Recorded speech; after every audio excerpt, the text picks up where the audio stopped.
Yeah, hello. And welcome to this wonderful new day. Hello, Kaiksa. Hello, Vanta. Hello, Sreech.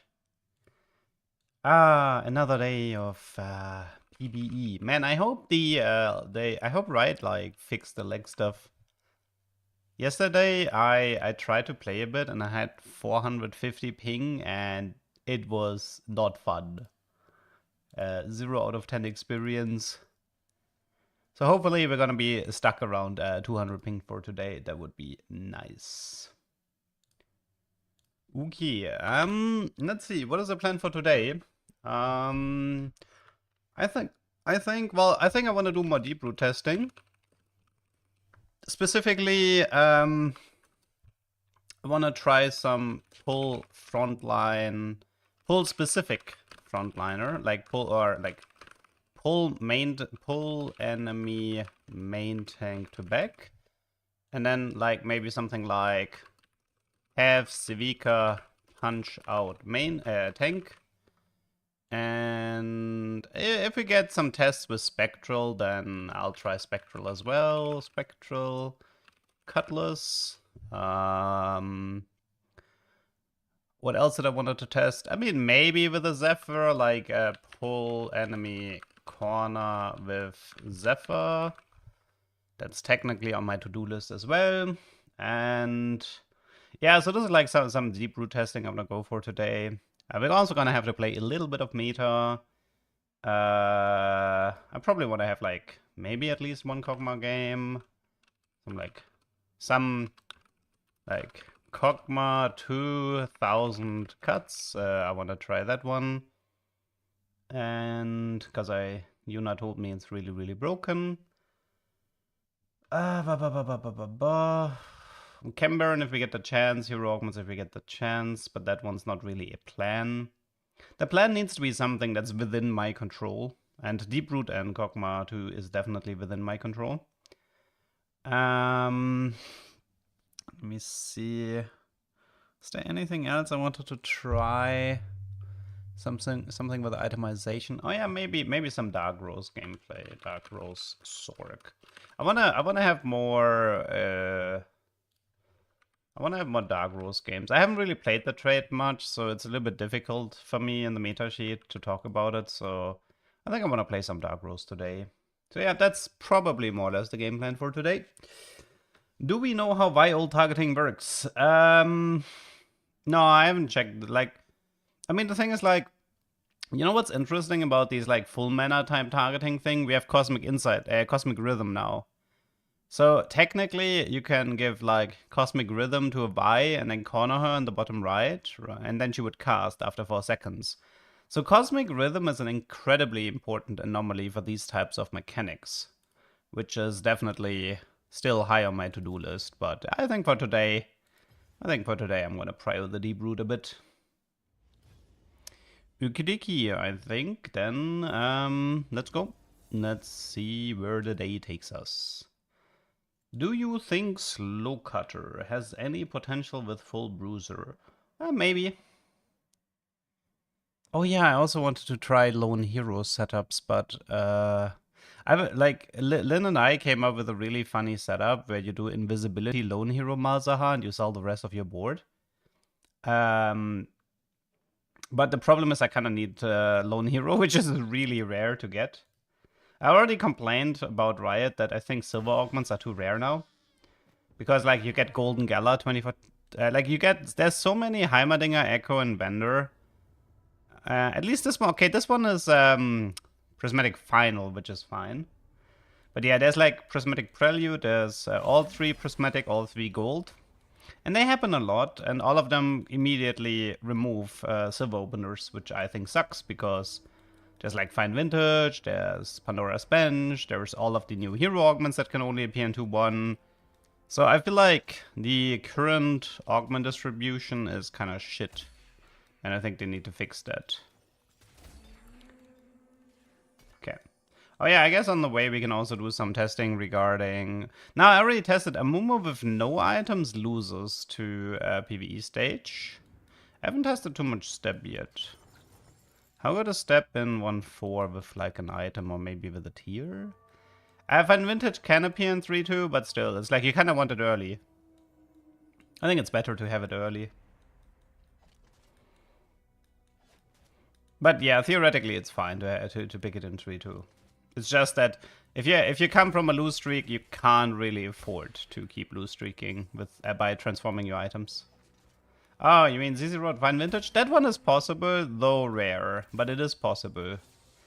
It is on my to-do list. We have a bit of a Chem Baron setup, so I think I'm just gonna keep those. Also, Leona pair Academy gives me... Oh! Shojin Stoneplate Academy. That is kind of disgusting. Shojin Stoneplate. That is crazy good for Heimerdinger. Oh my. That's like Stoneplate... I mean, well, Stoneplate... Well, you don't have Stoneplate on Ilaoi, I guess, but more on Leona, but...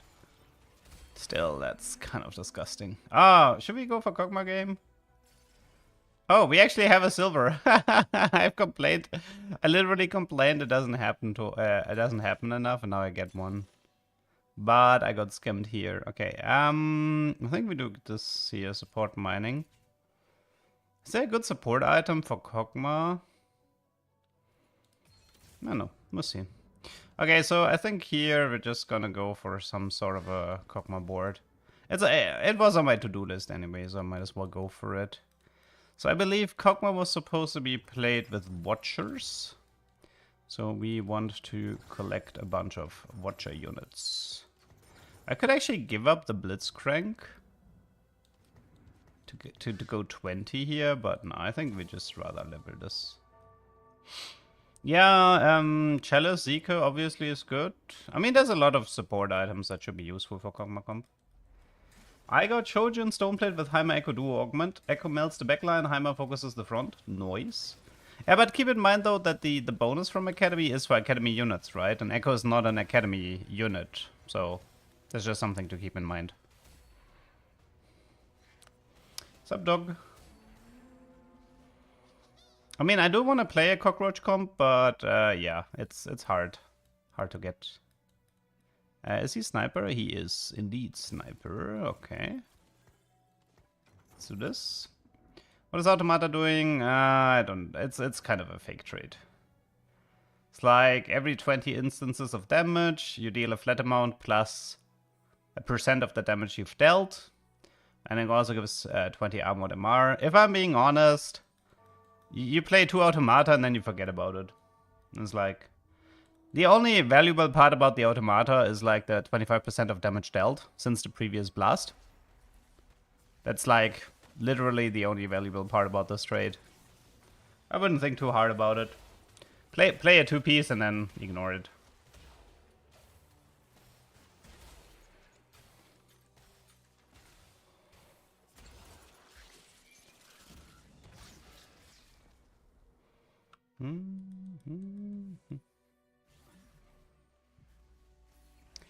Anything? Well, there's a Watcher here.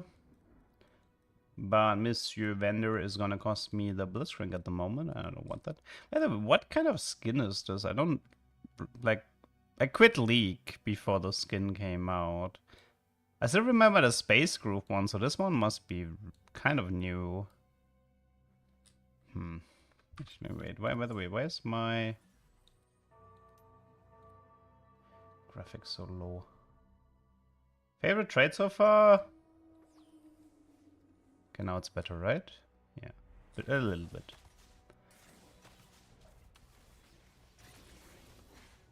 Man, I'm so glad once we're gone from the PBE. This PBE experience was not fun. The ping is too high, in my opinion. This was a really terrible PBE experience. With like crazy high ping. Anything broken yet? I mean, there's tons of things broken, like both in terms of bugs and in terms of balance. I think, yeah, I think Riot has miscalculated the set release, to be honest, a little bit. I mean, we know there's gonna be one more balance patch coming before the set goes live. But if that balance patch doesn't hit Riot, then it's gonna be like a huge mess. They have to address Kog'Maw, they have to address Gangplank, and what are these items? And they have to address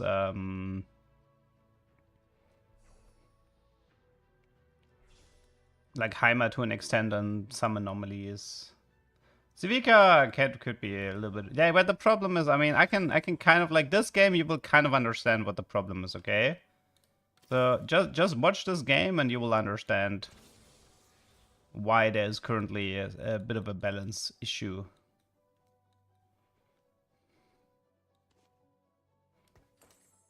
Technically, Blitz isn't even part of the core here. Mumu is. I could sell Blitz if I make 30. Best anomaly for Singed Augment? What is the best anomaly for Singed Augment? I wonder. There's nothing that makes him CC immune, right? I wonder if invisibility could be funny on him. Like aggro drop every 4 seconds. It sounds really annoying while the poison is ticking. But honestly, it's probably something defensive that helps him survive, you know, like something giving him HP, armor, MR, etc. Probably just something defensive.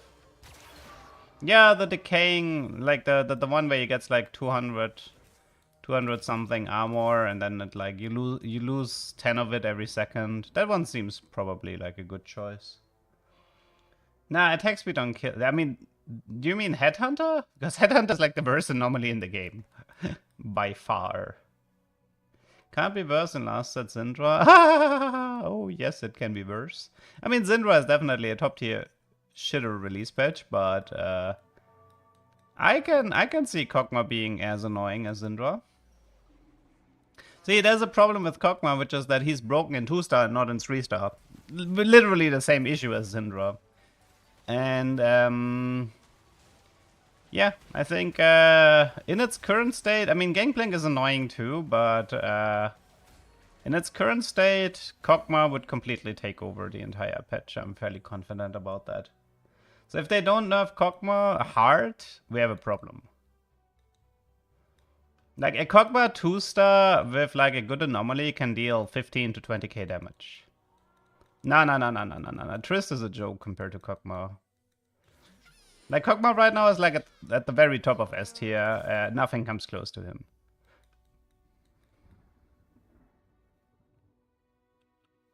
Can probably get rid of Blitz now.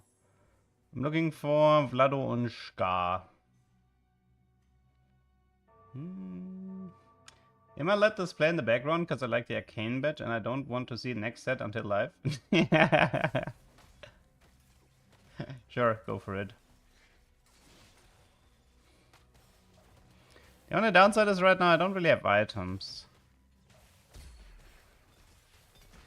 Okay, that's an Archangel, but I can wait a little bit. Let's see, do we have a blue buff? No. I could do Ginzo. I don't like Ginzo and Kog'Maw, but I can also do Nashors. Yeah, okay. Decisions.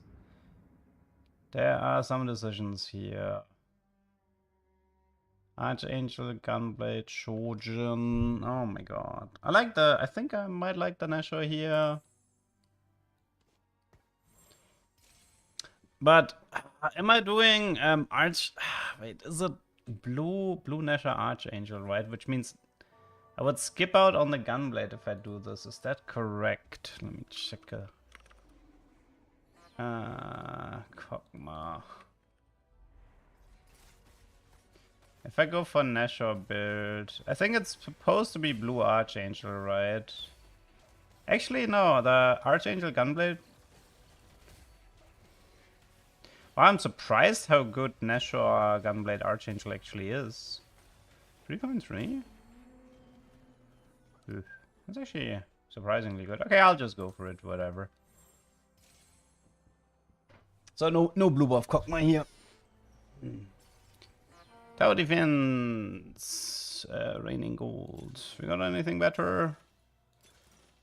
Should we go for Virtue Emblem? It's okay-ish. You know what? I'll just go for it. It's a Vendor 2-star. It's 4 Watcher guaranteed. Seems okay-ish. For now, you can take this. For now, you can take this, and then you take this. And then we go Archanger next. Okay. Let's go 7. Am I doing a video game? Nah, I'm like testing a lot today. I don't like to do video games during testing because I might be like forfeiting or not playing like metacoms and stuff like this. So I kind of like the freedom to just dip out.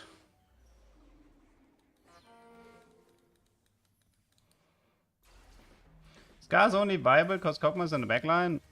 I mean, there's not that many tier 3 real world comps, so the Kog'Maw comp is one of the very few where you can actually roll for Scar 3.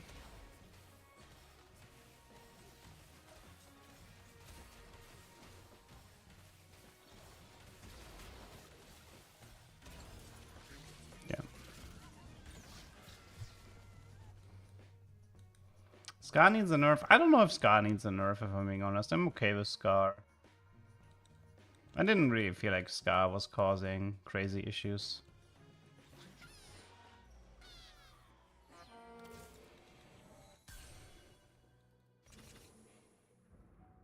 Okay, what do I need here? I mean, I can probably remove the Vladimir, right? Kinda don't like Vladimir anyway, so...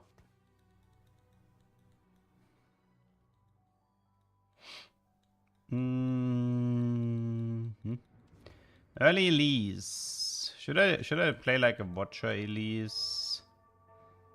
Watcher Elise for the CC. Oh yeah. I just finished a short about Raven where see, even though he has Infinity Edge, he doesn't gain any oh wait, I can probably... Can I remove my duck for a sec? Right. Because I can actually use this clip for... I think it's this, right? Yeah, so like the Draven has Infinity Edge, but he doesn't have any bonus critical strike damage. And this is one of the reasons why Infinity Edge is like literally one of the worst items for Draven. Okay, nice. I can now use this clip. Very nice.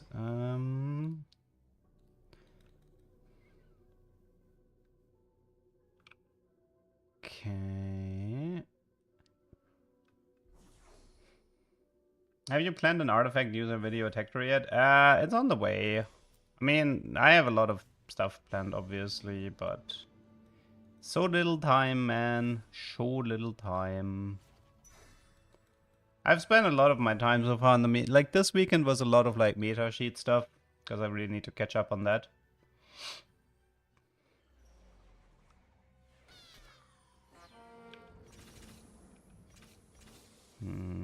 Sentinel. Could actually add, nah, I could have had Black Rose here, but no, I don't.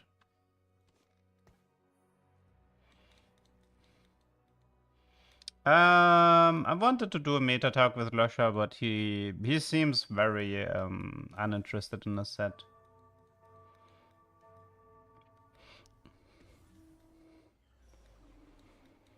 I think that honestly, I mean, this is speculation on my part, but that whole thing with he got put in the spotlight for the allegedly Arcana abuse during the regionals.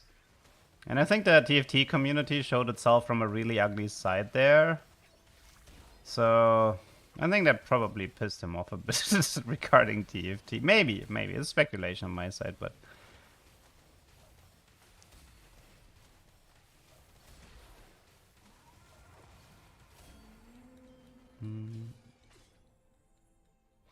What happened? I mean, it depends on, like, I mean, well...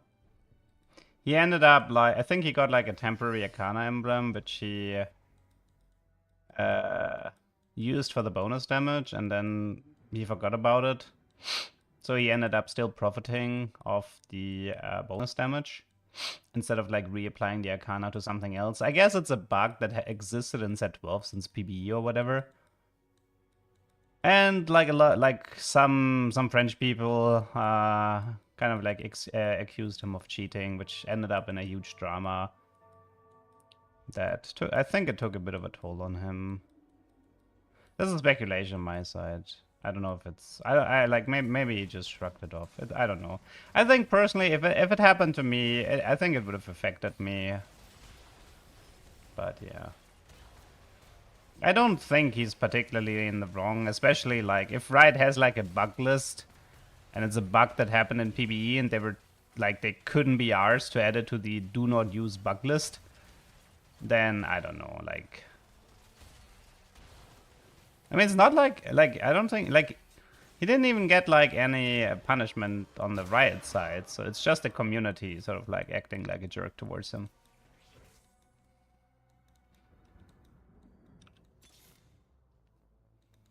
Oh, wait, I need to clean this. Twitch just got...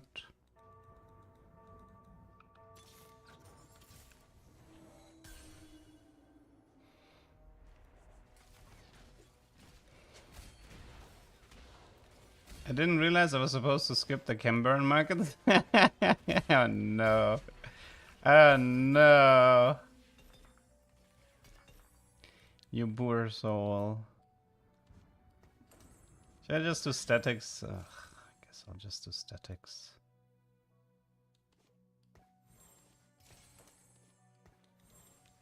I wouldn't mind, like... Wait, what's the watcher that I'm missing? Vladimir, right? And I'm definitely missing Kog'Maw 2. Okay, so I need like a Kog'Maw 2 and a Vladimir, and then probably put the watcher emblem onto Twitch for the time being. Nobody here wants... No, Draven is a Ginzo user. Zeri is a Ginzo user. Twitch is a Ginzo user. All three of them really want Ginzo. But I don't agree that there's no Ginzo user in this set. I think there's plenty. Draven doesn't need Ginzo? That's a very wrong statement. Like, really, really wrong statement. I think Ginzo is so good on Draven that you should give him 2. I legitimately think Draven Bastion slot is 2 Ginzos. Like, double Ginzo Whisper. I legitimately believe this. Da, da, da. Oh man, what? Oh, I could go for max cap, but this one was just a Freaky Friday. It's pretty good for Caitlyn later, cause it's 50 mana for Caitlyn, so that's fine. I kind of need.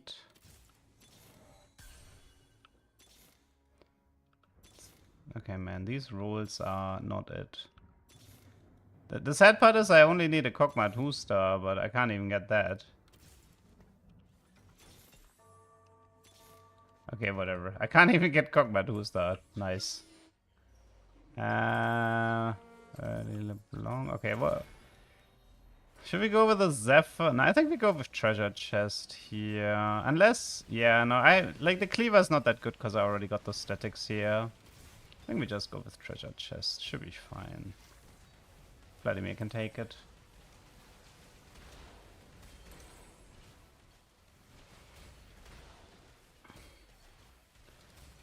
Well, honestly, I just wanted a Scar 2, a Kog'Maw 2, and then save up money for the 1,000 cuts. Thoughts on the strength of current 4-star? I mean, so 4-stars... They're not supposed... 4-stars aren't supposed to be like this super crazy strong thing, right? It's just it's more of a novelty than an actual power spike, in my opinion. So I don't mind that. I don't mind that 4-stars sometimes feel a little bit on the awkward side.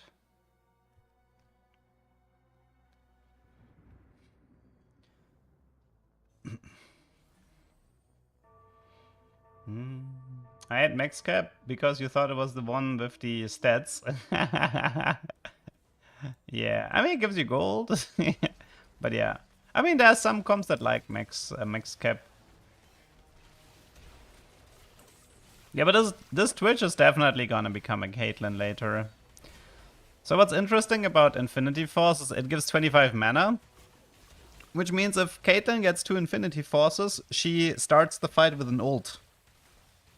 Which is extremely valuable. Oh yeah, by the way, enjoy the show with Kog'Maw 1-star.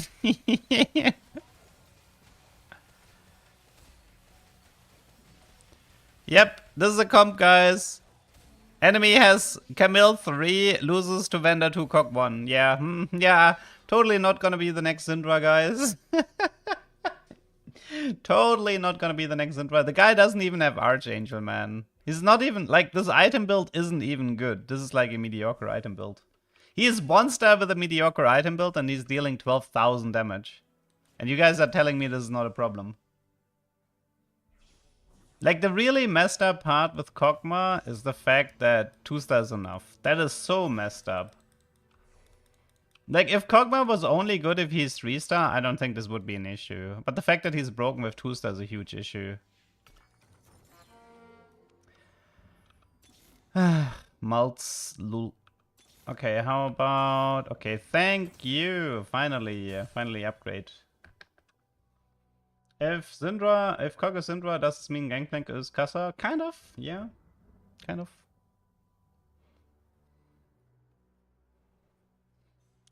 I don't actually know who takes the... Well, wait, who takes the statics later? Honestly, I don't even know.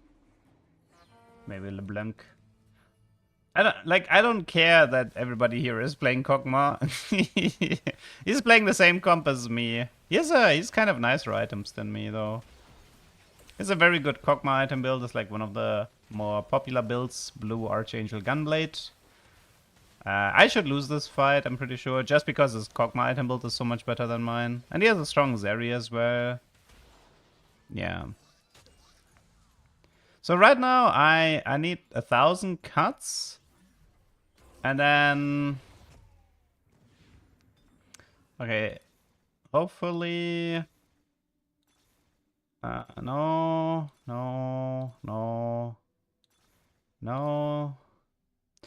You can actually do Navori on Kog'Maw. It's okay-ish, but I want to keep trying something else.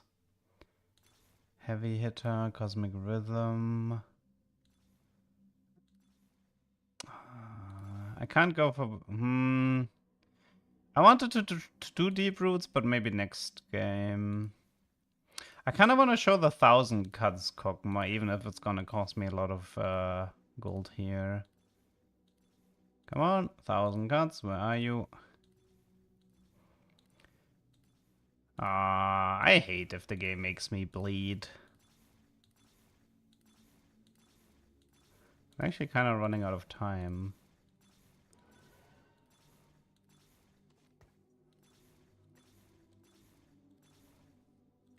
Oh, that was close. And also very, very expensive. That was very expensive. Yeah, so 1,000 cuts is arguably the best anomaly for Kog'Maw. So now enjoy Kog'Maw true damage, okay? Have fun with Kog'Maw true damage. Yep. The balance. Look at this balance. Are you seeing this beautiful balance here?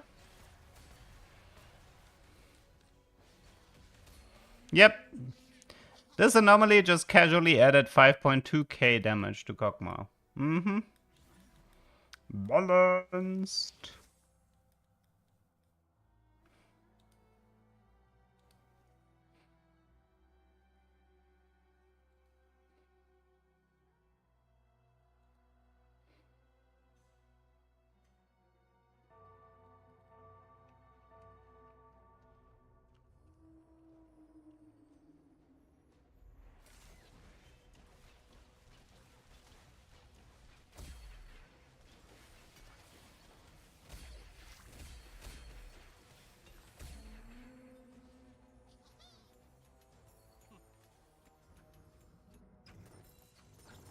Okay, do we have an Archangel? We do not have an Archangel. Okay, fantastic. What do we even do here?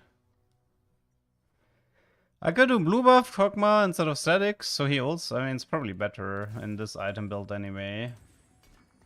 Such a terrible item build, though.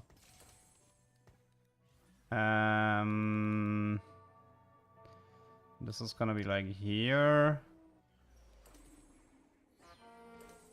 Well, I need somebody else who takes the Watcher emblem, and then I can do statics on the Twitch, I suppose.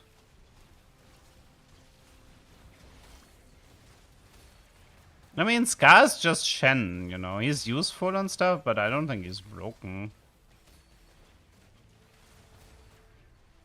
See, the thing is, like, you guys are talking about broken stuff, but you look at this Kog'Maw and it's like, who gives a shit about Scar if this is what you have to deal with? Infinity falls to the front line. I mean, why not put the Watcher emblem to the front line?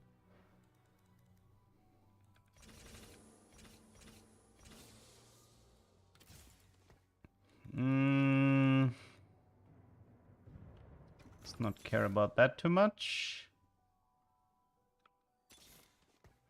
Edenger. Rebel, Zoe, Schneider. Okay, let's do this for now.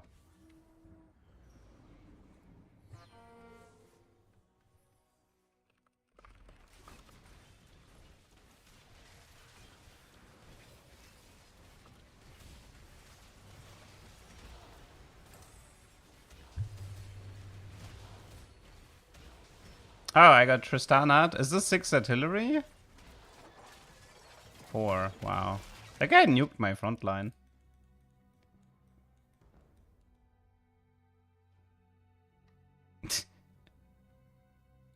Dude, that guy took Survivor and Tomb Raider. What?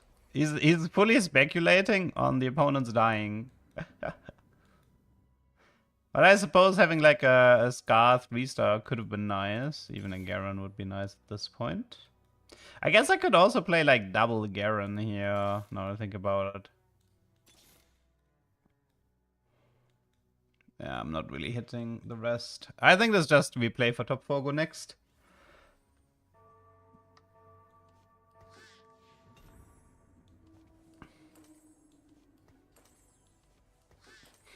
Early Caitlyn could have been nice, but yeah.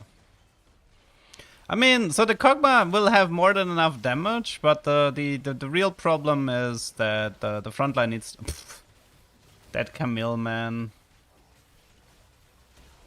Like, what is this true... like, literally, what is this true damage? Like, this is so not okay.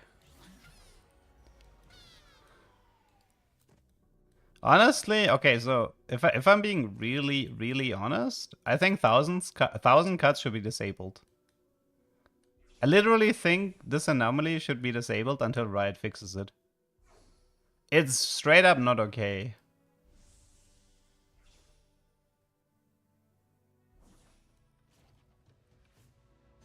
Can we do QSS or Eon? No, let's just do Eon.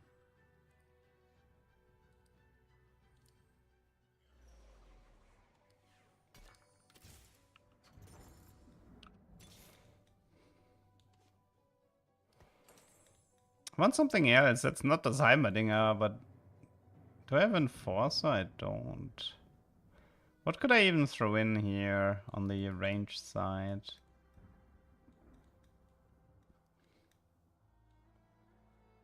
I want to replace this Donger. Yeah, I was actually considering the double Twitch, but I'm still hoping for something better, but I might have to do... yeah, this guy is Kog'Maw 3, Scar 3, Zeri 3, by the way. Holy... and Vladimir 3. Wow, that guy found everything. Watch him lose to me.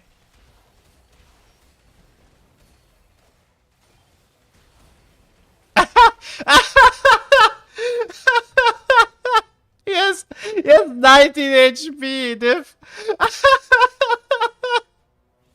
There's a night, like, he has Blood 3, Scar 3, Zeri 3, Kog'Maw 3. I have like a Twitch 1 and a Kog'Maw 2, and there's like 19 HP that separates us. That is just so not okay. That is so not okay. Like, what? Well, I guess we're back to Tristana since we don't have... We're back to Tristana because we don't have Garen. I would say it's like Blue Gunblade is. I mean, it's not a great Kog'Maw item build, but yeah,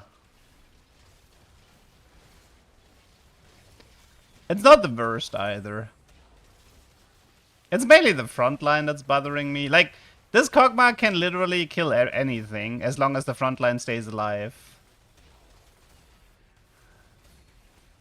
As long as this Kog'Maw stays alive, as long as my frontline stays alive, I can win every fight.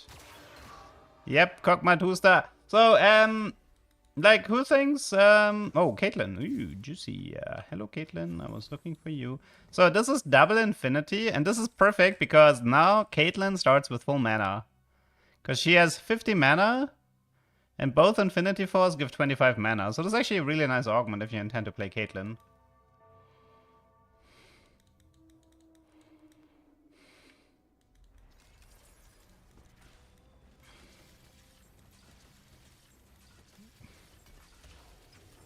I literally cannot believe that this is currently in the game. Ooh, another Caitlyn. Oh, a Malzahar. I suppose I could go with the Malz. Hey guys, a Scar 2-star. Woo! Scar 2-star. Okay, you can have statics, you can have... Do we give... Wait, what if we give her, like, Giant Slayer? Yeah. Wait. Then again, I might want... I think it's... Maybe we just give her Whisper, but... We don't actually have that much physical damage. Let's... Whatever, let's just do this. Kinda need more damage here.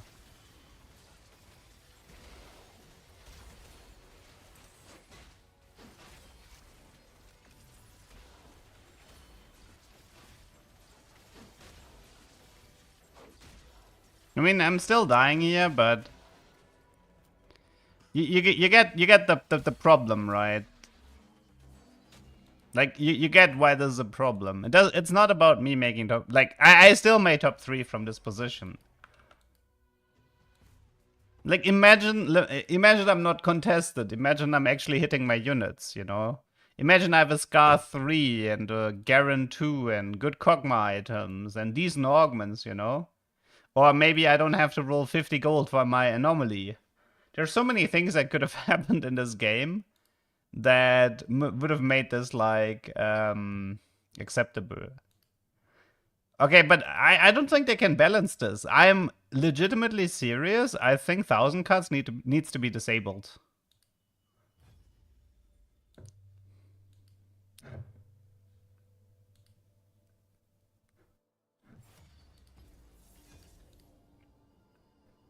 Like, the thing is, like, it doesn't matter how much Riot is gonna nerf Kog'Maw, as long as the 1000 cut stays as it is, it's over. This patch is gone. No, but you guys, the problem is you guys don't understand. They can't make text changes to it anymore. We're too close to release. There's like localization issue. You understand? Like, you can't fix the text anymore. You can only change numbers. And I don't think you can, like, unless I think it's just better to disable it.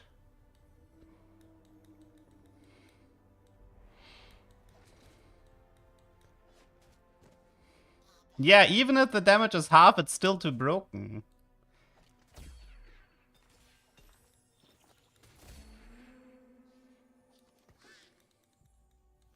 It's absolutely ridiculous how good this is.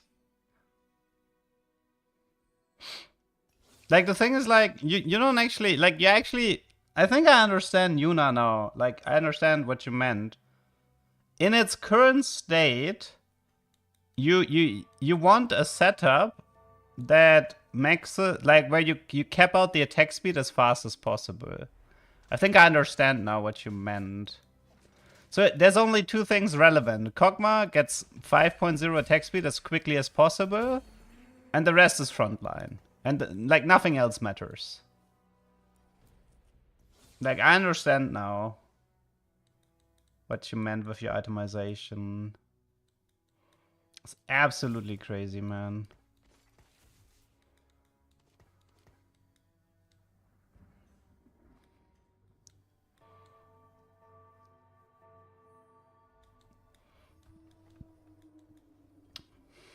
Yeah, you can actually snip. Well, no, actually, wait. How exactly is sniper worded? Are you 100% sure? Because you can amplify true damage. You know this, right?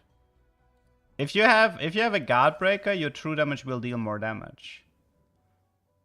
Speaking of which, maybe guard breaker might be a really good item. Maybe it doesn't work with trades, but it works with items. You should test like Giant Slayer and Guardbreaker because I think the true damage, even on Guardbreaker, okay. Then I guess it's different. I do remember Guardbreaker Vayne dealing more damage with her true damage procs. Okay, hard commit. What do we get? What are we committing on? Rebels. This might be my first Rebel game in a very long time. Oh, Powder is not a rebel. RIP.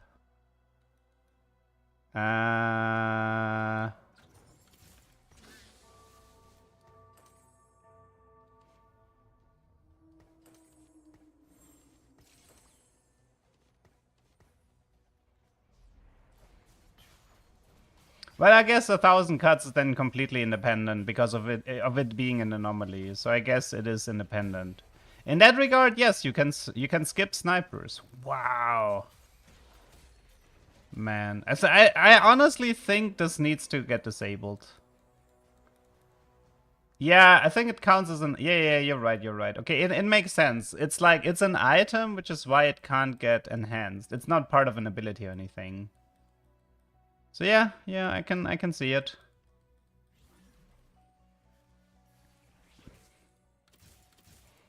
Okay, what else do we need?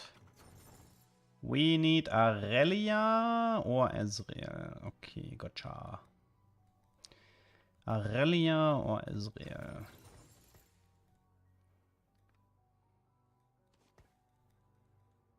Aurelia is in the shop.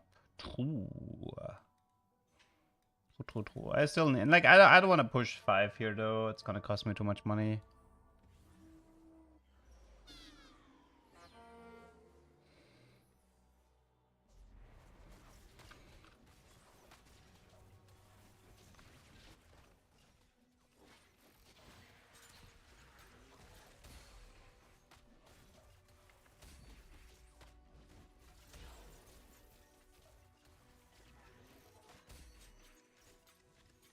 Wait, okay, so Rebel gain max health.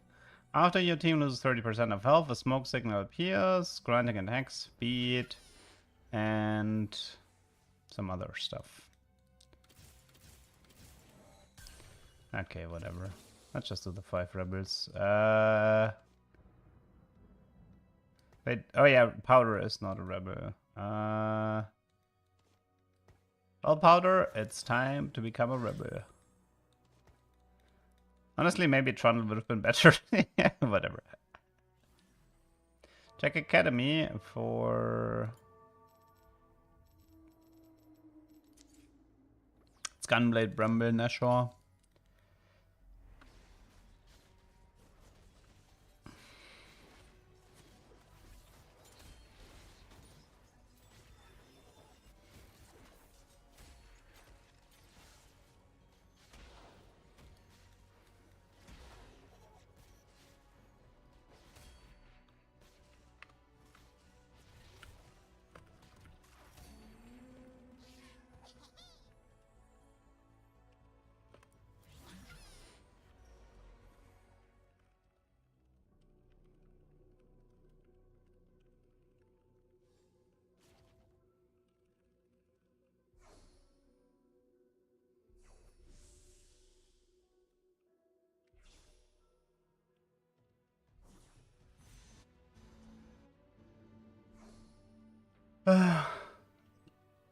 Let's do a crit for Jewel for Zoe later.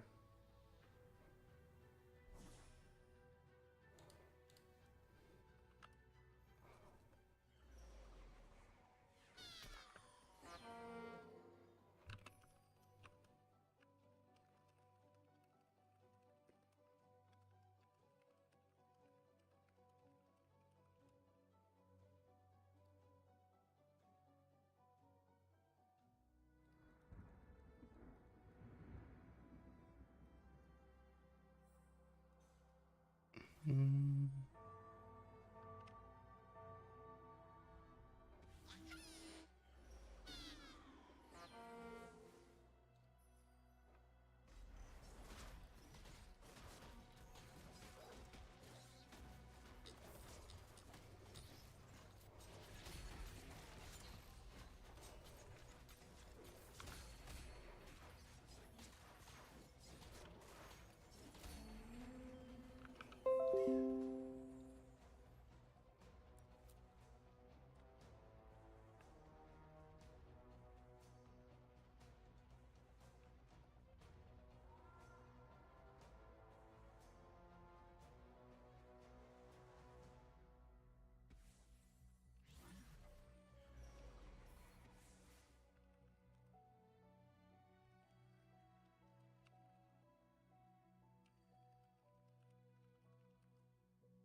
Okay.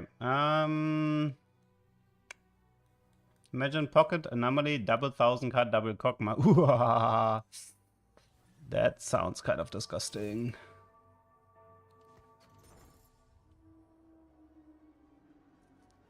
Powder with Rebel should merge into 5-cost Jinx. That seems slightly unbalanced. Wait, I'm getting a free Jinx, right? From Hard Comment? Was this a prismatic? 1, 2, wait, 1, 2, 3, 4, 5, 6, 7, 8. Nah, it's a gold. 10 Rebel is gold trade, right? Wait, is it actually prismatic? Wow. Oh, I guess because it's a 10 piece. Okay, fair. Right.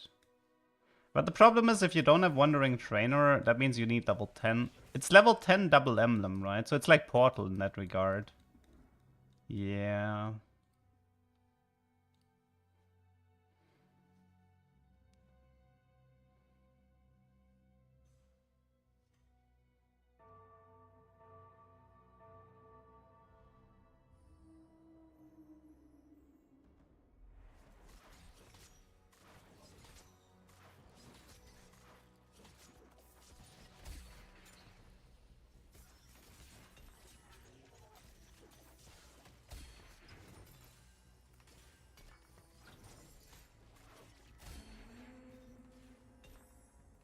Well, that's a jeweled for... I mean, we could do Rabadon too, but...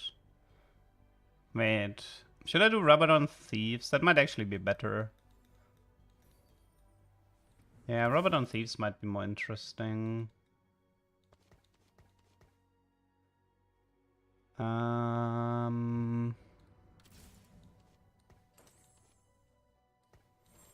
think it's Thieves Arcade now. She can probably use it. Make Thieves in case of the bug. Wait, what do I need again to proc the bug? Ah, the dummy, right, okay.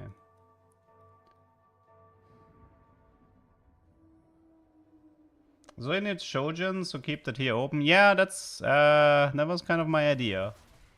I was like, it's gonna be awkward if I build Jewel, because then I'm gonna be stuck with like tier crit rod. That's really awkward to build. Quick striker over. I mean, I don't need powder. Is there a rebel later that needs scrap? Not really, right? Yeah, I guess I can see it, sure. Let's make Twisted Fate into rebel. Need Ilaoi or Zoe to go deeper. Blazing Soul, Sponging. I mean, I kind of want to take this because I like this.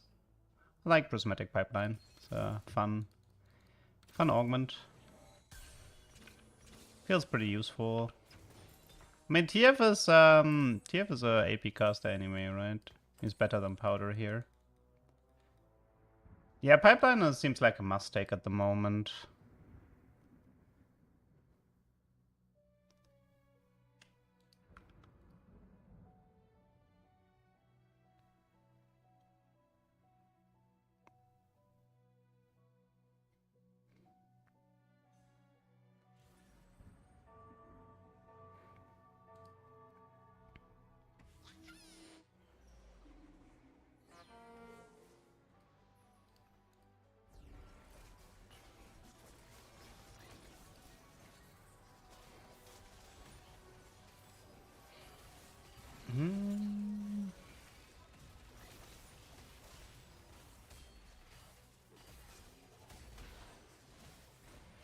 Wait, but maybe I should do this. Maybe next game I'm gonna hard force.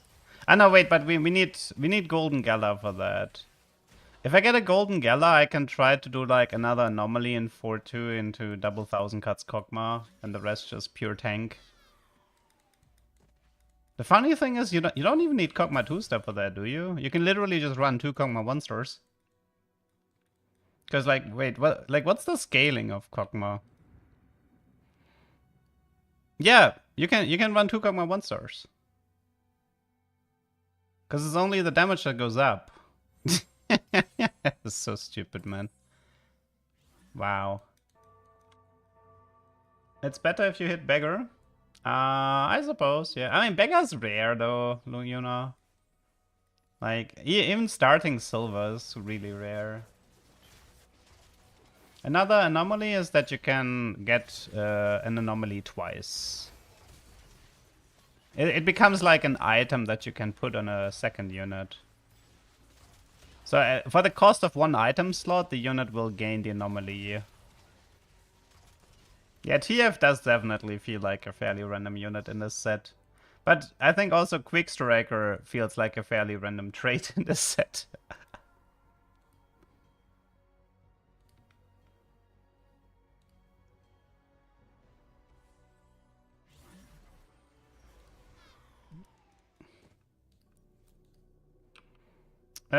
We want Shojin here if possible. Okay, goodbye Shojin. I never liked you anyway. What do we even go for here?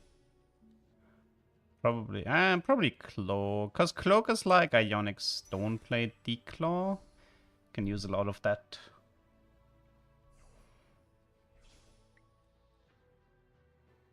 I mean, he's acting as an enforcer. I wouldn't expect Twisted Fate with his Pulsefire skin, so wouldn't expect TF to make an appearance. Technically, we can remove one of the rebels for now. Tristana.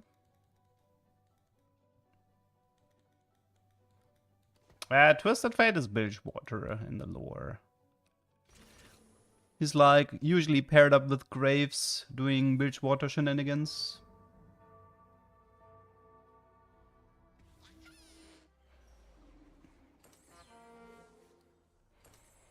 Like the thing is, like Irelia's Ionia, right? She's technically she has nothing to do here either. But and same for Set. Like you can't expect a TFT set to respect the arcane lore this hard. That wouldn't make a lot of sense. Is Vastayan? Just because we had a Vastayan and like doesn't mean that we can just randomly include all of them.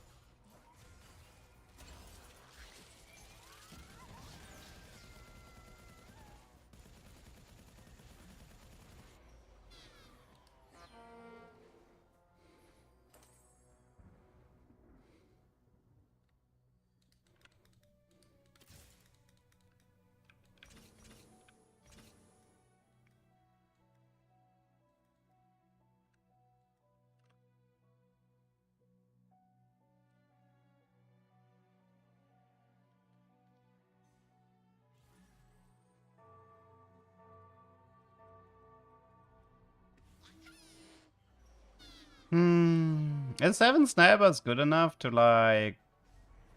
I mean, stun all enemies for 2 seconds.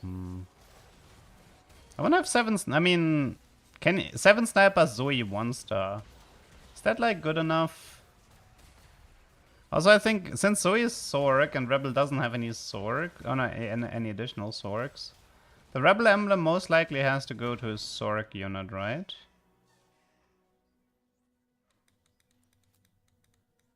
I would assume.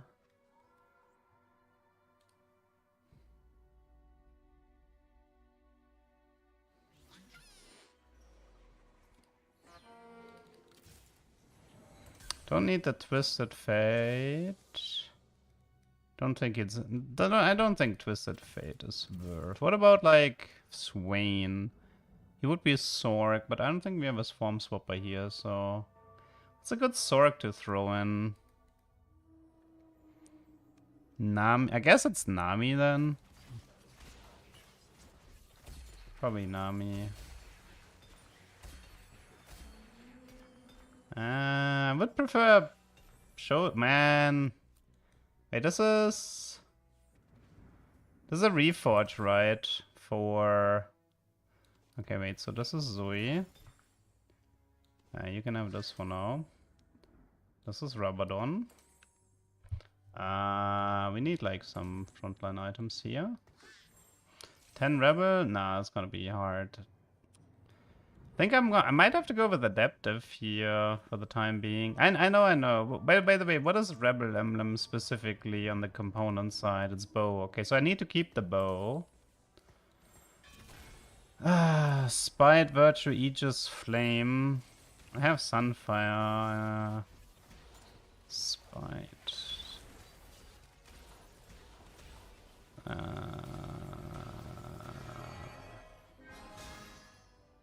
That's just a Virtue because everybody has like bonus HP. I can check on the Rebel Emblem. Oh, true. So wait, I need to reforge. I mean, I can reforge the support item and the frying pan, and I can reforge one of the components if I want to. Maybe the bow. No, I need to keep the bow, right? Yeah, I need to keep the bow. This trifecta. I mean, wait. This is G. Okay, wait. We do immovable. One sec. Okay, I need some time here to make this play. Okay, we do this, we do this. We reforge this. And this is gonna become a Runwings. Watch me, okay?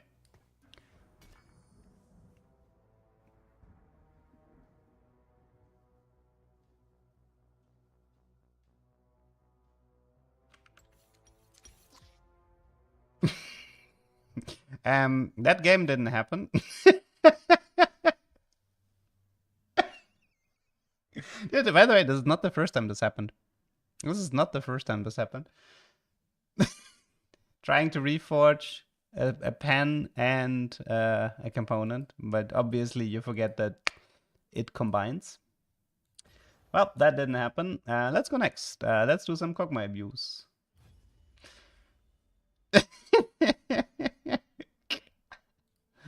Okay, oh, also I need to write down the... Wait, this was like third place, Kog'Maw, then forfeit with Rebels.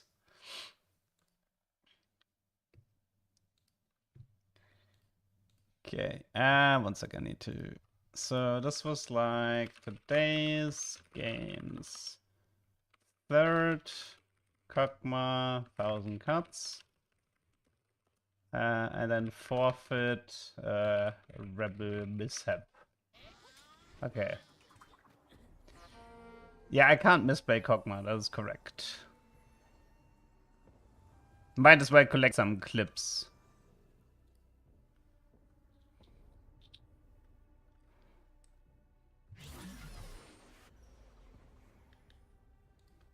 I mean, we could make a joke, okay? So here's what we're gonna do. I'm gonna play 2 Kog'Maw 1 stars.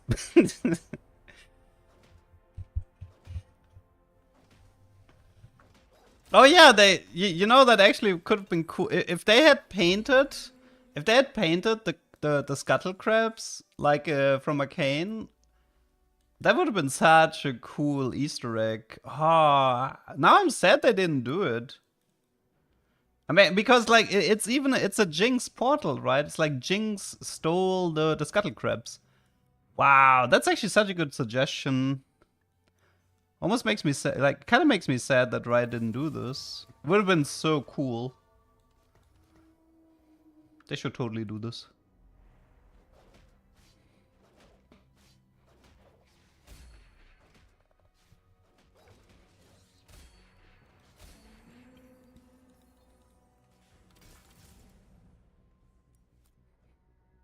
Sell for 10 gold. Ugh.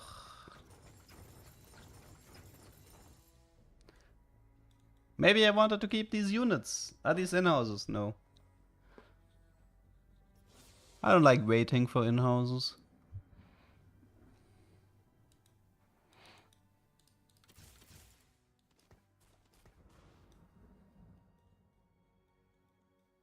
Why am I holding? Yeah. Why am I holding any unit that is not a Kog'Maw frontliner?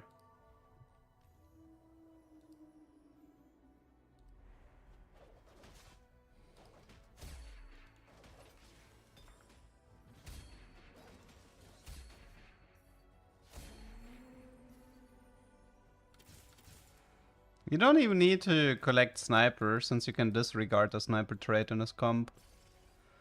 Okay, what do we got here? No. Is there I wonder, is there a good artifact for Kog'Maw? I mean, Mana Zane could be good. Damage amp. Trade sector. Wits End. Nah, most of your damage is true damage. Gain 1 reroll for every 2 unique 2-cost champions. That seems okay.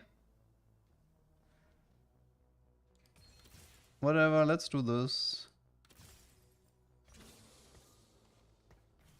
So that's like 2 rerolls now, right? I still have a set that I can run as well. Like, the thing is, like, everything is just... Telling Zeri is a tier 3. This is specifically 2 cost. I know Zeri feels like a tier 2 unit, but she's a tier 3 unit. Zeri is a tier 2? No, I mean, no. Wait, she is? Oh. Oh, she actually is a tier 2. Oh, my bad. Never mind. Oh, that's why she feels like a tier 2 unit. She is a tier 2 unit. In my defense, PBE has been 400 ping all the time for me. I couldn't even play that much yet. And I hate Zeri with a passion, so... Nah, I mean, Witsend would be good if it would proc of true damage, but it doesn't, so... Like, 80% of Kog'Maw damage will be true damage.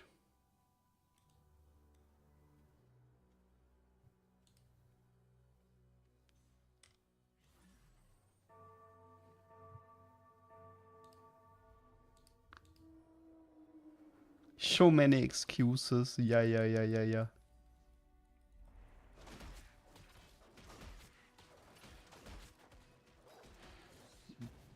How about we make a sub-goal, and the sub-goal is called Retirement Fund? Old man Duck needs his brain medicine.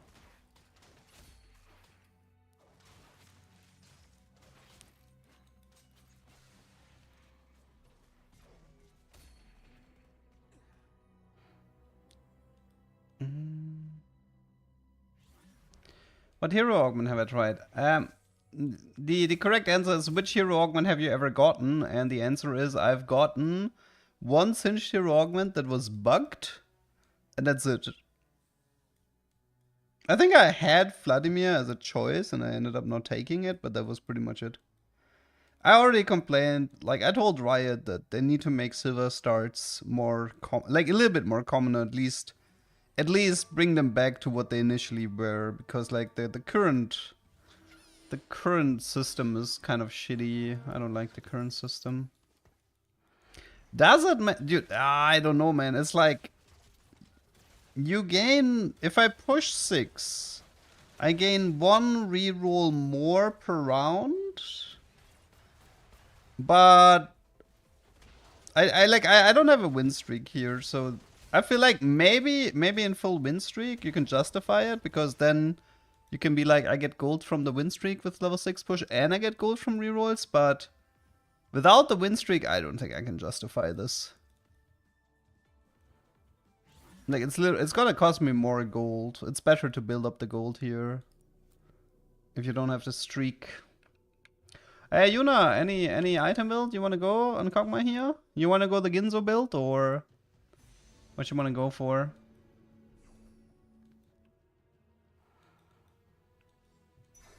Shojin Ginzo? I mean, Nashor seems fine too, no? It's the least forgiving. Okay.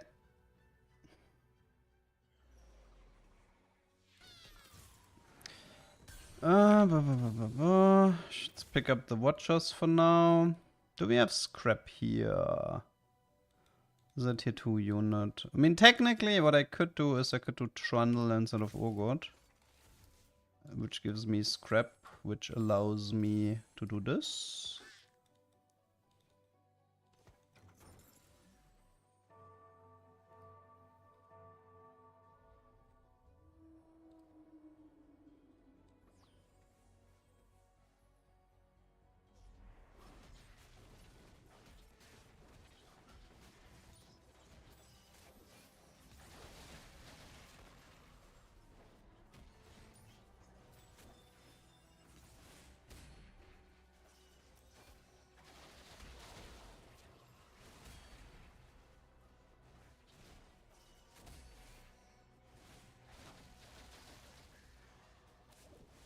Wait, you wanna do? Let's see. So we wanna play. Well, probably for now we only play one Kog'Maw unless we get another anomaly. And then it's like what? Garen, Elise.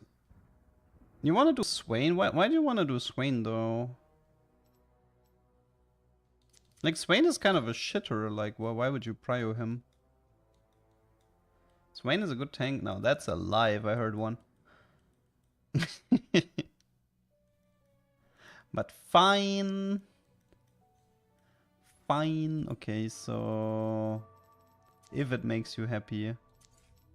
So I guess we can run a Darius as well then as one of the Watchers. What are the other Watchers? It's probably Garen and then a Scar Watcher? He was, right? Yeah, he was. And then probably Vendor. Unless, oh wait, no, you wanna do Black Rose here, right? That's why you probably wanna do Flood into Black Rose. Though the Black Rose units, I mean, there's like Cassio, but but the Scion would be an extra body. I mean, if you're playing Elise Swain, you might as well do Black Rose. Oh no, wait, actually Swain is not a Black Rose unit, never mind. It's Flood Elise, I meant. So pretty much a random one. And then I think late game it's LeBlanc, right? I mean, you can rush levels anyway, so you can do like this. 2, 4, 6, 7, 8. I'm missing one unit though. Actually, I have 3 Sorks here. I'm kind of missing a Bruiser, but we'll see.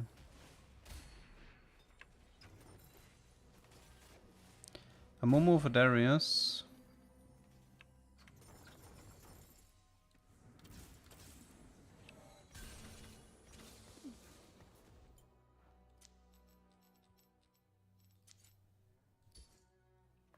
Ah, right. I should be playing Automata, that's fair.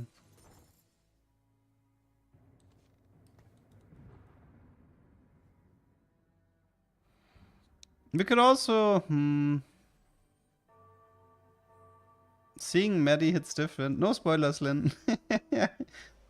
I mean, I've watched Arcane already, but some people in the chat haven't.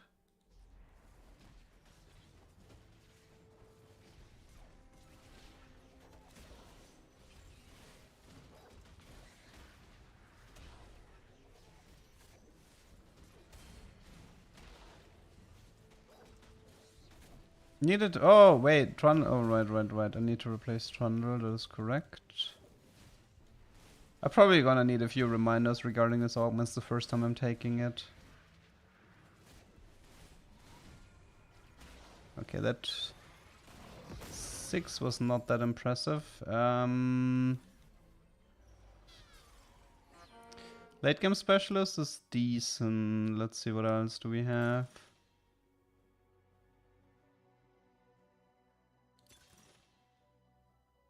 Let's just do a late game specialist.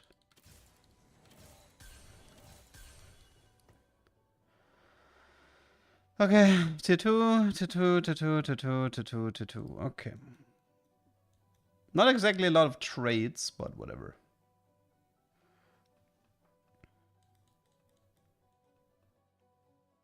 Pierce Bad Cinch is a 1 cost. I mean, sometimes the units are just done very dirty.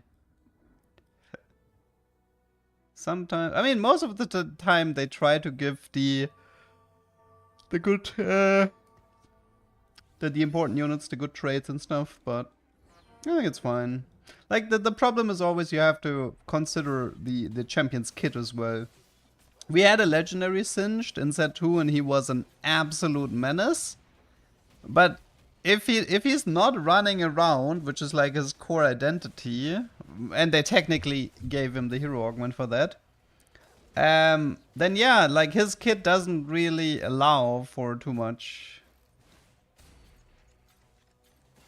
I mean, he is a very cool one cost, I agree. Oh, I almost got this. If the powder didn't get that auto out.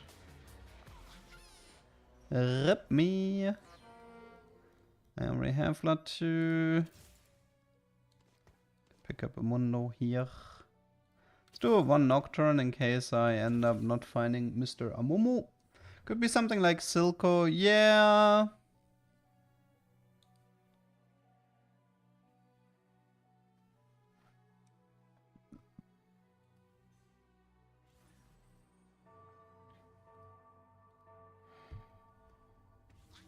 I tried 1,000 cuts, Kog'Maw, and that is really not okay. Yeah, it's... Okay, so you know how there's S tier and there's S plus tier? Kog'Maw is one above that, in my opinion. It's like S plus plus tier. It is Syndra tier, in my opinion.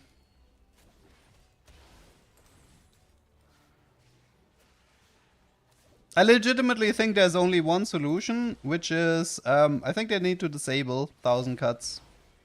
I think they just, it's the best solution. Disable it, and just like bring it back at a later time. But right now, the only fix I can see is to disable the anomaly. If they don't, they risk so much for no reason.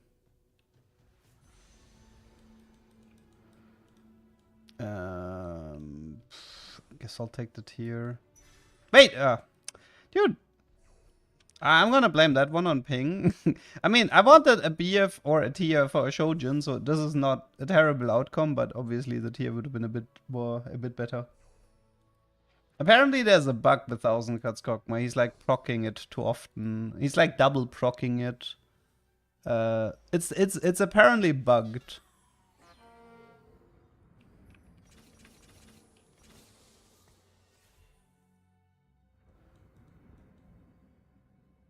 You found a bug today?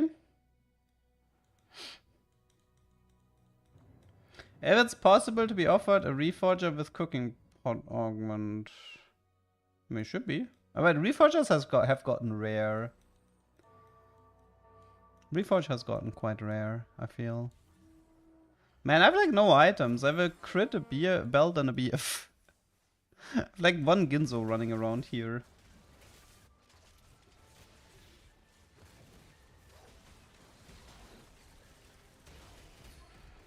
I mean, I kind of need to be a tiny bit careful with, like... There might be some fights where my Kog'Maw is gonna get sniped and then I lose the fight and I don't have enough HP to survive, so...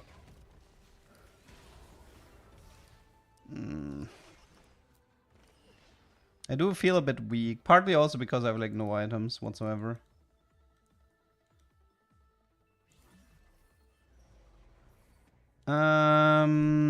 Did you know that working out with Set makes you bigger? I love this encounter. Oh my god. Early Caitlyn. Early Caitlyn pair. Might as well give me...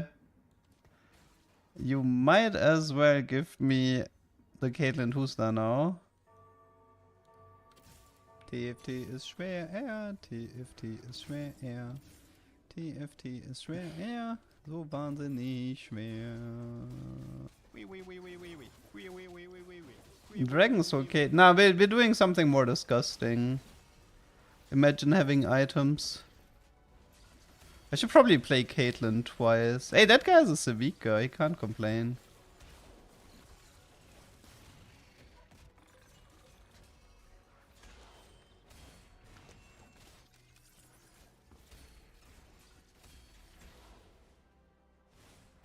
Wait, am I winning this? I actually won that fight. Me, me, me, me, me, me, me. Me, me, me, me, me, me, me, me, me, me, me, me, Okay, me, let's me, see. more dog, me, me, me, me, me. Okay, we have a Kog'Maw. But wait, does this count in PBE rounds? Probably does, right? Okay, I need to make the swap next round. I mean, for now I can play the Kate. What to play on a rally augment? I saw it was like Infinity Edge Hosh BT.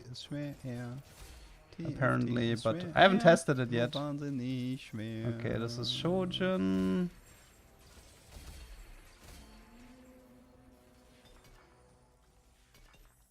That's okay. Yeah, it didn't work during PvE rounds. Okay, a Momo. Scar for Watcher. But I kind of said I wanna stay on Kog'Maw 1-star as a joke. That was pain. Okay, we need like frontline items right now. I kind of want to play the Elise. Okay. We could do Sun. Maybe. I think it's Crown Guard on her.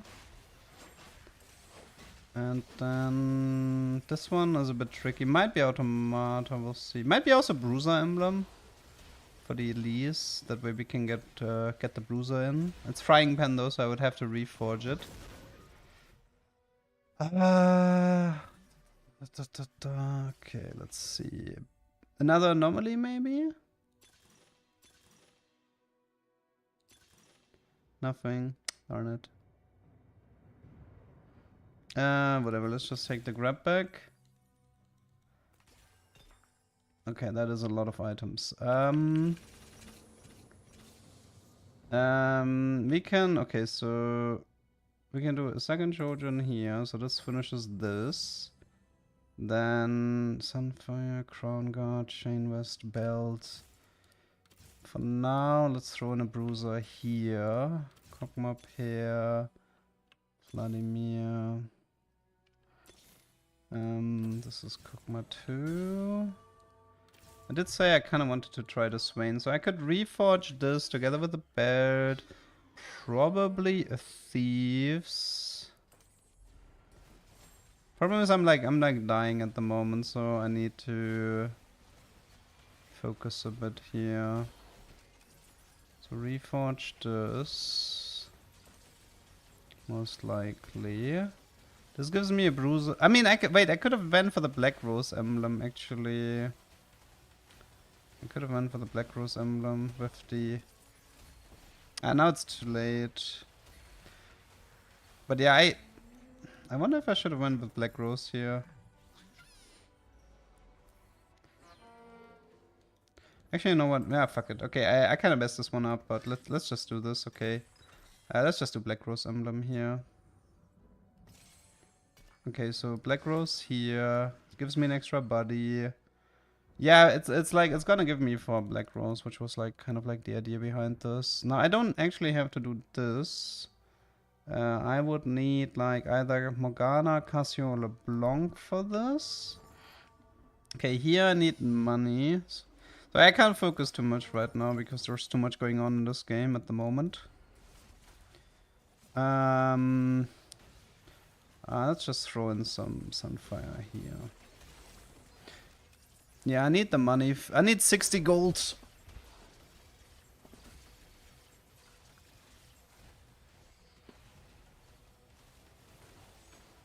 Okay. You can only do the anomaly thing if you have the augment another anomaly in 4-2. I don't have that. Which is why it doesn't matter this time.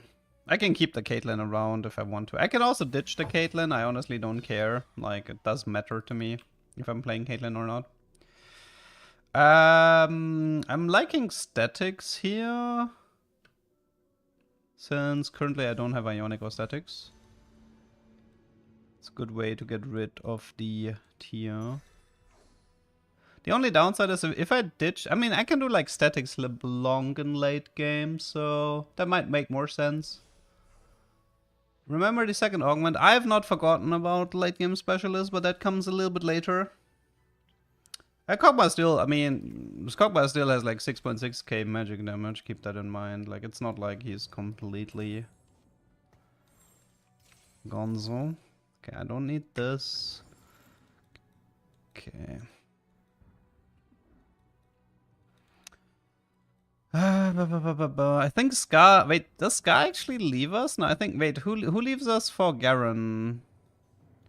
We want to keep a Momo for Automata, which means... And we want to keep him. So it has to be between Vendor and Scar. But Scar is CC, so I think Vendor leaves us. Vendor has to go, I would say.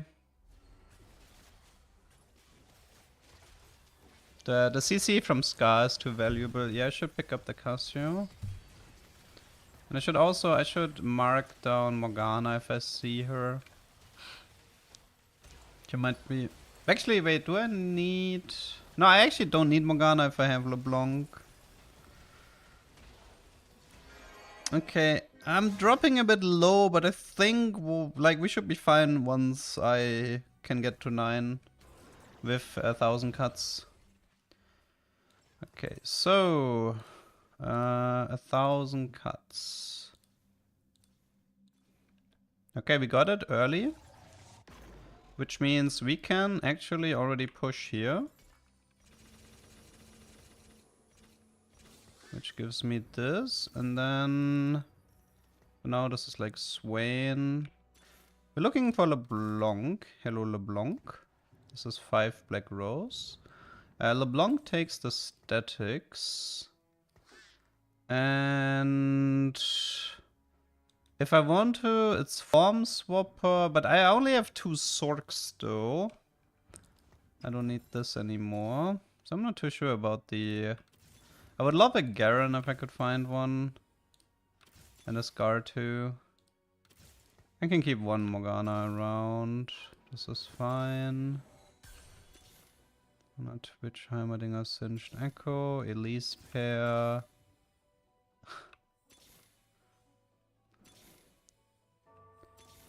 Okay, this is Garen, you leave, and then for the time being you take this, you leave, you leave, you leave. No, we do not need Sniper, that's the point I'm trying to prove here. I want to prove that you don't actually need Sniper here.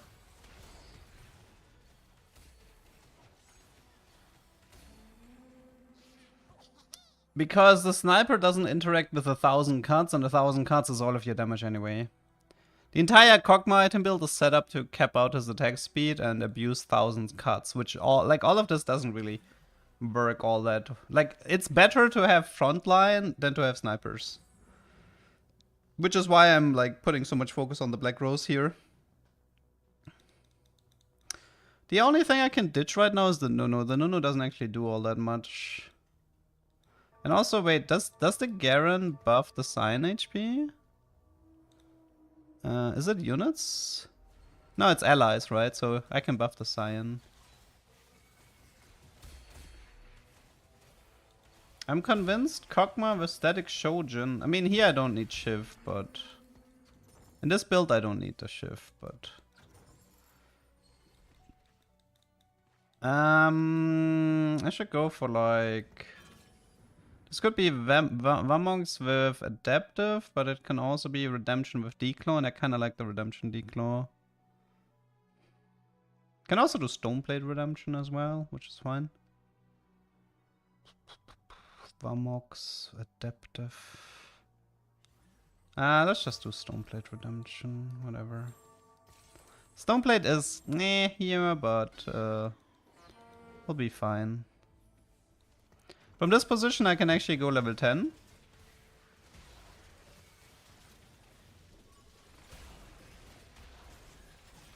I need to position the Cyan a bit different.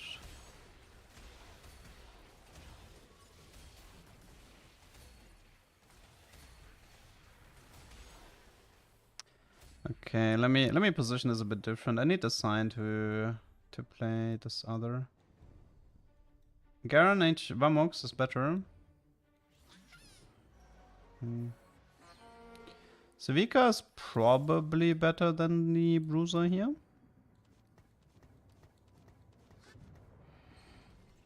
Okay.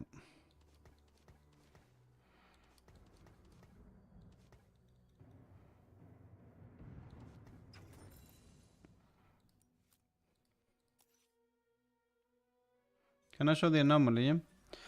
It's 30 bonus true damage plus 15 for each time the target was affected, but it appears to be bugged on Kog'Maw and it's proccing twice per auto attack on him or something like this. So yeah, I think Kog'Maw is like, I don't know, it's completely messed up on him. It appears to be a bug because his true damage, it goes too high too fast. Like, look at this. Kog'Maw 2-star. Have fun. Have fun with this. Like, this is gonna be the meta, by the way, if Riot doesn't fix this. Like, if Riot doesn't fix this entire patch is literally gone. You can play this with Kog'Maw 1-star, and I'm not joking. Because it doesn't actually matter. There is no difference to Kog'Maw 1-star and Kog'Maw 2-star except his base HP. Loving my plan. Thank you for the Prime and the 11 months. Like, this was kind of a huge oversight.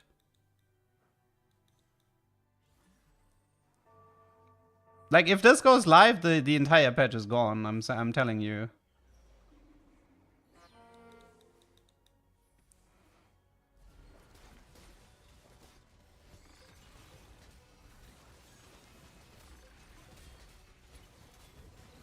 It is literally a Syndra 2.0, yeah.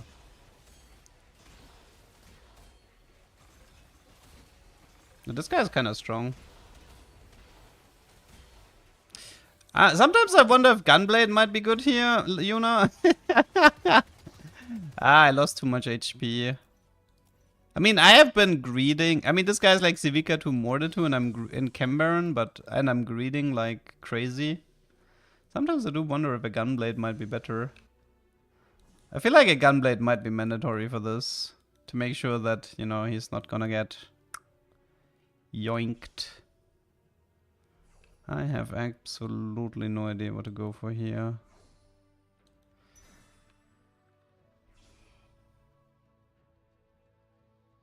Oh, Hosh, so he has some healing. Actually, that would have been smart. Darn it.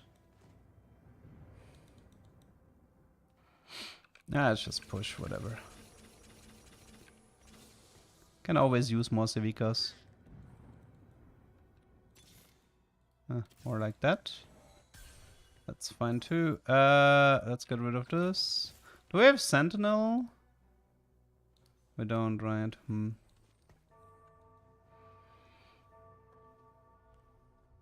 Singed over Garen and give Kog'Maw a Gunblade. Yeah, why not? I mean, it seems good. I mean, there's probably a lot of ways to play this, but honestly, LeBlanc seems pretty good in this. Like the shared damage of LeBlanc with the Kog'Maw, that's it's actually kind of nice. I feel like if you have a LeBlanc that like insta casts, I think that might be really nice.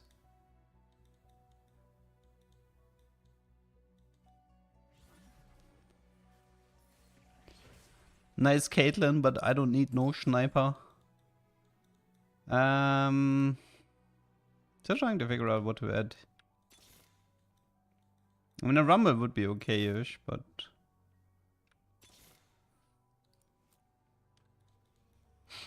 oh, and also this should probably be positioned slightly different.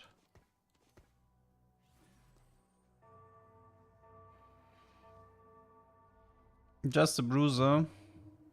Like the main issue is like, man, like if filler bruiser is kind of hard to find. Most of these bruisers are on the weaker side. Move to Thieves Gloves. I have a Thieves Gloves? Oh, and Vladimir. Yeah, I can move that. To Civica, right, yeah. We have 2 LeBlancs. I like 2 LeBlancs. Yeah, the LeBlanc damage is actually kind of nice. Kog'Maw, I mean, I'm not saying the singed idea is bad, Lin. I can see where you're coming from. I mean, there is an argument to be made. Wait, first of all, I mean, yeah, there's an argument to be made that a singed is more valuable than a bruiser here, as long as singed gets the ult out. And I don't have to ditch anything. I have like a slot here. I mean, at this point, I might as well just throw in a pit fighter for Civica.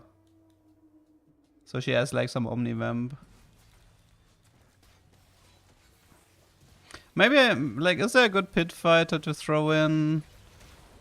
Gangplank would be good because it gives me form swapper with Elise, I suppose. Oh, it was Crabbrave. I didn't even realize. Okay. Well, I mean, Civica seems fine against Crabbrave. This guy won as well. I mean, okay. This guy's actually really scary, holy moly. It looks like these two are not making it. Yeah, I do think that Gunblade Kog'Maw is a good idea. Let's pick up the Hosh for the time being, and okay, this one doesn't help. Darn it. Okay, let's do one sec. Okay, let's do Shojin, Ginzo, End of Justice. So at least he can like heal himself. You can have like Shojin, Rabadon. No, I think Gunblade is better to keep the front line alive. Pretty sure. Like, if you're dealing like 10 to 15k damage, the amount of Gunblade healing for the front line is really valuable.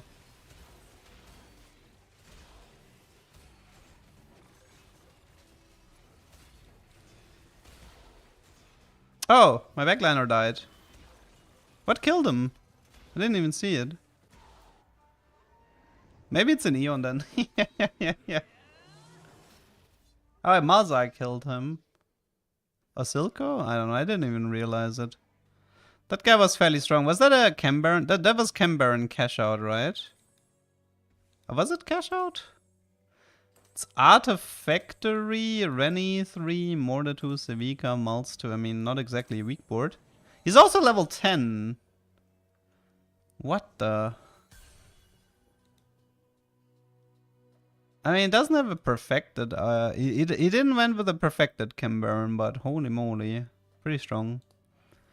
The main issue right now is either, like, Kog'Maw right now dies too fast, or, I mean, I did like the Black Rose frontline, to be honest. I kind of did like that one. The sign was pretty useful, but we need a way to protect the Kog'Maw.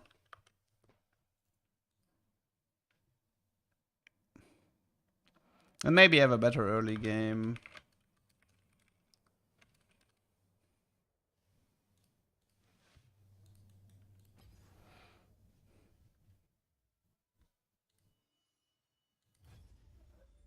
There's 8 Bastion if you need it. Yes, 8 Bastions are favorite frontline trait that pretty much nobody ever used. Because it was completely pointless. I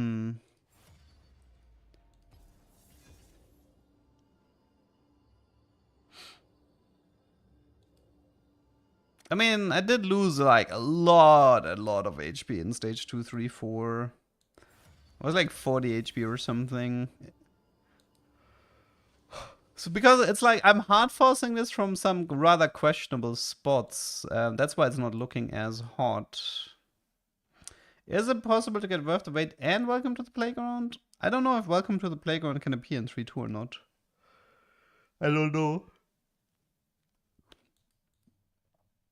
I don't need it. I don't want a Singed. I'd rather play 2 Singed 1-stars than a Singed 3. Also, I mean, I kind of want to push levels. Because if I push levels, I can play more frontline units.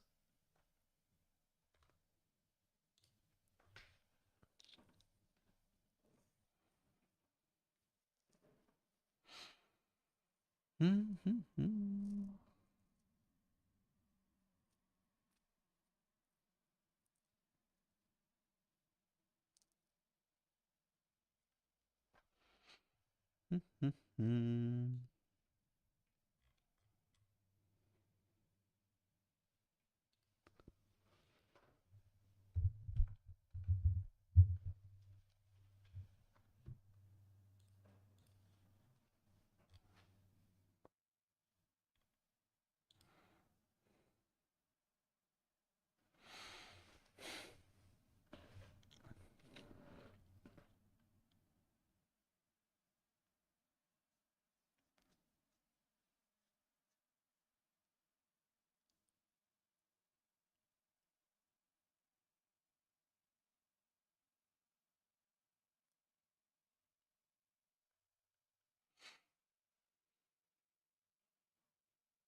Have I found a funny chem item chem spot abuser interaction yet?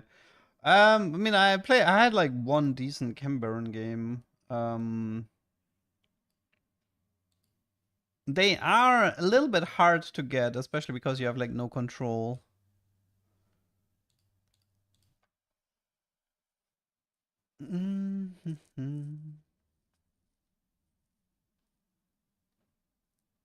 I hope I'm not the one who's stuck in loading screen. That would suck. Let me just make sure that it's not me. I did tell Riot that they should disable 1000 cuts. That's pretty much. I told them I think it's broken and I think they should disable it because otherwise the patch is gonna suck.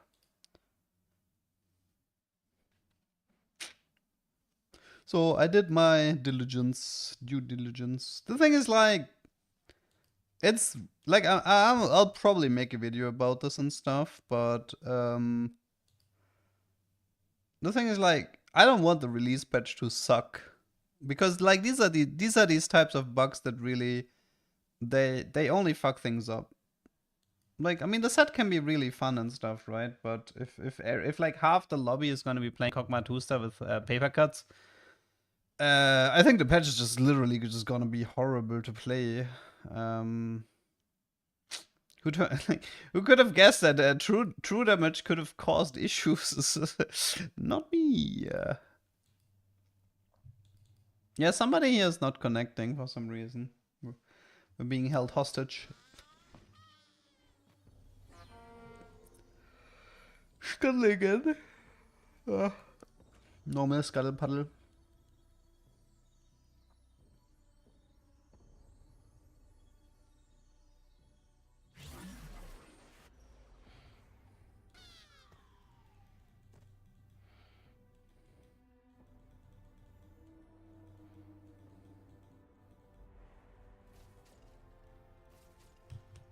True damage is I mean, true damage definitely has been causing a lot of meta issues.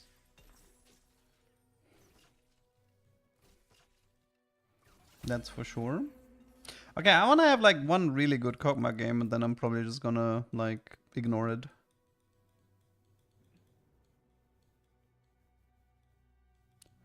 One good Kog'Maw game and I am fine. Let's try to focus on like a strong early game for now. Just try to like ignore the units. We can pivot into the stuff later. Just ignore all the units, go for a strong early game and then pivot into Kog'Maw after. Technically all you need is one Kog'Maw 1-star and paper cuts in 4-6 and then you make the pivot.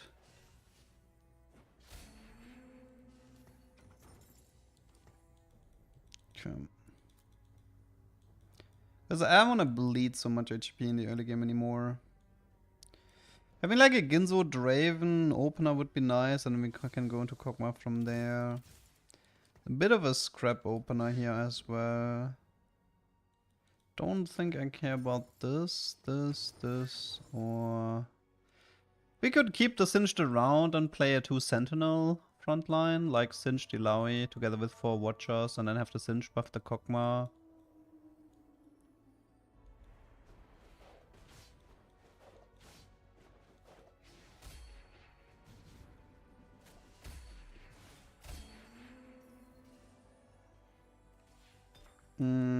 Okay, items, I'm probably just Sunfire Slam for early game. Then probably Sunfire Trundle with a Rod on Ziggs for like scrap. Then set for Bruiser, so that's Trundle, set Ziggs, and then let's see what else. Watcher Emblem's fine, I can use it. Full item can also be fine. As far as I Let's go support cache, let's see. One of Banshees could be good, but I think I prefer Locket more. Locket to buy time. Okay, so you can have the Locket and the Sunfire. Do you take the Rod? Technically, I don't need the Draven here. Do we have something better than Draven? Dominator? No. Bruiser? I mean, probably just one more Bruiser, right?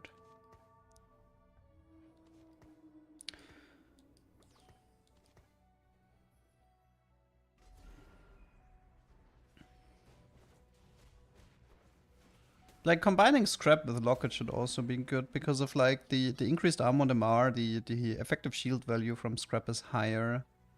But I would need Gangplank for 4-piece Scrap, so that's probably not gonna happen.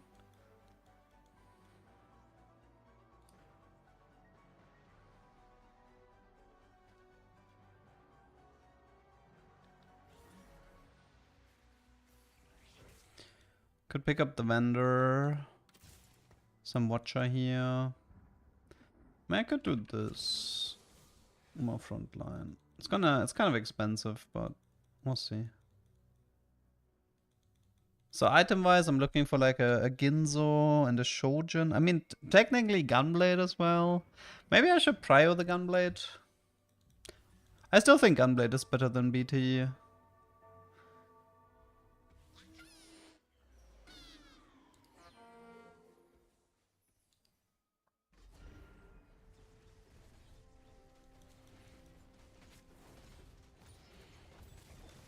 I mean, like it doesn't like the actual itemization shouldn't matter that much.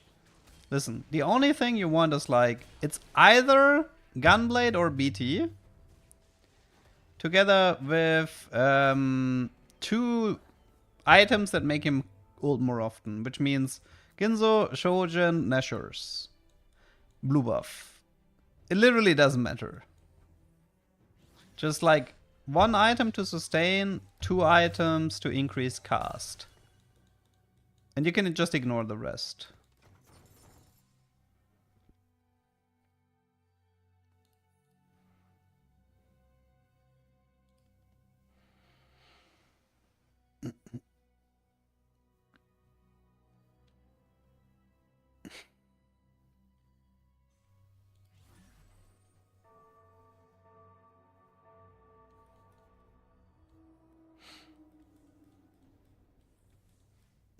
Technically I have a Loris here if I wanna do... No, but I'm kind of happy with this. I'll keep the Singed around. But I'm fairly happy with this opener. It's like a Scrap Bruiser, Watcher, Locket opener. Definitely good to win streak with. Once I have a Trundle too, so it's gonna be even easier.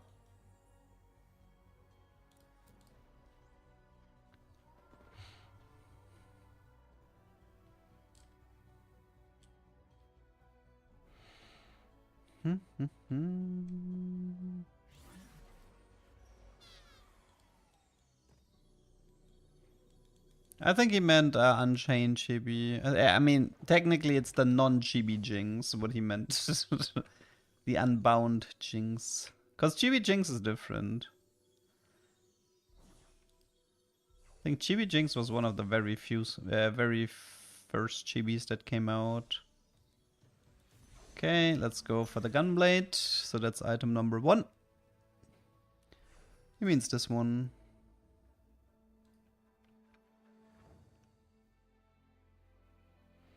Is it like this one? Oh, look, it's a double Kog'Maw board. Nice. Okay, you can have Gunblade.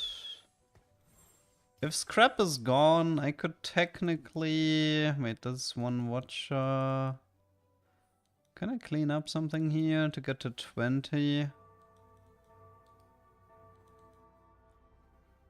I guess it's fine.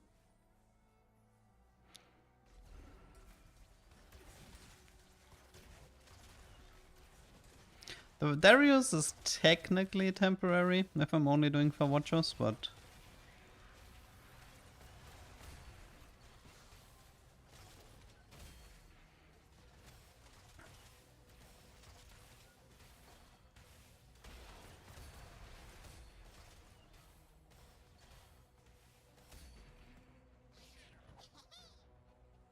The Unbound one standing in a pool of blood is ugly to look at.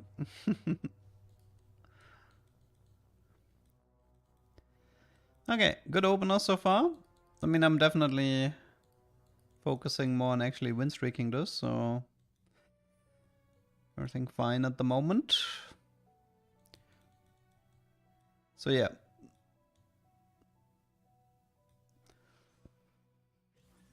Bruiser, Watcher. I could ditch the Bruisers for like a Sentinels. I was only playing it for Scrap, and if I'm not playing Scrap I might as well. So I can add Sniper in the mid game, but I don't need to run it in the late game. Pretty much running 2 snipers makes sense until you hit paper cuts, then it's over. Really, yeah? I suppose. Would be nice if the Singed was 2-star, because he still needs to get the ult out.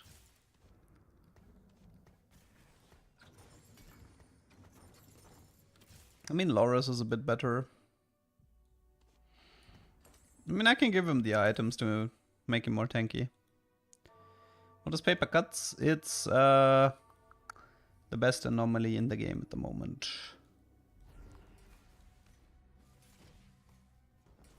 Oh, I have 4 Sentinel. I suppose I should be ditching the Watcher then. Push 6, kick out Vendor. Do cuts scale with Sniper? Apparently not. But that's... Actually, you know what? I don't care about Sniper. Yeah, screw this. I can't stand Zeri anyway. This is like Shojin Ginzo, I assume. The odds of finding it, well, 1 out of 60, but if you have 60 gold, you can guarantee it. Double Gunblade, no thank you. I'm fine.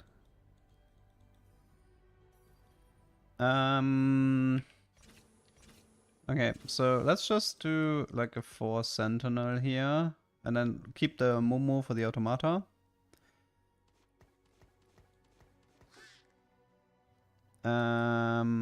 Can keep these 2 for Watcher for now. I don't think I'll need Aurelia. Probably not. Can keep the Vendor.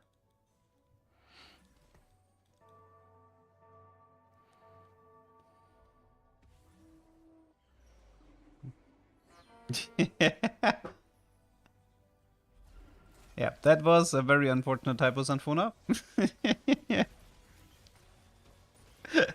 We should have a deck that looks like an in real life deck. That sounds so cursed. Is it worth to reroll your gold for paper cuts? I think so, yeah. Considering your main carry starts dealing 10,000 true damage, I think it's justifiable.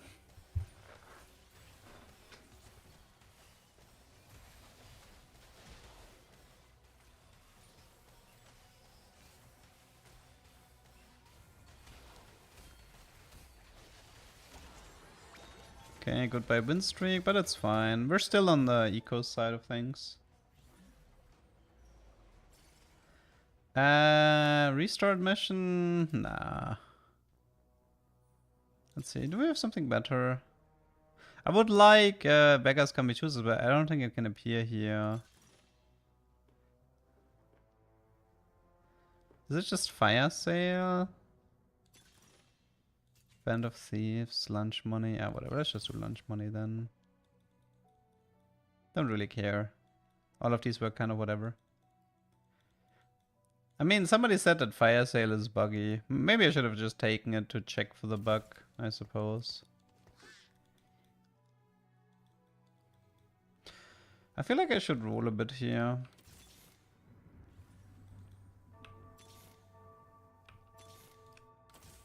Kog'Maw 2. Unfortunately, we have 3 components that we can't combine at the moment. Having like Pandora's items would have been nice. I think Singed as a silver is fine. I mean, the argument is that tier 1 units who have an hero augment are silver. Obviously, he's not as crazy as the set 2 legendary Singed, just in terms of like base stats.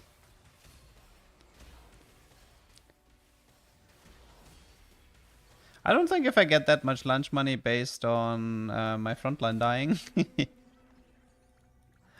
But a little bit of money helps, I suppose. Could be Leona up here for the time being.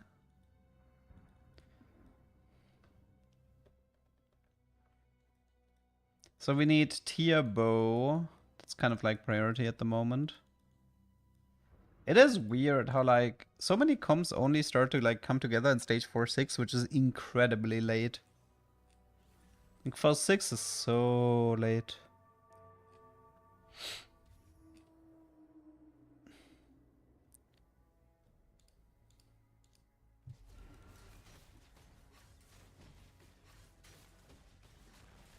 Okay, but once I have one good Kog'Maw game, I kind of want to go back to deep root strats.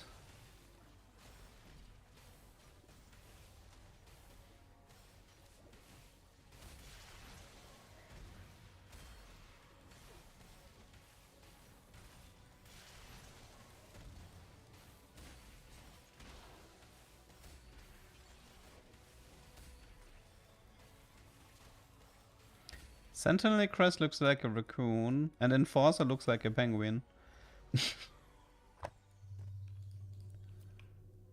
Which one's the Sentinel one? This Automata?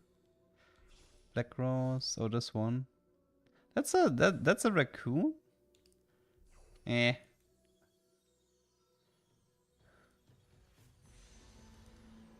Oh, no! Okay, I'm actually getting old. Well, I mean, I couldn't have gotten the bow, to be fair, because he would have taken it, but... gosh darn it. Dude, I don't want these components. That's the downside of picking last. So this is fine. Man, I needed like Pandora or something. There was like no bow note here because I've last picked. That's kind of sucks.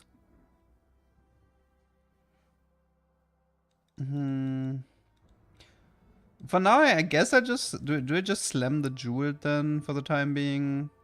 I can like remove it later. But this way I can still do Shojin Ginzo later. At least it gives me like a power spike for now. Because it sucks not having any items at the moment. I can give him the rod because I know I'm gonna use magnetic remover anyway.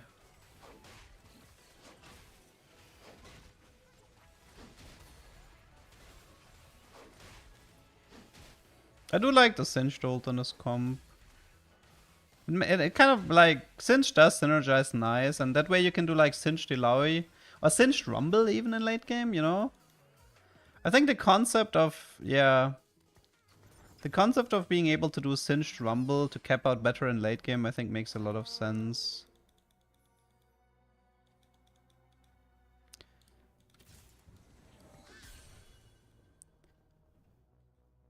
Oh, and a Singed pair.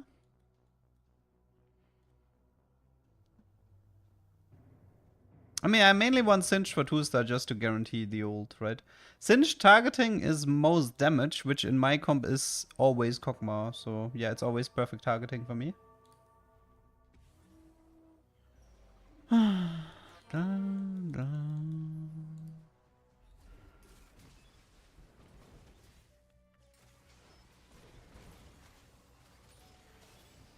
Come on, Singe. Sometimes, like, you have to be careful. If Singe has something like Sunfire, he can actually target himself sometimes on the first ult. I've had this happen before.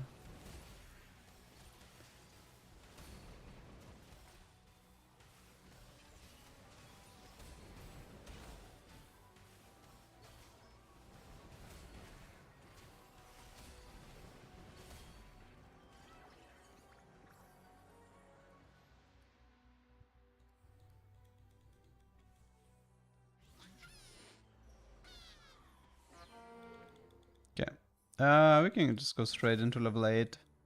The fact that you can completely skip out on rolling Kog'Maw 3 is part of what makes this comp so disgusting.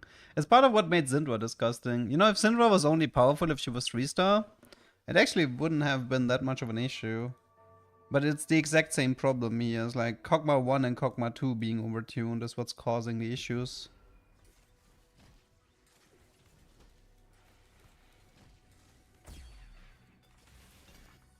Oh, that's a Ginzo. Nice. Finally. Give me a tier, please. Oh, I got the BF, that sucks. Oh, come on. Like, so many... Oh my god, look at this. So many items, I can't use anything.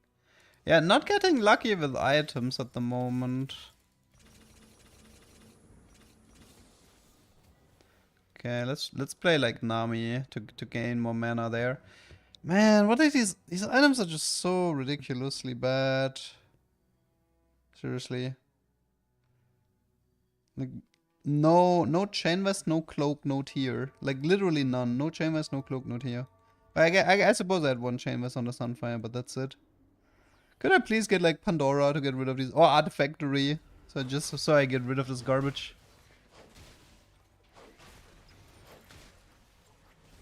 The problem is, like, yeah, the Shojin would be nice, but then I'm still stuck with like unusable items pretty much. Like, my frontline is gonna fall like paper. Oh my god, are you serious?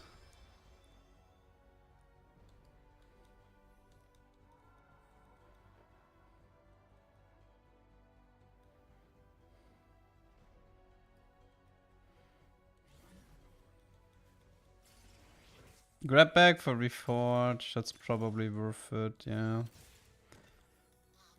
Okay, okay, well that's a Vamox for now. I don't know if I want to go for the double Ginzo here.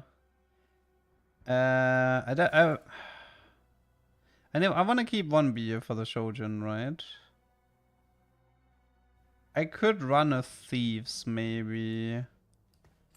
Because Thieves at least can run something useful. And I think it's like, then it's this is the Reforge here. Wait, I think I should Reforge the Jeweled as well. So we keep this, and then we Reforge this. Okay, so Declaw is at least somewhat useful. Unfortunately, the Rabadon not so much.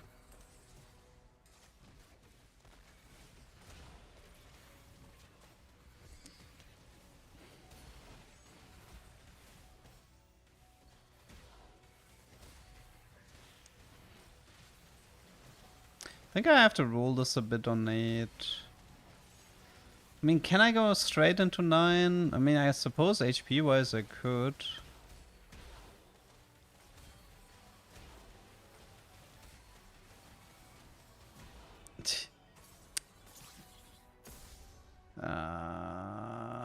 This is annoying. But I kind of feel like, well, Garen, I mean, it's probably now's the time to swap to Watch Us. Can keep the Nami around. I don't really need this. And I think the Sentinels were supposed to be... Loris is supposed to be in Ilaoi. And Scar can be... Is it the Vladimir? It depends if... Oh wait, I have an emissary too much, right? The Nami has to go...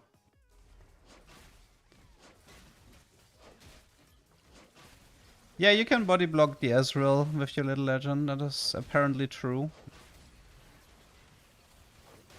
It was reported a few days ago, I think.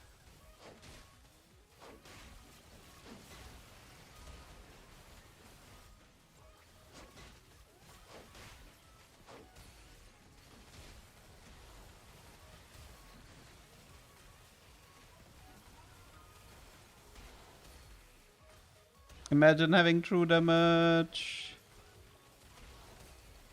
What a fight.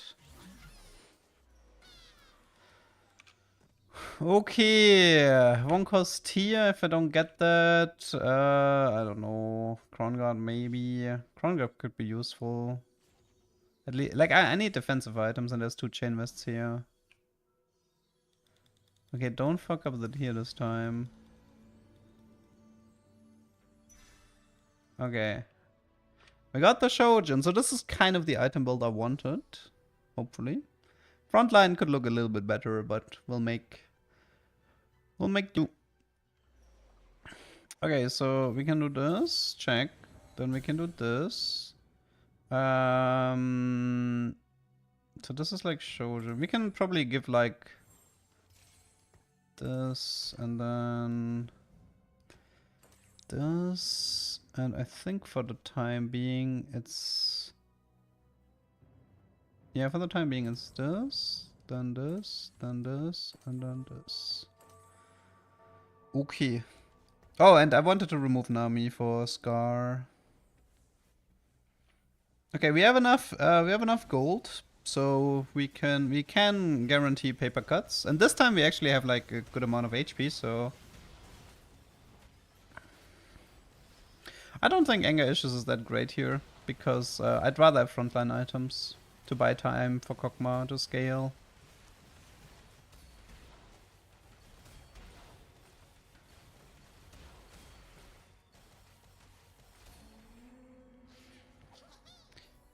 Okay, so now we have to be willing to roll up to 60 gold for paper cuts. Hopefully it doesn't have. Hopefully it's not 60 gold, but it is what it is. Oh wait, actually I should probably. Okay, so fortified, heavy, calling.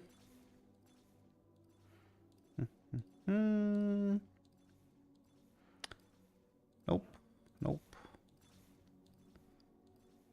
It's probably gonna be expensive, but oh. It's the first time this happened to me. Okay, wait. Oh my god, I actually just griefed myself so hard. Dude, I hate this. I overrolled it. I think I just fucked up. Dude, I'm getting old, man. I'm actually too stupid to play TFT. Okay, wait. If I re-roll everything, can I get it again?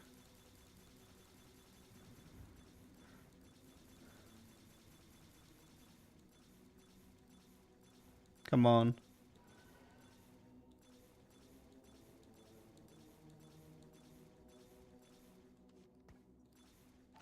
Okay, fuck this.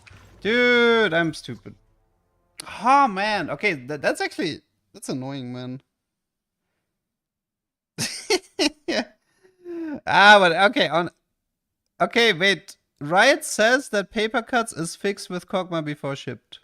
Okay, so... Okay, we can actually stop playing this comp then. I mean, they say fixed, but it's still gonna be broken, no? Whatever. Let's play some deep root stuff.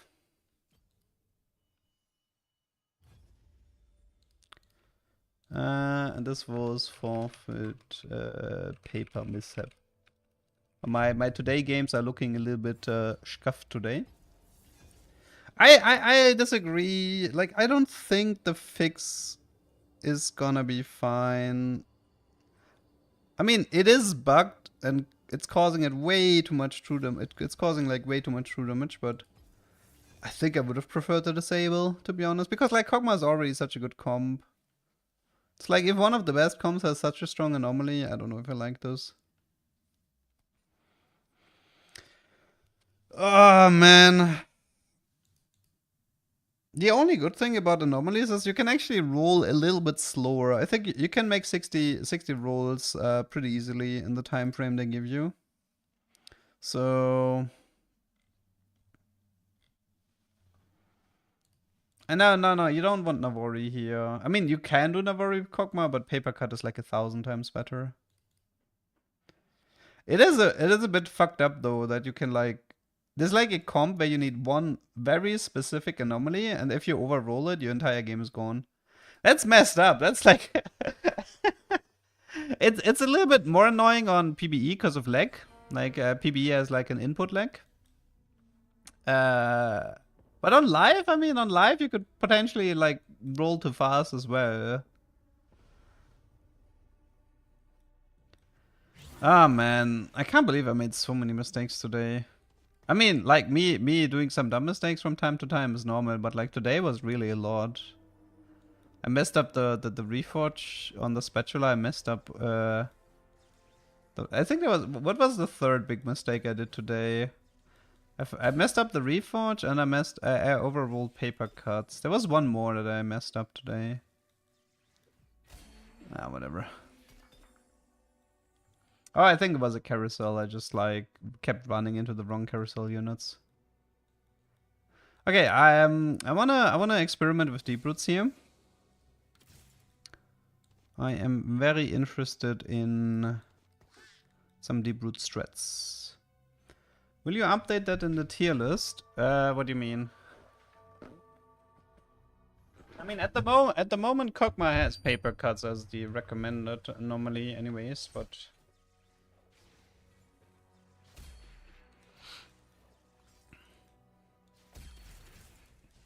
obviously, I will still have to make some adjustments today and tomorrow on the meta sheet.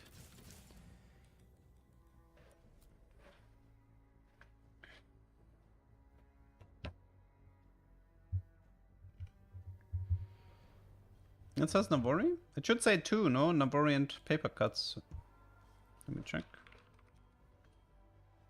If it doesn't say paper cuts, then that's a mistake.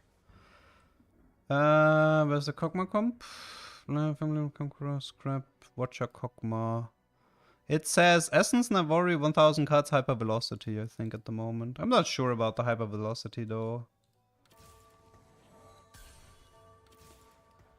It's like an AP type opener. I don't think I want to play Medi at the moment. I played her enough.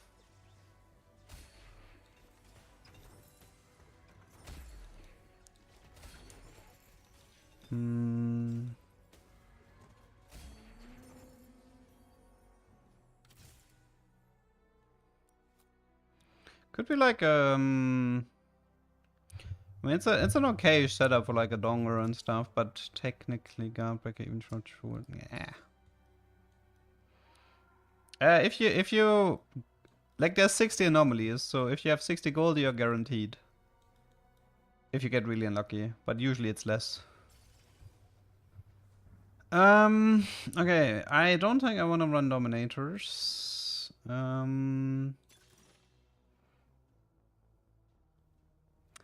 don't like that one too much either. Ugh, do I just go for...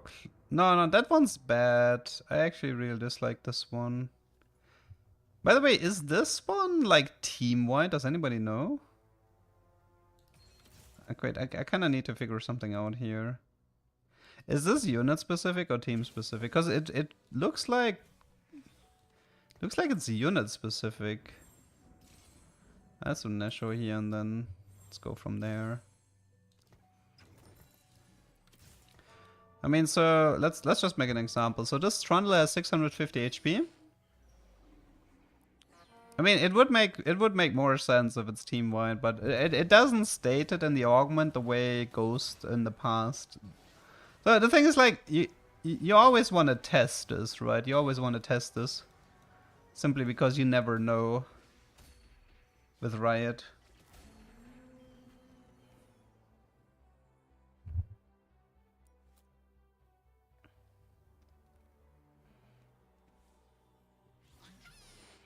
Okay, so right now this Vex has 8 HP more, and this Trundle... Nope! Guys, I was right. It's units on the board. I was right. It's units on the board. So every unit here has permanent... That's why it's not in the description. So this is like tier... This is tier 1 reroll augment. Because you're supposed to be like building up interest while playing the tier 1 units you want to reroll. This is like family reroll, Draven Darius reroll type. But it's definitely tier 1 reroll comp. That guy is so strong in the early game, what? I love how people are like, yeah, it works for every unit. But can it stack Cyan? So the way it should work with units like Cyan is it stacks it until you happen to reset him. Like if you ever like remove Black Rose and the Cyan disappears, like all the stacks would be gone forever. So if you play like Black Rose and you don't touch the Cyan, you might be fine.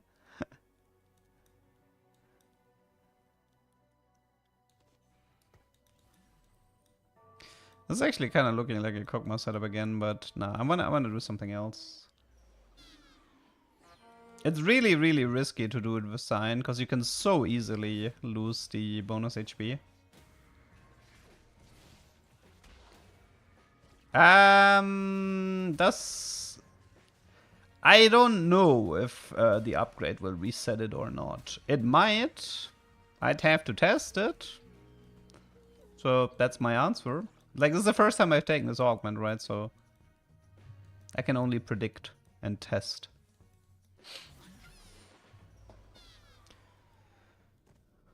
Okay, we need frontline stuff now.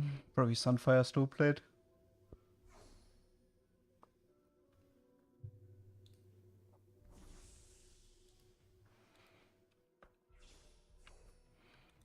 Probably Snowblade here. Don't play the Mumu or something. Hold the line. Hold the line, Mr. Mumu.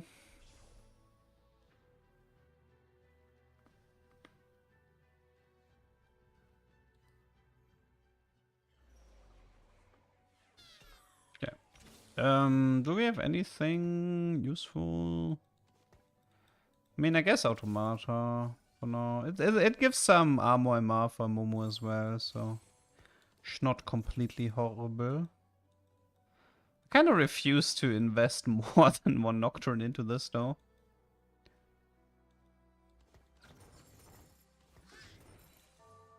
Okay. Yeah, but I feel like if you take this, it has to be tier 1 reroll.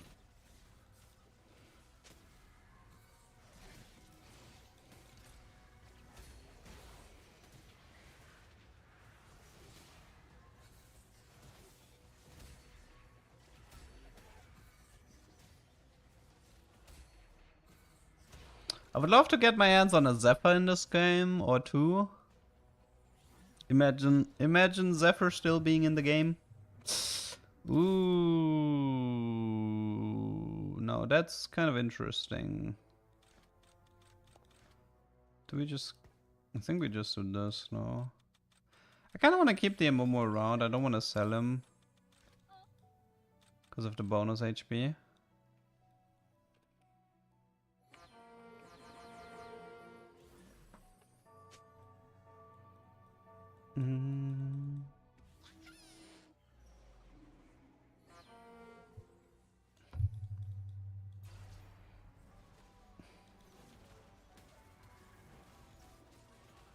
I mean, once the set goes live, there won't be any augment stats anymore.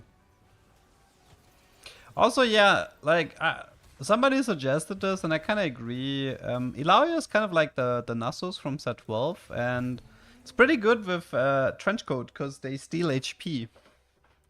Like, Ilaoi steals a flat amount of HP, which is usually pretty positive for, like, code shenanigans.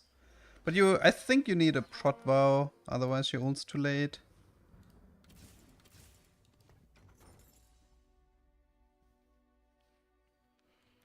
I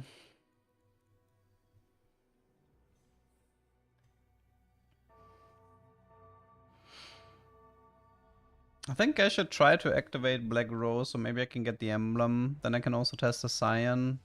Only downside is I need a Casio. I need a Casio in stage 3-1. Check her HP.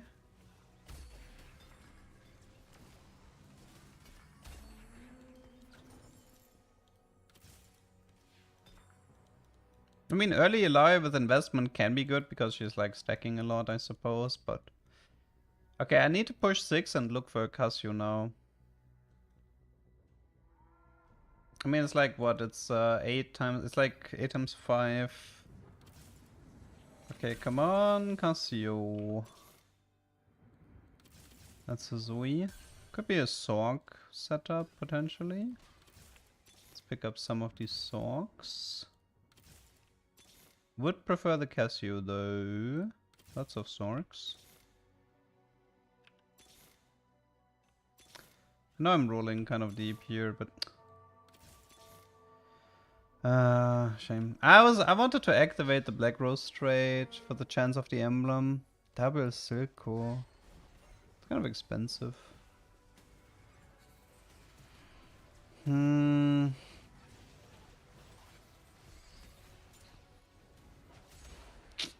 He has the Casio. Rip. I mean, I could swap this into a Sorg board, I suppose. Sorg Sentinel. Does Ilau even fit in here? Am I gonna add anomalies to hero augments? Probably not. Pipeline, I suppose? Do I have a thieves? I don't. Okay, let's do pipeline. Okay, let's just let's magnetic this because I don't want to sell her, but we can get rid of the Vex. And I think we can probably... Wait, he's not a Sorg, right? He's a Dominator, so we don't need these. Okay, so there's like 4, then Zoe takes the items. There's a Syrup here. And I guess for the time being, this should be fine.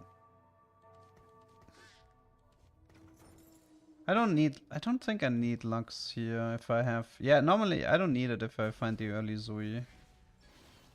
Yeah, let's just get rid of this stuff here.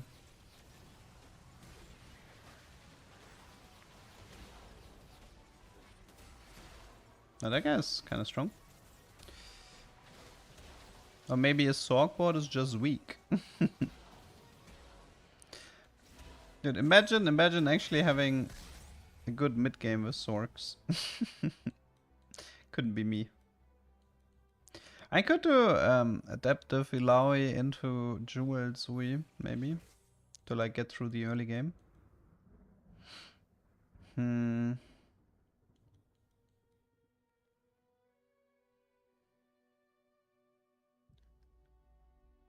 It's not great, but the problem is she's also like mana locked for like really long. That makes the adaptive awkward. That's what I don't like about this. I mean, like the tier for redemption, the crit for jeweled, and then the cloak for ionic. So that's like rod, belt. Rod, belt. Everyone is so... I mean, the problem is it's like I'm down 2 augments, right? That's the issue here. I'm down a gold augment and I'm down a prismatic. Just... And I'm playing Sorgs, which are notoriously bad in mid-game. Because I couldn't find the Casio or the Elise. Okay. There is an Ilaoi pair, but I think I prefer the Rod here.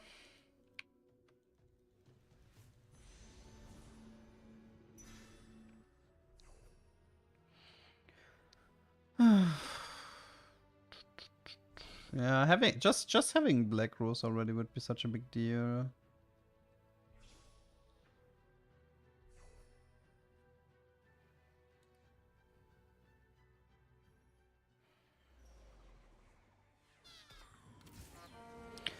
I think I just have to eat it for 2 more rounds. There's nothing I can do. I might also might have to keep like some gold for the deep root. Like, I mean, deep root and sorks, they don't like. For what I have planned, it doesn't really work. But I just want to get the deep root testing out of the way.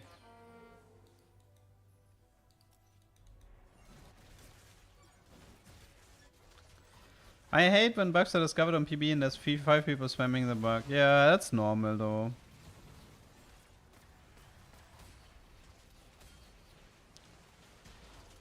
Yeah, the Kog'Maw thing is spreading, yeah.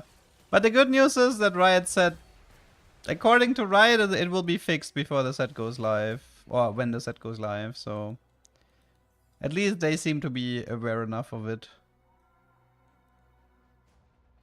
But yeah. Looks like today and tomorrow might suck a bit. What's gonna get fixed? Apparently, 1,000 paper cuts is like proccing too often with Kog'Maw, like 2 or 3 times as much as it should.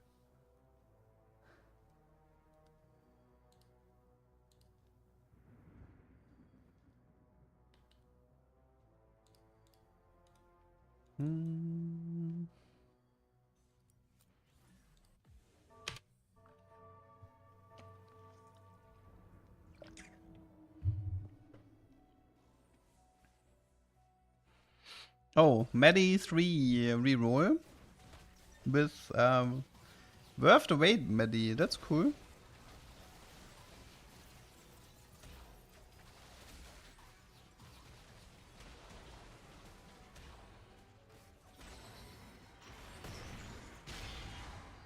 Man, I still hate Zorks. Man, you know, in like RPGs and stuff, I'm such a mage player. But in TFT, playing mages is always so infuriating.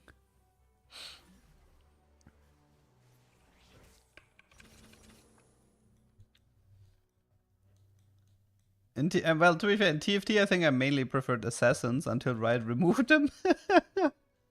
Rip assassins.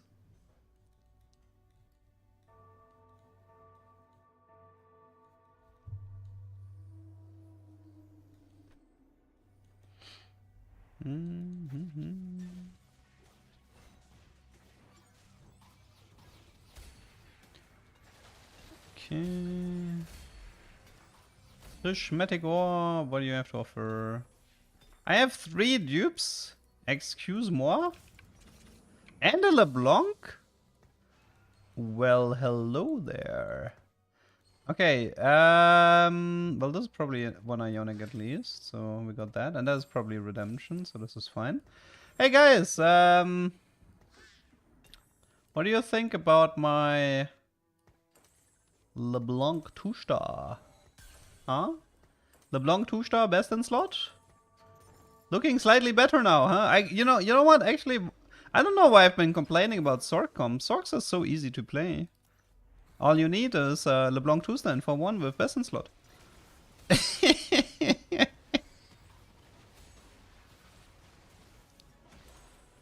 Yep, that's a nice augment, by the way. Very nice augment. Much balance. Much balance. Okay, that's kind of balanced. What rank was I in set 12? I didn't play for LP in set 12. I was just having fun. This is not a stream where it's about like gaining as much LP as possible. This is a stream about finding fun interactions and having a good time.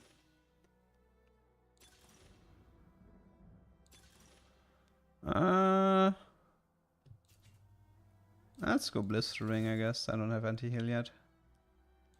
Oh yeah, so the sign is, I think he had the bonus HP, right? So let's remind this. This is 1533. And now, yeah, so now it's gone. Okay. So this confirms that any HP you stack on sign is removed the moment you reset Black Rose. Now the next test we need to make, we need to find like a Casio.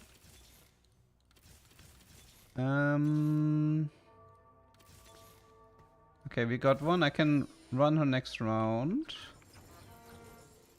Okay, now we need to make the same test with going from 3 to 4 Black Rose.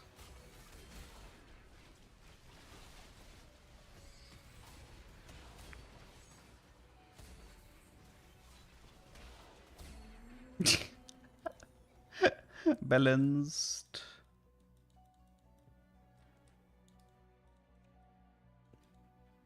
We can try to go for LeBlanc 3 this game. I don't mind.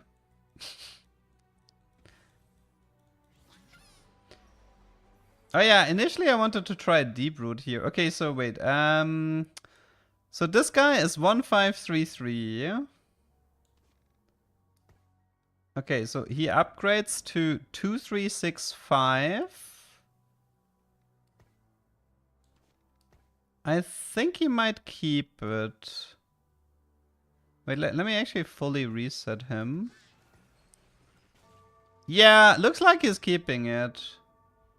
So the answer for Black Rose with investment strategy is it's fine as long as you never take Black Rose out.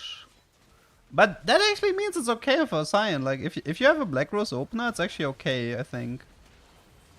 So yeah, if you have a Black Rose opener, then I would say investment strategy is fine. Good to know.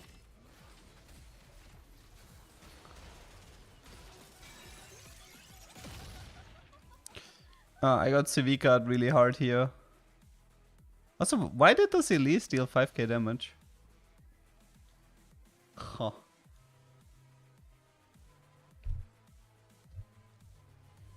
This also means investment is good with like dummies and stuff. I mean, yeah, it actually says champions, which means Cyan is disregarding the champion rule. Like it should have said like allied units, but champions implies it's only units, so he kind of like disregards that. What do I go for? Second Stoneblade maybe? I don't know. Could use a bit more frontline.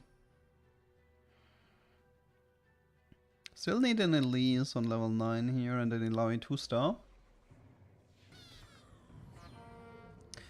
Ugh, it's kind of expensive.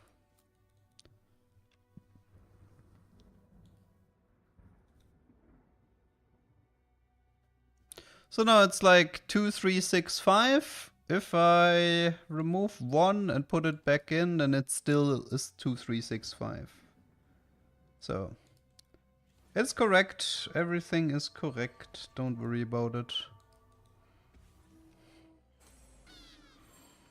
So it does work. You're not allowed to like remove all Black Rose units.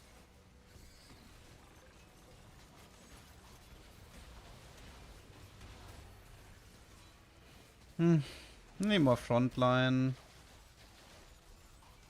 Maybe position the LeBlanc more on this side. I like the fact that my LeBlanc 2-star can't even win in stage 4. I mean, she's dealing good damage, but man, the rest of the board is just gone so completely useless. Okay, I mean, we could also go for like an interesting LeBlanc.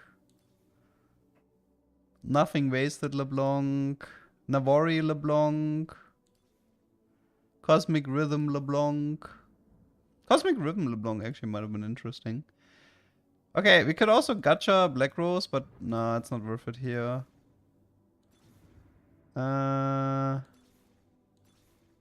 Okay, we got Deep Root. Actually, let me try the Deep Root here. Okay, so the idea of the Deep Root is the following. I want a position like this, and then like this, and then like this. Okay. And then Okay, whatever. Let's throw her in as well. Okay, so the idea here is everybody is gonna have their main tank here, right? Like this is where you can expect the enemy main tank to be. Okay, but against him, he had a bit different positioning, so against him it didn't matter as much. You know, the sign aggro dropping causing the ambassador to be on my LeBlanc is not that cool. I don't like that.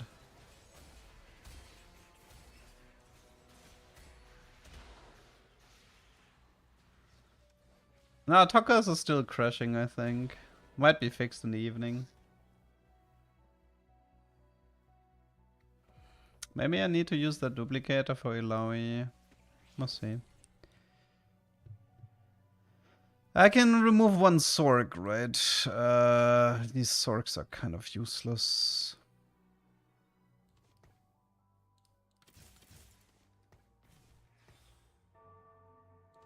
No point in playing Zoe.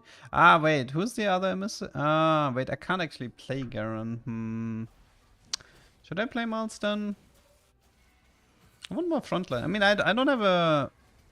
I don't have a Sentinel yet. I wanted to play a Rumble. Give me a Rumble, please. And then allow it 2-star. Okay, let's try to look for a Rumble. That should already help a bit. Mordekaiser. Elise pair is fine. 2-star is fine. Elise 2 is fine. I mean, I can play Murder maybe.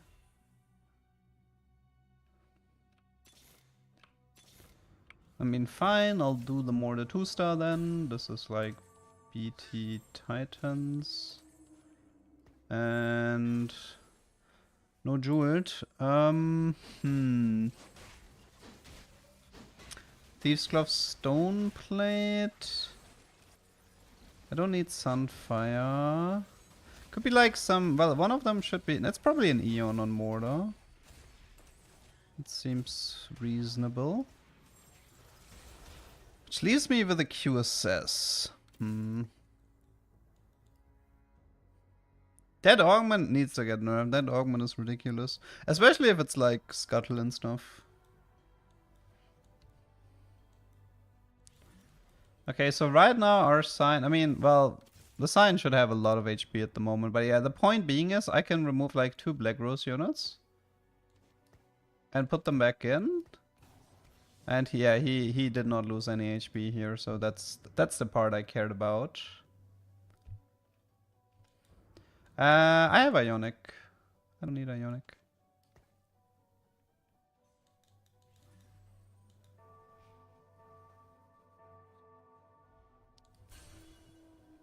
I mean, I can reforge here if I want to fix... Okay, so let's pull this Ilaoi here, please. Yes! This is what I wanted. Yes, yes, yes, yes, yes. Okay, so this worked, guys. I just pulled the enemy Ilaoi here. Okay, now this is part 1 of my plan, okay? I can't believe I'm losing this, by the way. Okay, but how bad is this comp if I lose with more than 2 LeBlanc 2? Yeah, I know his Sevika crushed my... I need to play Sevika myself, but I don't have... I mean... It's gonna cost me 1 Sorg, but let me see if I can find a Sevika. Okay, so what I wanna do is this. I wanna put a Sevika, and I think I wanna position her like this. Let me see. Can I find another one? Oh, Rumble is also kind of good.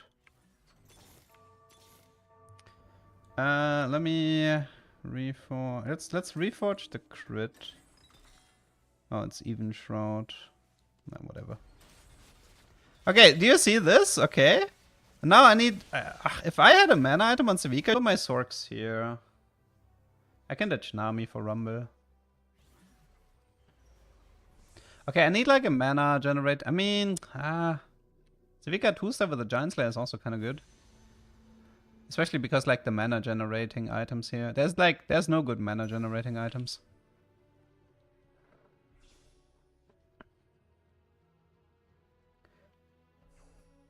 Is Hosh ideal? Yeah, I mean, Hosh is a very good Civica item for sure.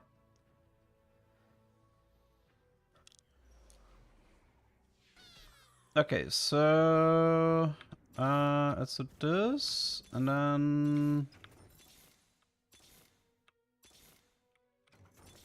okay, that's fine. So you take this, and then you take this. Okay, this seems to be more or less my final board. I could give her Eon instead of Mordo, maybe, but Mordo seems to be more in danger anyway. So the idea is this, okay? So you position like this, so the middle is free, which is supposed to pull the main tank. Okay, here it's the wrong unit. Also, Civica is supposed to go to the Scion. Maybe I have to put her one more to the right? And the Civica kind of betrayed me.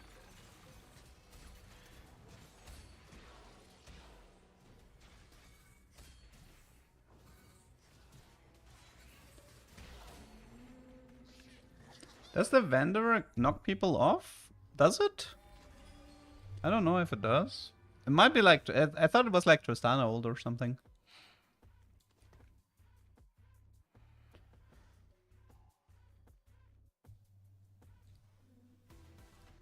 Okay, against him, I think I want to position like this.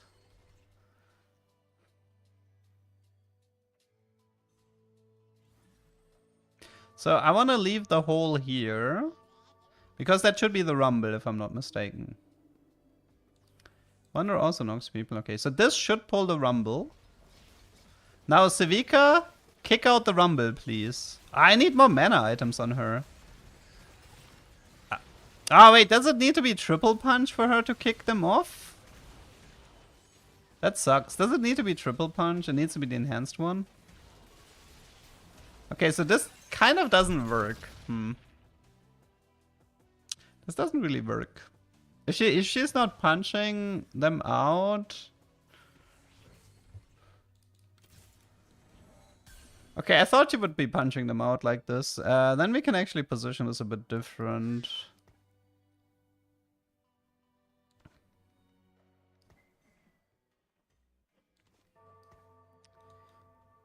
Are we dead? Are we winning, son? I mean, like, okay, that comp is, by the way, that comp ended up being a lot weaker than expected. Nah, I mean, the solo Scion frontline is obviously good, but I'm doing a specific deep root test here. Which is why I'm playing this a bit different. Eon is good, Hosh is good. Let's prio this. I don't have Pit Fighter for Civica at the moment, which is a bit annoying.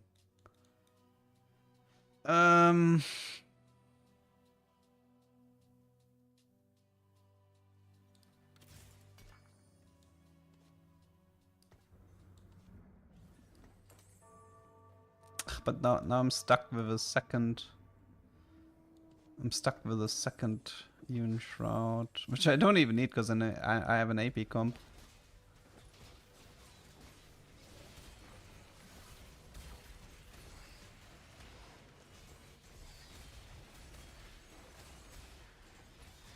Man, fights with Mordekaiser are quickly become so messy. We have like no idea what's going on.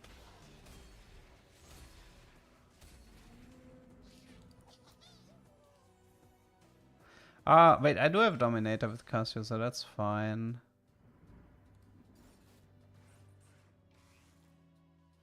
I mean, I guess I should be rolling for Rumble too, but...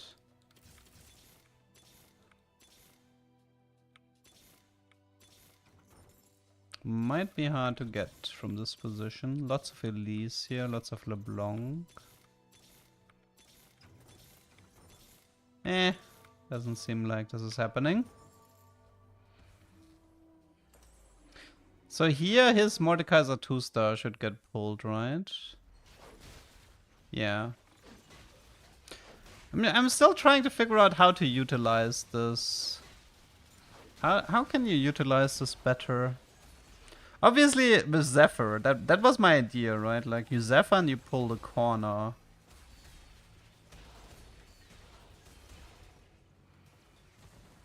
Not having Pit Fighter sucks a bit.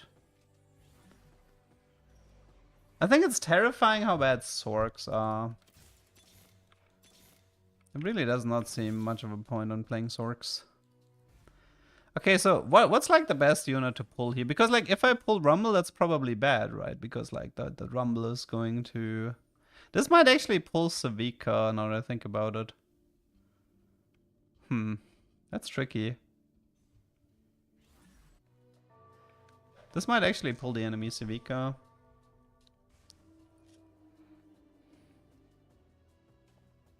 It's either Nunu or Savika. I was Nunu, okay.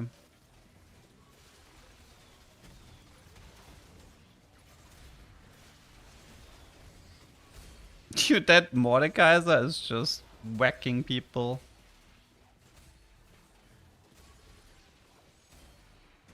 I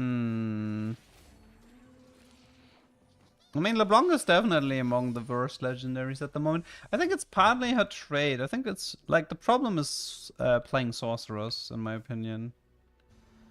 Okay, I have absolutely no idea what I should take here. Archangel? I don't know. Like, this is supposed to be the good item build for LeBlanc, I think.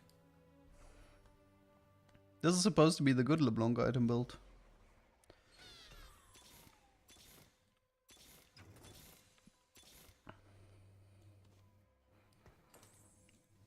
I think the Sorks just have too many bad units. Too much is low tier. Tier 1, tier 2. Like, Nami's also kind of on the shitty side. And like, there's no point in playing Zoe if you're playing LeBlanc. I mean, you could play like a duo carry Zoe LeBlanc type thing, but you still have a massive frontline issue. That's why I think you need to combine Black Rose with Sorks, because you need the sign on the front line. Otherwise, like, Sorks will never be able to play the game.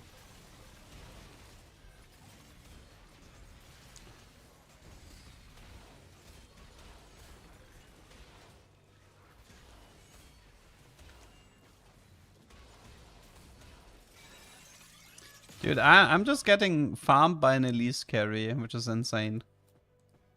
Like, Elise 2-star seems to be more... Like, backline Elise 2-star seems to be doing more than... Oh, it's J3. I wonder if the other guy's gonna surrender. It's so messed up, though. Why is an Elise 2-star better than a LeBlanc 2-star? Like, seriously, what is this? The guy, like, the Elise has... Oh, he actually forfeited? Wow, what a jerk. Imagine you forfeit when the other guy has a 3-star legendary on PBE. Imagine. That is so lame.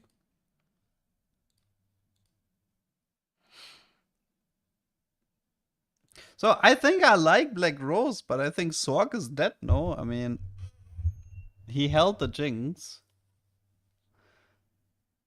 I mean, if he held the Jinx, then maybe, but whatever. I mean, holding the Jinx is also kind of sweaty on PBE. Well, looks like two jerks meet each other. No, LeBlanc is not a support. I don't agree with that. She had, like, even the supportive part of her ability is still true damage. Yeah. So I think Black Rose as a trade is fine, especially if you have like emblem and stuff. But like the vertical Sork side looks completely unplayable. Triple prismatic? Nah, final. Okay.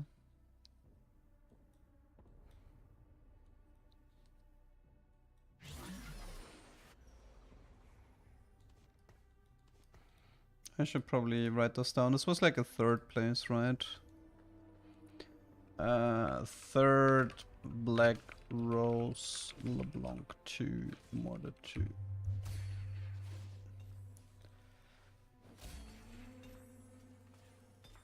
2. Okay, well, the thing is like... So, my initial deep root plan with Savika didn't work, so I need to make some adjustments here. I mean, I guess I need the vendor hero augment. The gloves of augment.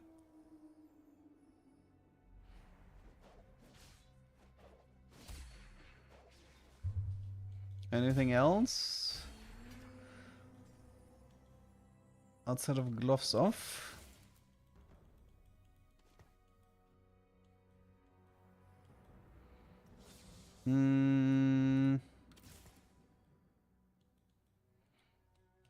I played Ambusher Corki and he nuked the whole board. I think Corki is fine. I like Twitch more, but Corgi has like some really nice traits. Like Scrap Artillerist are some disgustingly good traits.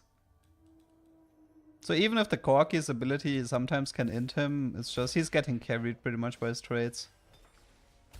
Oh my god, why is my ping going up so much? 300.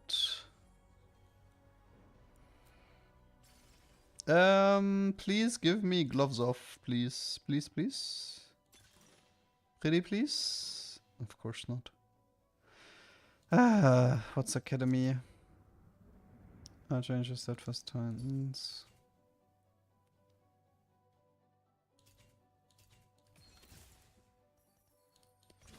Let's just go for a win streak. Do we have a watcher? We don't, right? Yeah, it doesn't look like it. These items are really bad though. I'm feeling like reforging the tier and then hope for like BF bow rod. Cause I don't like the tier is something for like powder, but I don't even know where this is going at the moment. Well, I need like Zephyrs or the vendor hero augment for the deep root strat. Since the Civica version isn't working. It's kind of a shame.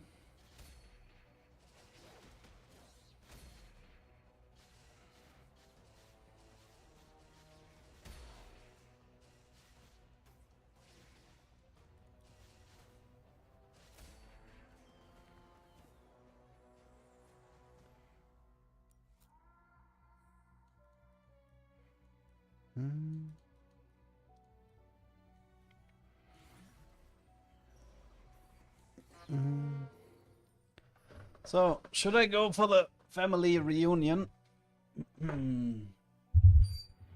I could.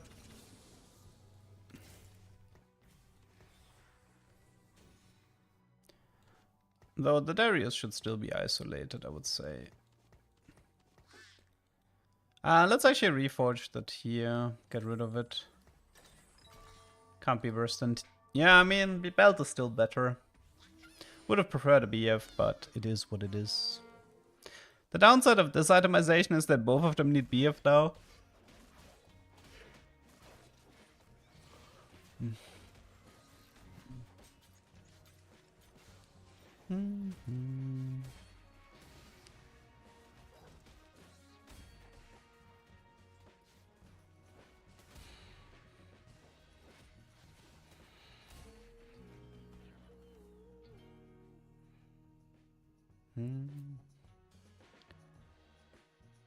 I mean, it looks like a Conqueror board, right? Like BT, Sterak, Darius into Ambessa, and then just play...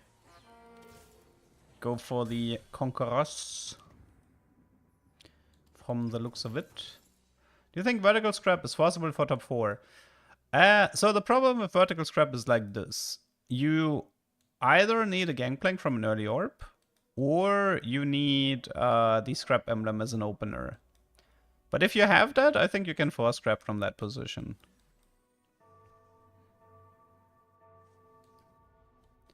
The thing is, like, there's a lot of augments, especially stuff like Trade Tracker, that's really powerful in combination with Scrap, and the 9 Scrap is like complete 3-win. So, I like, if you want LP, I think focusing hard on Scrap is a good game plan. Making items lucky, so it means like, let's say Draven has a BF, okay? So he could get a Shojin if he's sort of like if you're running Scrap normal, but if you have like 6 Scraps, then he would only get Infinity Edge, Deathblade, Giant Slayer. Like, he would only get one of those three. Because it like the lucky means it respects the roll and then it tries to give items based on the roll. Nah, no BF here. Rip. Should I go for the stone plate?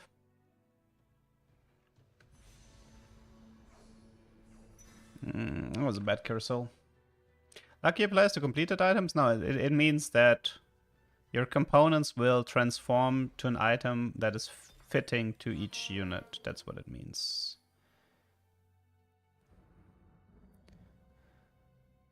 Should I go Sunfire here? I could, like... I kind of want to keep win streaking, so... whatever. Let's just give up the belt and the chain vest. How does Lucky work with components that are not recommended?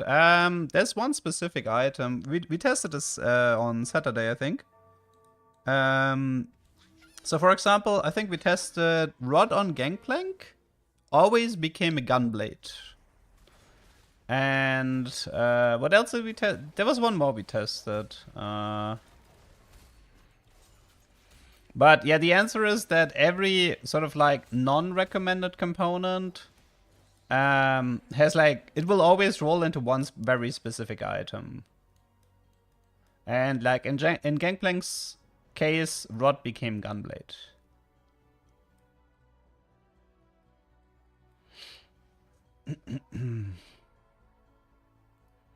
Yeah, I mean, 6 artillery is like the most forcible trade ever. Just because of like calling card Tristana. It's incredibly forcible.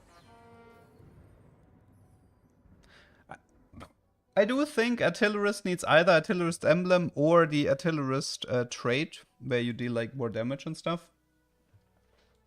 Or you need like a super early Tristana 3-star.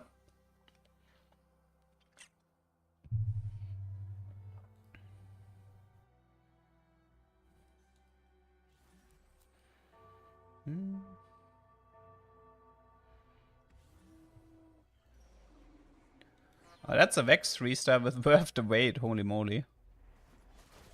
You keep failing with Medi?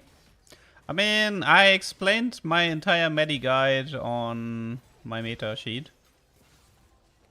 On how to play Medi.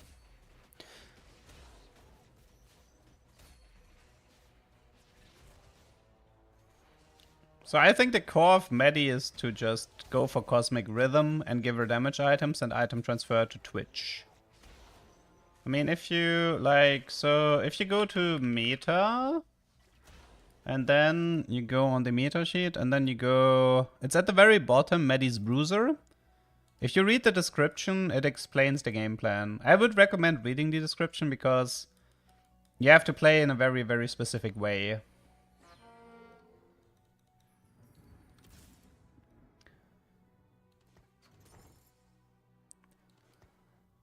Okay. Well, couldn't win against Mr. Panda Wise. Mr. Vex 3-star.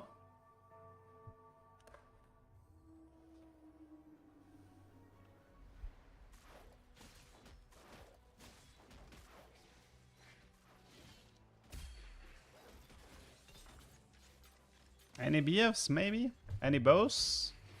Any BFs or bows? Bows good, that's a Ginzo. Ooh, so many rots. Not good. I don't like Ionic here. I mean, Even Shroud is acceptable, I suppose. But if I do Even Shroud, I give up the BT. And then going into Ambassa is becoming more difficult by the minute. So I kind of have to figure out how I want to play this. Like, can you get gloves off in 3-2? I think you can, right? I hope. I don't know. Maybe. I wanna get the gloves off vendor augment. And then combine it with Deep Root.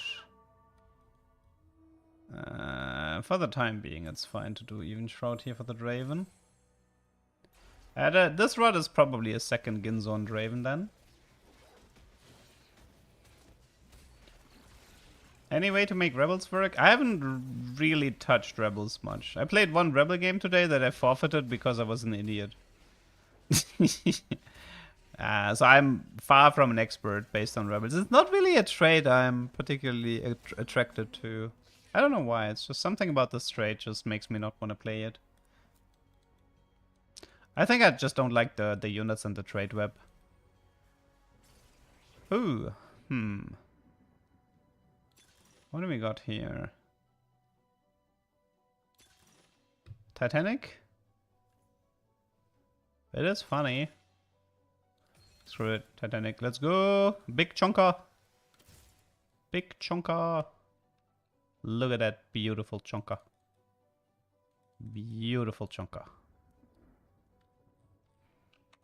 Okay.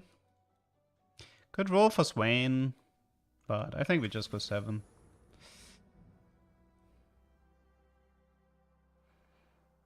Set splash is dealing mental damage. I mean, yes. I mean, I would say that I would make the argument that the set splash art is not helping in making me want to play this. Yeah, hey, Titanic. I think it's funny. I like being a chunker.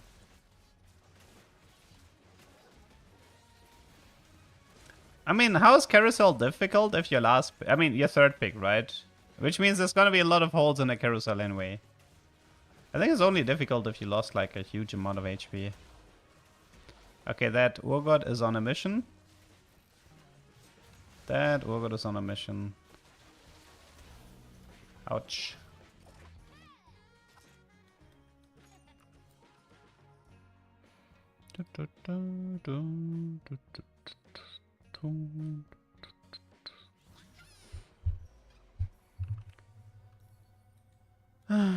I actually, something that's bugging me a bit is I don't actually have a game plan at the moment. Yeah, I don't have a game plan here. I'm just pretty much playing what... I mean, guys. 375 MS? No, wait, it's going up. It's 400 MS now. Yes, I love it. 400 MS with Titanic Titan. And then people are gonna flame me if I don't get the correct item in the carousel. Is BF the most important component? I don't think so. There's an argument to be made that tier is more important.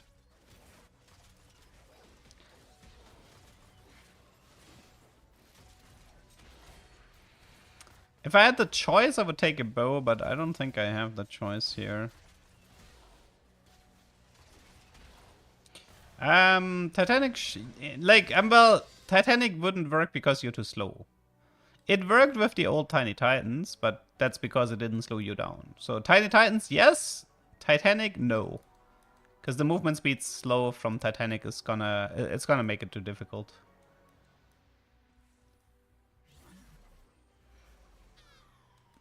Okay, where's the bow? There, Tristana. Let's go. Let me out. No, don't take the bow. Oh, I'm so slow. Hey, I still got the bow that I wanted. Easy.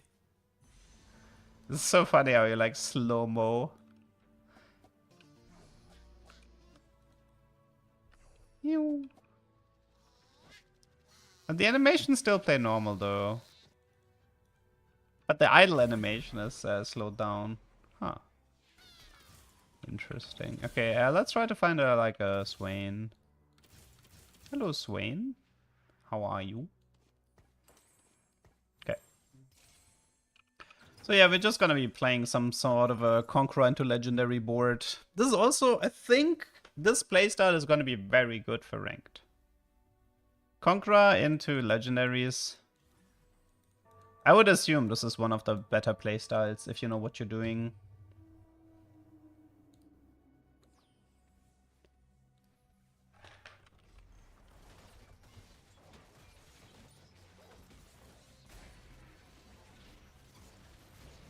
So yeah, you pretty much just add Mortar, Rumble, Sevika in late game. And I can check out for Ziggs and Twisted Fate. The Draven can keep the Ginzos. See, this thing, you know how Zeri is pretending to be a 2 cost, but she's actually a 0 cost? Yeah, Draven is pretending to be a 1 cost, but he's actually a tier 3 unit. I said overview. I mean, usually I do this because of like playtest stuff, but I don't think I'm gonna be doing a first impressions. Speaking of wasted gold, goodbye Zeri. Yeah, I don't think I'll do a first impressions for the set. It's like there's no time left to do a video like that. Usually the reason why I do these types of videos is because like I have like a lot of time from the playtest and a lot of recordings. So I can take my time with it. But this was like, this set release was a mess. We went from like no playtest into a really messed up PBE cycle that's only 1 week long. Just didn't give me the time to properly make content.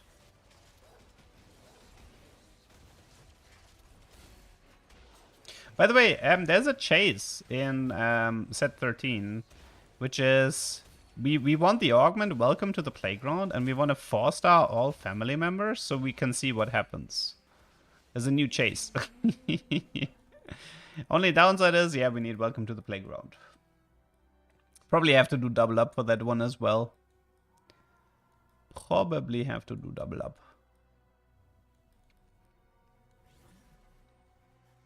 I don't think it's an Easter egg. I think it's just like, why would anybody do this? But well, do I want? Well, I definitely want the Ziggs for later. He's gonna be useful. Who's my emissary here? Am I running 1, 2, 4, 6, 7, 8? Technically, I can play any emissary I want. I mean, it looks like right now I'm skipping Mbessa for the most part. I don't have the item. Like, normally you do item transfer Darius into Mbessa, but yeah. I kind of don't have... oh, well, actually, I said that and I just got perfect Mbessa items. Okay, thank you. Yeah, I'll take that. Okay, now I want an Mbessa. Hello, Mbessa. Okay, you can have your BT and your Titans. I think you can actually take the Even Shroud for the time being, since I have nothing better. Okay, should be fine. We should get rid of the... It's soon time to get rid of the family members and replace them with better stuff. Oh, actually, Ilaoi is one of these better things that I want to play. Conqueror Crest would be useful. Early Mortar would be useful. Twisted Fate I'm currently looking for.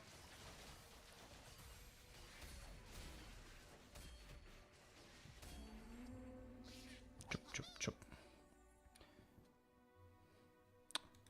I think she starts off melee, no? It's the first cast that makes her into 2 hex. I mean, she keeps swapping between melee and ranged, if I'm not mistaken. But to be fair, she should heal up enough that this is not gonna be... I don't want the family crown here. Hall of Mirrors? Do we want to try something with Hall of Mirrors?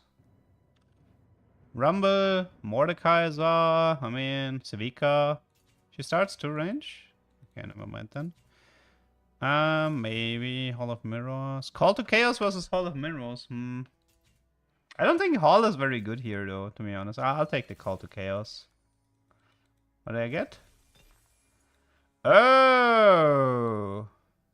Hello, Mordekaiser. How are you this fine evening? Or Rumble? Who do we want with this? It's not Mbessa because she jumps melee. Who do we want with this? We have 3 snipers focus. What's like the best legendary?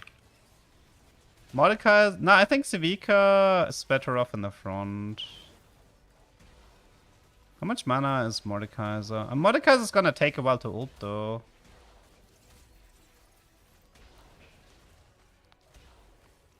Caitlyn? No, I don't want... I'm not playing Caitlyn here. I mean, yeah, I guess... Oh, fully ranged Civica for the flamethrower? You know what? I'm down. I'm down. Let's go for it. We're going for the Civica. Let's upgrade the Swain. Okay, I want to rush level 9 and play Civica. Okay, which brings us to the next question, which is which anomaly do we want here and why? Any suggestions for anomalies? What if, like, should I try rolling for Savika on 8 so I can give her an anomaly? Deep Root? So I roll on 8 for Savika and then go for Deep Root? That's a very interesting play. But, okay, I'll go for it. I'll go for it. I don't hit on 8, I don't give a fuck.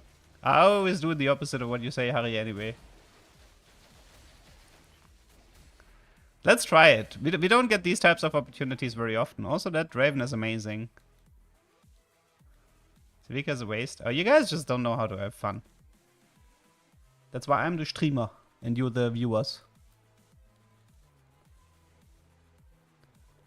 All we need is one Shivika on 8 into Deep Root. Mortar sounds more fun. I mean, listen, I'm only doing the Savika thing if I... Oh, right, I'm slow. Wait, I wanted the rumble. Okay, I'm not getting the rumble. I don't know what to take at the moment. Whatever. I wouldn't have gotten rumble anyway, so it's whatever. Okay, come on, come on. Give me Mortar or Savika here on 8. Okay, Ambessa. Glory.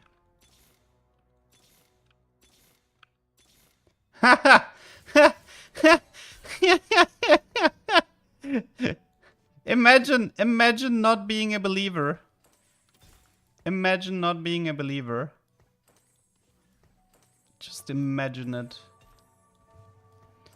Now we just need the Deep Root and we are in business. 50 gold. Dude, I can actually guarantee Deep Root. Okay.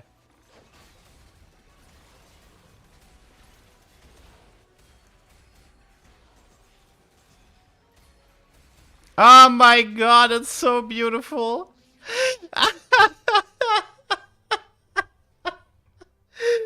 Okay, no, I'm gonna roll really slow here. Oh my god, that was so good, man. I love that they added the visuals for Flamethrower. Okay, Deep Root. We want Deep Root, okay? Very slow. We are looking for Deep Root here. No. Come on. Deep. Don't overroll it. I mean, I might have to roll a little bit faster.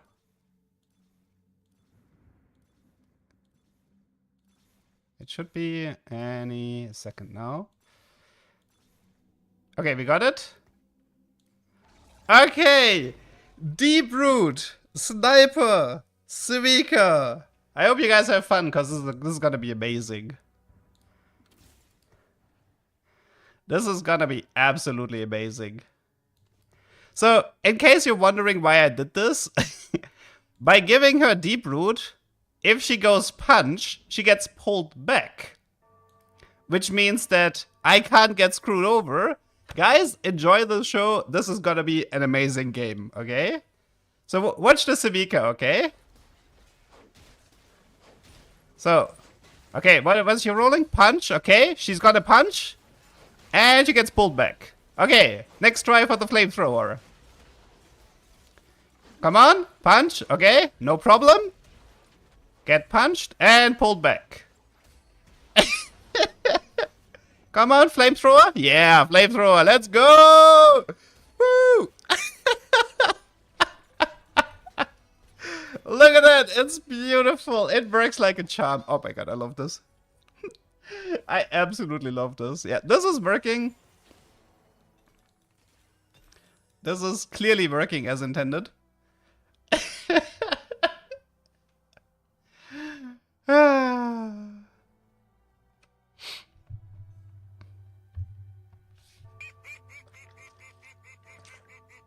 Why does it work like this? Because the Deep Root anomaly means you cannot move. So the punch is gonna try... Like with the punch, she's gonna try to jump melee, but the Deep Root is pulling her back to her original position.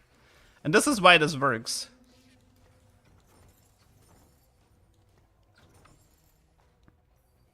This is absolutely beautiful. We could go for like Harsh Guardbreaker, Thieves, Prot Vow. I actually kind of like the Thieves Prot Vow here.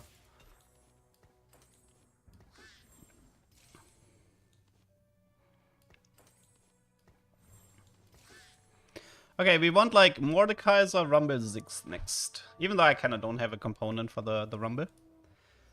By Darius? I can do Swain over Darius. It doesn't matter much, but yeah, I can change it. Okay, Flamethrower? Yeah, Flamethrower! Woohoo!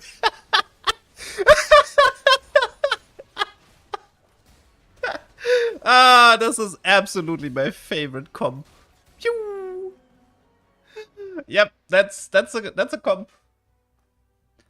And the beautiful part, yeah, this is 1-star Sevika. And the beautiful part is that if she rolls punch, she stays backline now.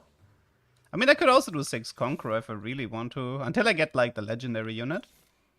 Sevika. Wait, I already have Ilaoi 2-star, right? So I don't need those. Ah, Rumble is really good here. I mean, how much do I care about the Pit Fighter? I mean, honestly, not that much. Okay, let's do it like this. Okay, let's see. What is she gonna roll? Flamethrower, Punch, or Chomp? She rolls Punch. Ah, it's not a problem. Because she's getting pulled back. Yes, you can do this with 6 Sniper as well. That's a Chomp, not a problem. She's gonna get pulled back. Flamethrower? Okay. I kind of got mortared. This guy's doing the same thing as me, but he's doing it with mortar. It's okay, though. It's okay.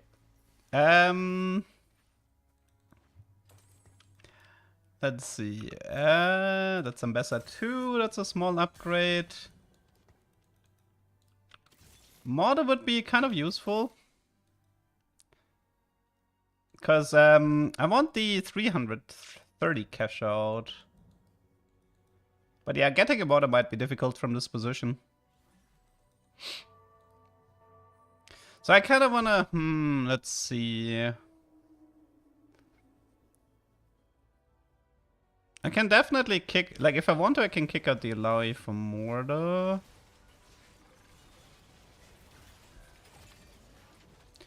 Sevika, you need to roll the Flamethrower. It's really important. Yeah, Flamethrower.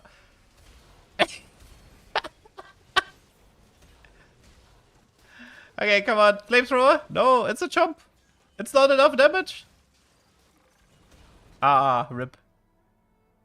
My frontline could, like... Buy over Darius? I mean, I don't know if I want to go for 4 Pit Fighter or not. I mean, I guess it's more true damage, right? Should I go for the 4 Pit Fighter? Wide GP. I'd rather have, like, frontline and stuff. Maybe, like, 4 cent. Oh, right. I forgot about... can I get the Mamox? Okay, I can.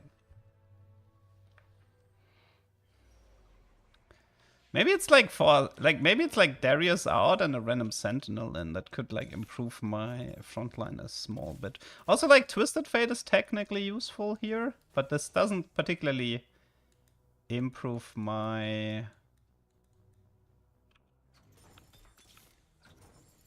I mean, to get like 4 Sentinel here, I would have to kick out the tier for the... I mean, right now the Ziggs doesn't actually do that much.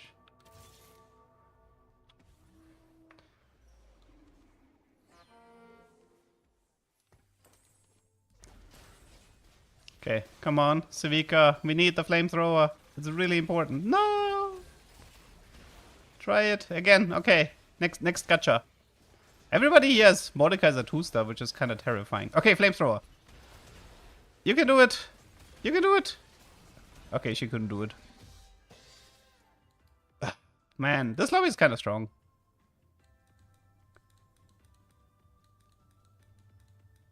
Man, this guy has so many legendaries. He has 2 2-star LeBlancs and 50 gold level 9.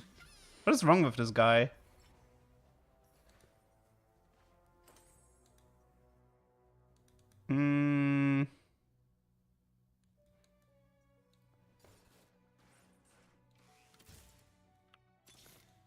What is wrong with this guy?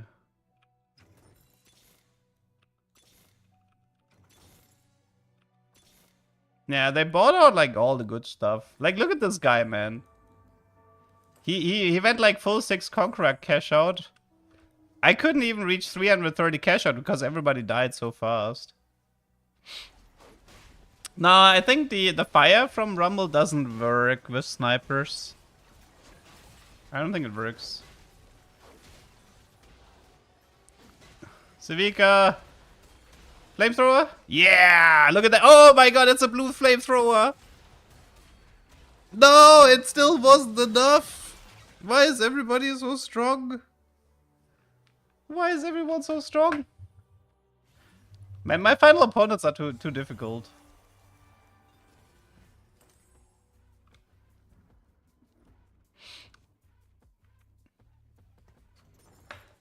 I mean, I'm supposed to be playing like Mortar instead of Rel here, but this guy's like Mortar 2 and this guy's Mortar 2.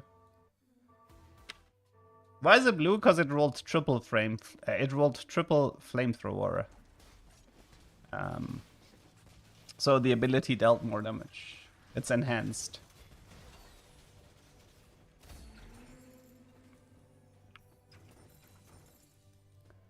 Okay, surely. Okay, we got a Mortar at least. Could use some... Okay, Civica 2, that's an upgrade. Nice. I can give up on the 6 Conqueror. That one's not gonna happen. Can still try to do the Rumble. Okay, we have the Rumble 2 next round. I should survive, yes. Okay, let's see. Items. Items. Anything useful here? Man, these items are kind of shit. I think it has to be Giant Slayer for now.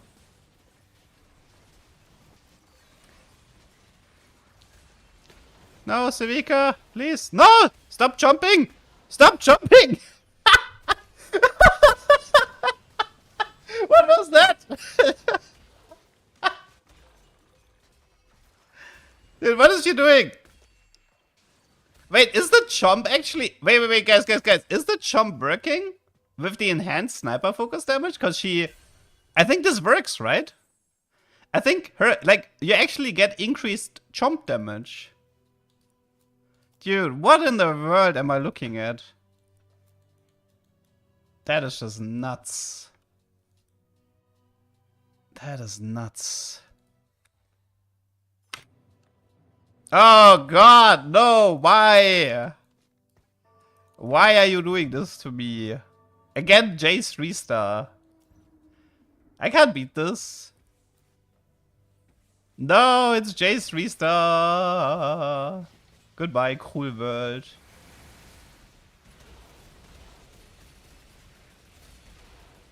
Honestly, Civica did a pretty good job there, but yeah, unfortunately, 3-star legendaries are a tiny bit broken.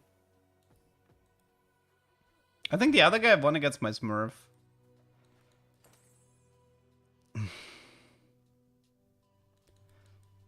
Should we try? I mean, we're dead anyways, right? Should we try the flamethrower rumble and see what happens? Okay, just for science. For science. I don't think this works. I think this is a complete grief. But for science, so we get it out of the system. But I'm pretty sure that I'm just griefing myself here. Yep, it's a grief. It's just an effect in front of you.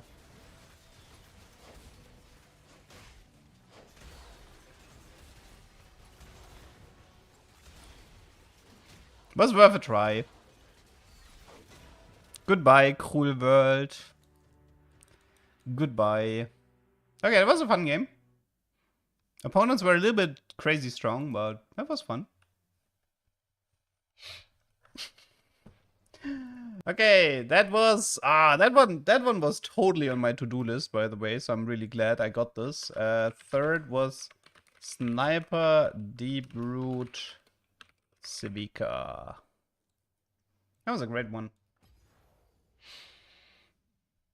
Okay. That one definitely was on my to-do list, so couldn't be happier about this game. I mean, would have been nice to win, but I got what I wanted, right? What was paper mishap game? I overrolled 1,000 cuts, which is the only thing you need for the Kog'Maw board. Which means I would have had to roll another 60 gold to see it.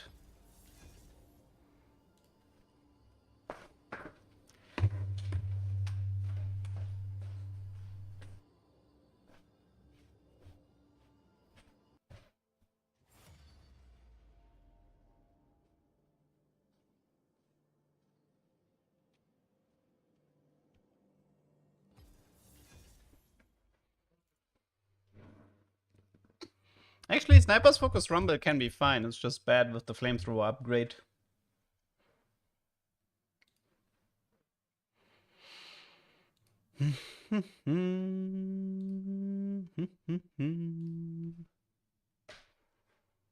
Anomalies guaranteed to reappear after 60 gold? Yes. There's 60 anomalies, you see each once, and then once you're done with 60 gold, it's pretty much like random again. It's a reset.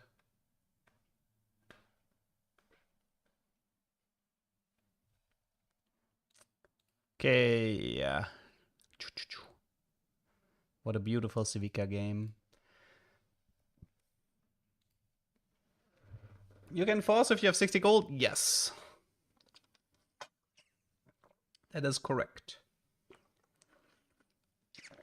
If you don't overroll like I did.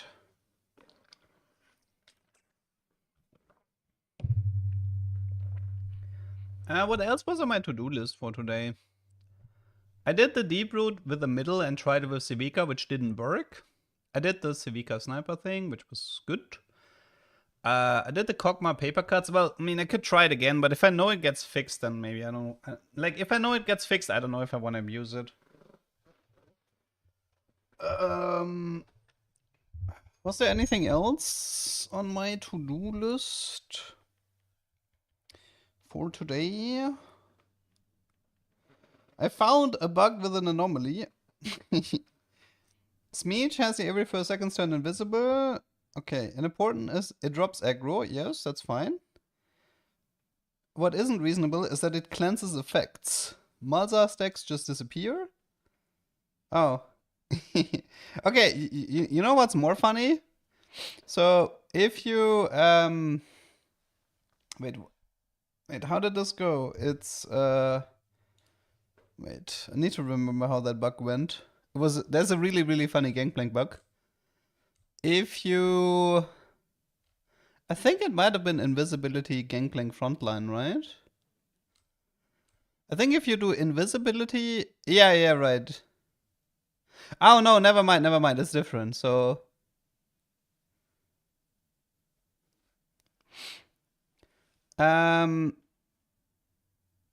if you do cosmic rhythm Gangplank frontline, he apparently permacasts.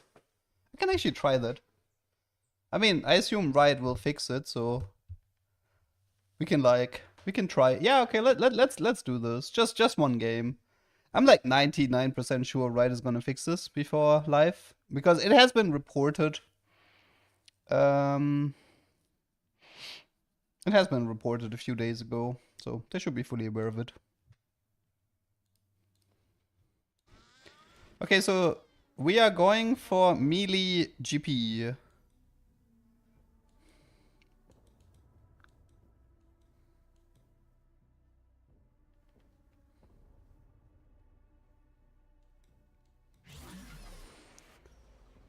Cleanse on invisibility. It might be intended, to be honest.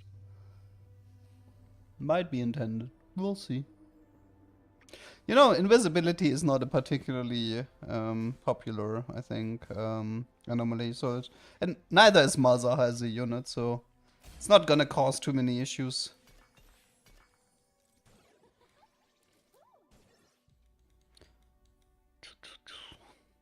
I kind of want like one ranged increase for Gangplank.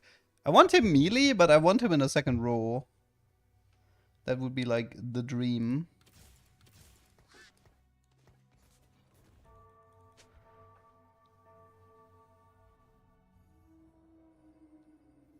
A 2-star Smeech ducks over a 2-star and 2. Yeah, and Malzahar. Yeah, I mean, I don't know what to say.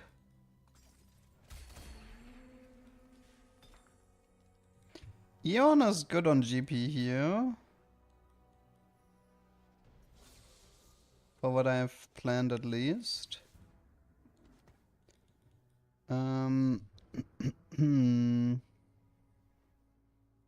also go with the Sterox, which is also good on GP. I'm probably aiming for like as many pit fighters as possible. Yeah. I think it needs to be like pit fighters for the bonus true damage.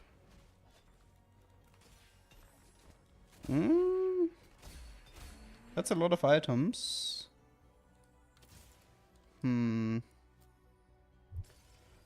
Okay, so what is good here? Epitaph, Cluttered.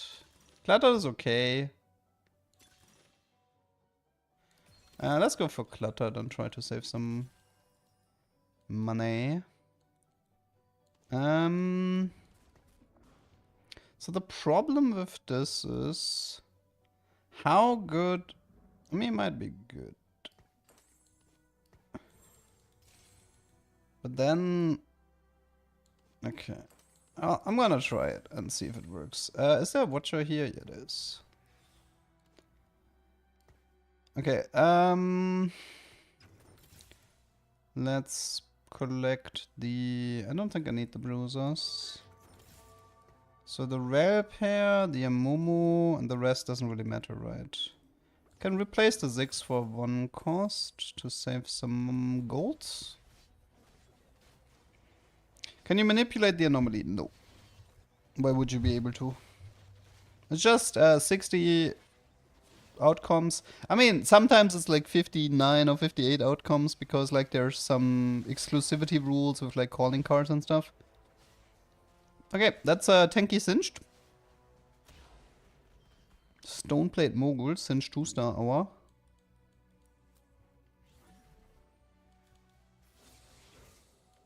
Okay. Sentinel, Dominator. I don't have Pit Fighter, right? No, I do not. I have Watch. For me, I guess it's just rare.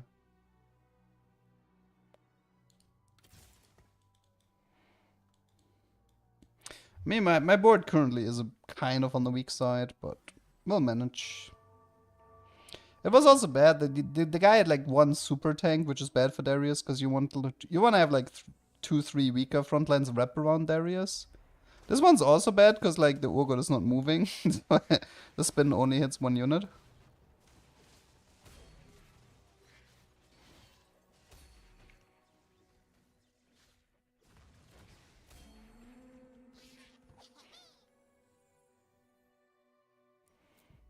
Okay, so the general game plan here is as many pit fighters as possible.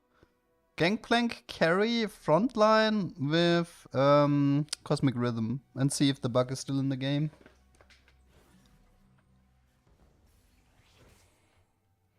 Anything useful here? Not really. Meaning we're still chilling.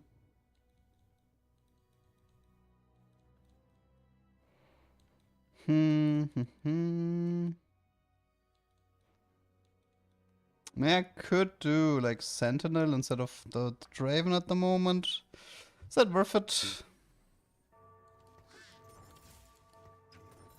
Nah, probably not. Maybe. I mean, it's a Draven monster with no items. He's kind of useless. I mean, replacing the rel so everybody properly wraps around Darius would actually be useful here. Nah, I can't win this. Don't have the damage to deal with something like an Anima Vladimir. What's the bug? Apparently he permacasts. I haven't seen it yet though, so I'm kind of want to like test it.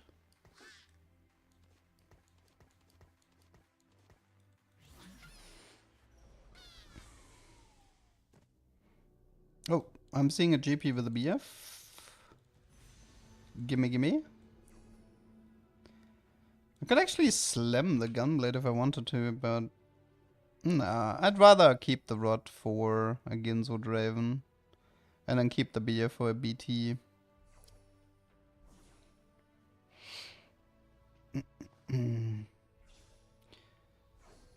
Okay.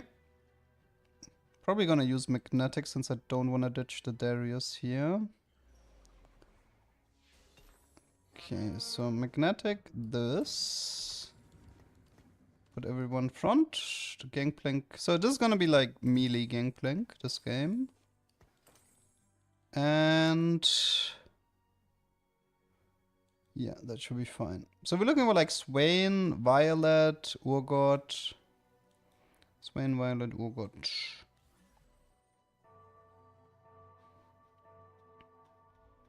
I'm okay with selling Rel if I lose this fight and just buying a tier 1 unit. Like I'm more interested in Pit Fighter than Conqueror anyway.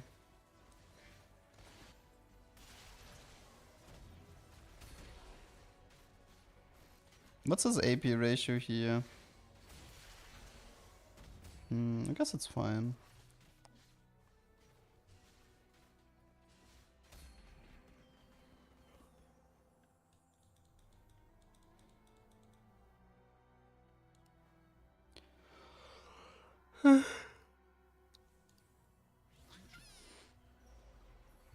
Oh, okay. Still missing Violet though for 4 Pit Fighter.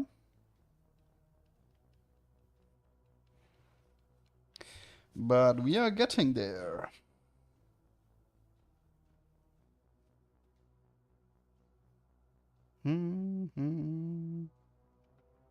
Sometimes I do wish the anomaly was a bit earlier.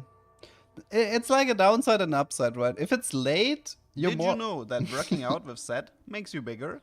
I love this encounter. Yes.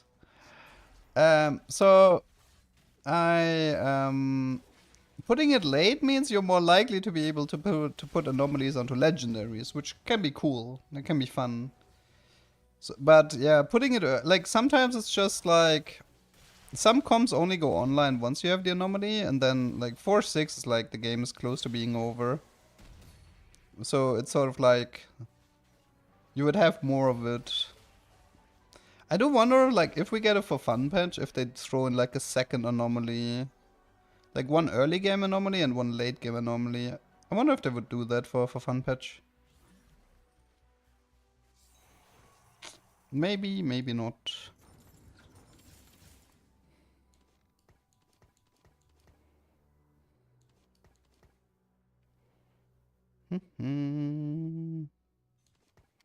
Draven pair, Darius pair, and one Urgot. Already talking about the end of the set. Mod set, this might be hard to code on stream. Yeah, I mean, the for fun patches tend to be pretty tame nowadays. They usually do something like double the chance for Crab Brave or something like this. The thing is, like, you don't want to put in too much effort in something that's gone in 2 weeks anyway, right? So that's fine. I understand. Oof, not the best items here. Do like the violet. Let's do this with this. That's for Pit Fighter. Should I just go Eon then?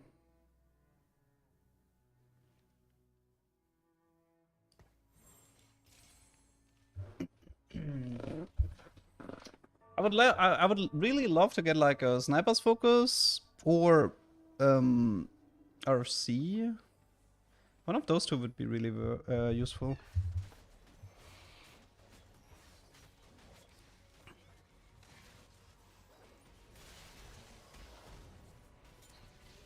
I mean, we kind of all know Victor is gonna replace Mazaha. The only question is when. Are they gonna do it like after Act 3 is over? Are they gonna do it like in the mid-season patch to hype things up? What happens if you don't use Anomaly? think you just get a random one, no? No, Pitfighter Crown is very good here. Ah, it makes me choose between Pipeline and Pitfighter. I actually like the Pipeline more, I'm sorry. Pipeline is so good. I can't say no to it. Probably my favorite, one of my favorite prismatics at the moment. It's just disgustingly strong.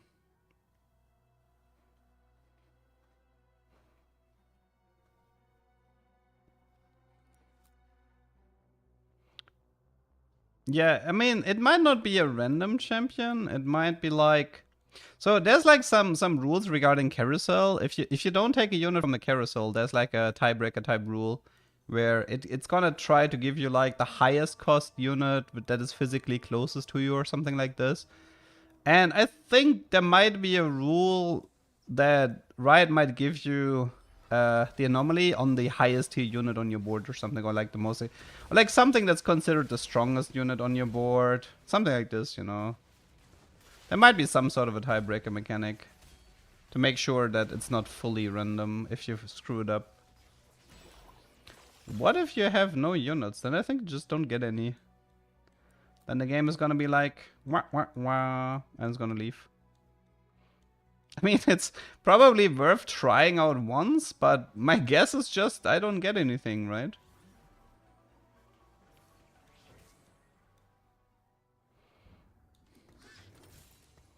Not getting any anomalies would make the most sense. Mine went on 1-star Ambassador over 2-star Kog'Maw. I mean, but that speaks for like that higher tier units get prioritized, you know, like so tier 4 unit is getting prioritized over tier 2 unit. So that would support that theory.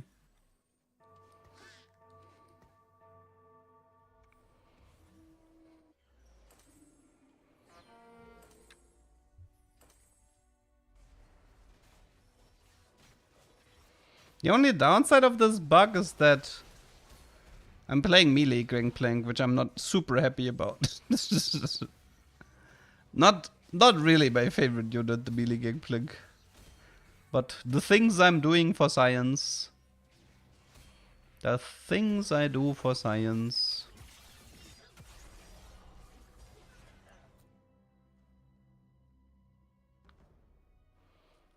Surely they had Victor in before Macau. That makes sense. Could be the Macau patch specifically where they add him. Yeah, maybe. Can you get Prismatic Pipeline to 1? I don't think so. I think it's... I've only seen this in 3-2. I've never seen it anywhere else. It's always like 3-2. Okay. Let's do Ginzo then.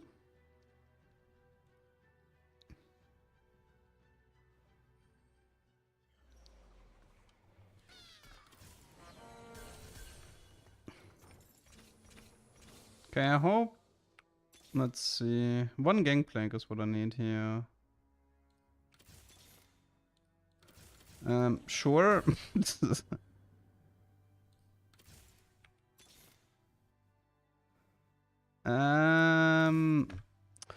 Conqueror versus Jinx. I'm starting to think like the Ginzo Jinx might be better here. Mort had it on This Week in Stream. Which one? Wait, Prismatic into 1? Really? Oh, that is so disgusting though. What? I wonder if they're gonna make it like 3-2 exclusive. Though, actually, wait. Don't the Prismatic Orbs scale with stage? Doesn't this mean if you take it into 1 that your guaranteed Prismatic Orb is gonna be weaker? I think there's actually a scaling mechanism for the orbs. Because people complained that the orbs at Crux were too strong. Like, not in this set, but in the previous set, when they introduced the Prismatic Orbs. People were like, dude, like, it was too game-changing for Crux. So, taking it on 2-1 might not even be that good of a play.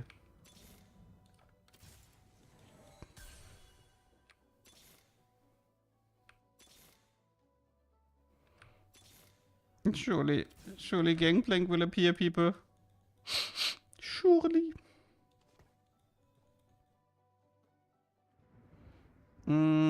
What do I need here? 6-bit fighter is hard without emblem. I have Swain ready for 4 Kong. Could also run, instead of Sorel, I could run an Ambusher for Jinx, maybe. Yeah, the gold orbs is still, like, a good... Still, I mean, the prismatic orb is still very important, because it's the thing that stabilizes you for being down an augment for the time being.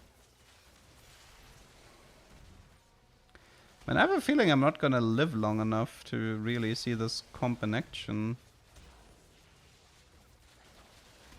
As Jinx is not doing enough without Ambusher and without items. Okay, that one was a really important upgrade. Honestly, that's just whatever.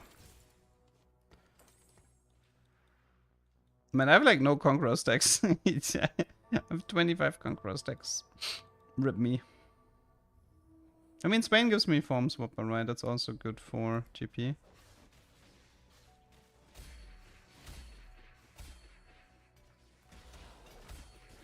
Oh. Oh, right. That's the... Wait.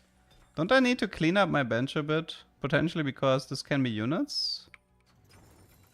Let's see. Aha.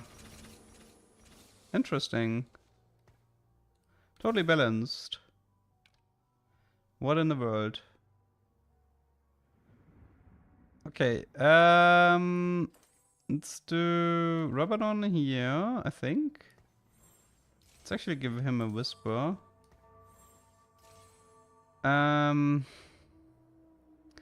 instantly do Mortar too if I want. I am actually thinking of moving the Eon to Mordekaiser, because I think I like that one more.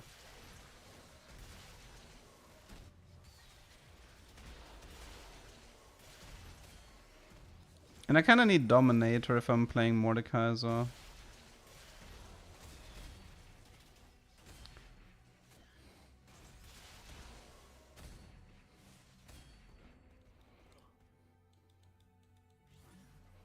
Early Ambessa could help.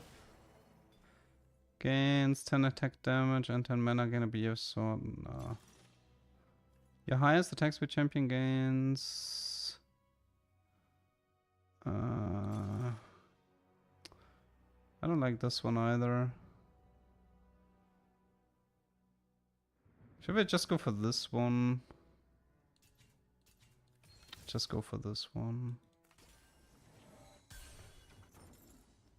Okay, the problem is I need like enough... Oh wait, I need to fix this again. Because I want to go to level 9 here, so I think this is gonna be like... So you can take this and this. I think you take this.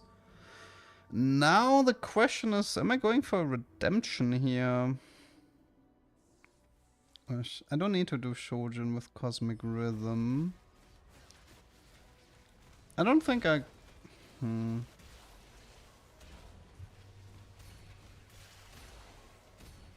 items are still a bit weird.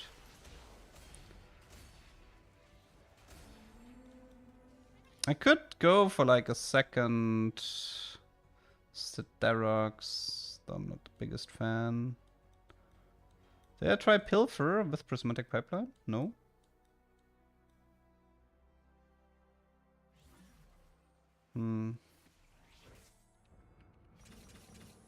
So the problem is I kinda need to stay above 60 gold so I can guarantee the Cosmic Rhythm before I can go to level 9. I would love to keep these duplicators for like a 3-star legendary, but I don't know if I can.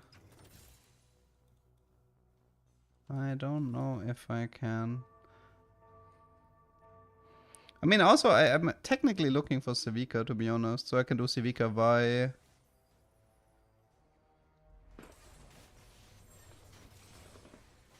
I don't know if I need the BT on the GP, but I kind of want to try it. If I don't get the cloak, what am I doing then? That Mortar is having fun.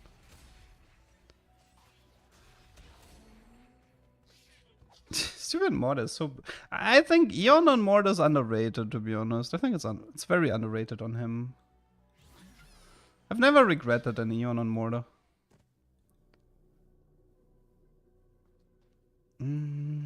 Yeah, I can get rid of Zoe and Kog'Maw. No worries. Can also do Gunblade Mortar if they take the cloak.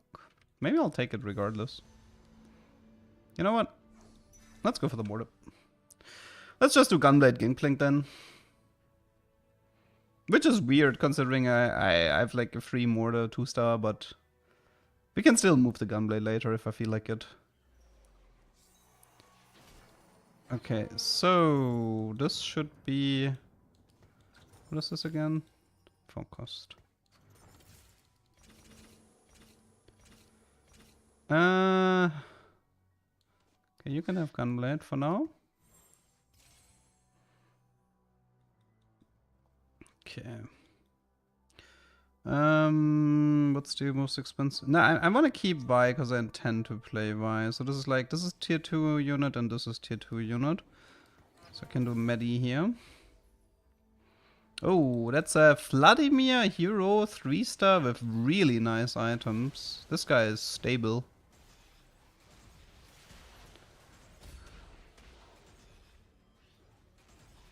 That's an amazing Vladimir setup. Super hard. This is like really difficult to beat. Okay, so we are looking for Cosmic Rhythm Gangplank.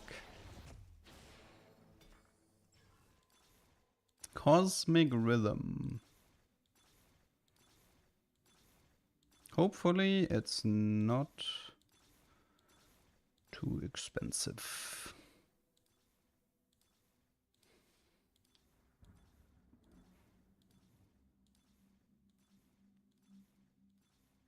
Oh, pretty expensive so far. It's making me bleed.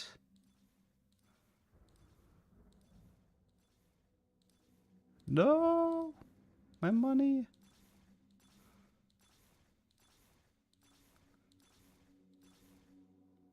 That was expensive. Okay. Okay. I hope for your sake that you're bugged. Oh, duplicator. What is this? Ezreal. Okay, Mr. Gangplank, for your sake, I hope you're bugged. If not, I'm gonna be mad, because I just wasted a lot of resources. So, the bug apparently is that he will permacast now, because the orange will cleanse the debuff. Okay, so... Yep, he's permacasting. Okay, that one's still in the game. So in case you're wondering how this works, so Cosmic Rhythm is you have no mana anymore and you cast every 4 seconds. But what the interesting part is that the cast every 4 seconds counts as a debuff that the Gangplank can cleanse with his orange. And this is why he permacasts. The stupid Gangplank orange is bypassing the Cosmic Rhythm limitation. Now, if he was 3-star, that would actually be, like, even better. Maybe I'll use these duplicators for GP3 instead of Mortar 3. I think this should be fixed, though, as far as I know. I think this should be fixed before the set goes live. If not, like, that's such an easy abuse. It is funny, though, that the Gangplank orange is just straight up...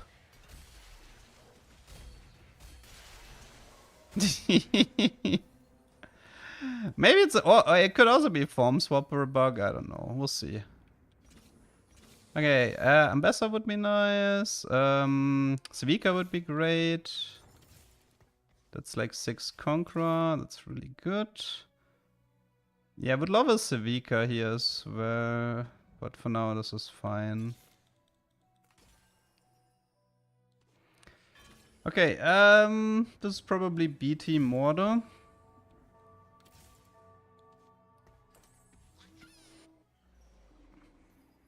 I feel like I can clean up my bench now.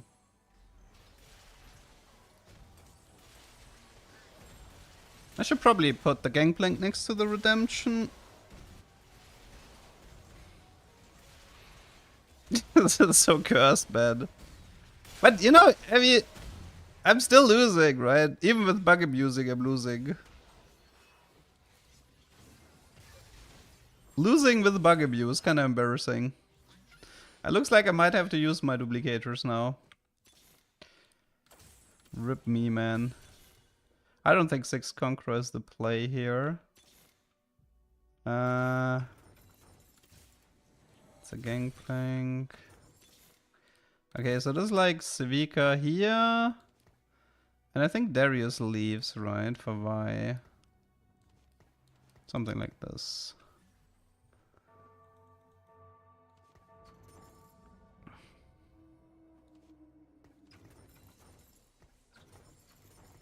Okay, let's clean this up.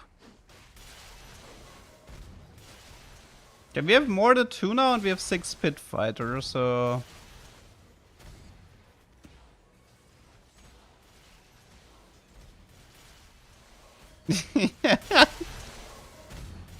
What? Wait, what was that? That looked like he double casted. Yep. Oh god. This is cursed, man. This is so cursed. Can we get a GP? I would love to see GP3. But wait, how much? I need like 1 more, right? If I'm willing to sacrifice all the duplicators.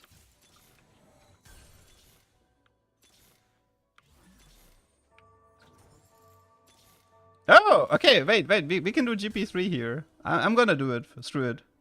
I wanna see GP3 bug abuse. We can do Mortar 3 some other time.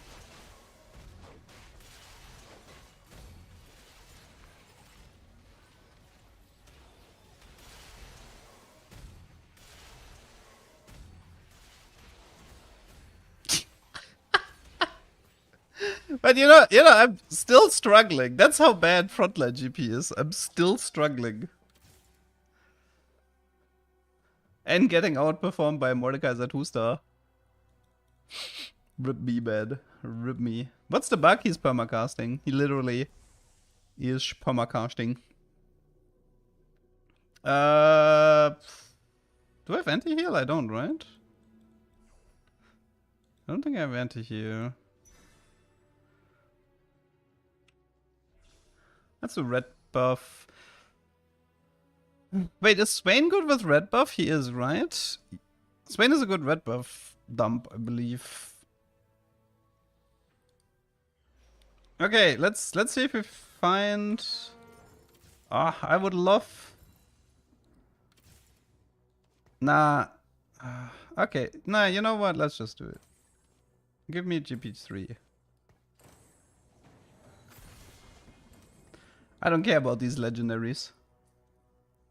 Okay, Mr. GP3 with Cosmic Rhythm and 6 Spitfighter. Let's see what you got.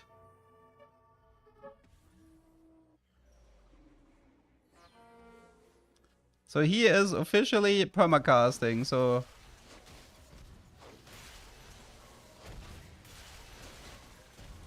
Yeah, you can see how he's permacasting.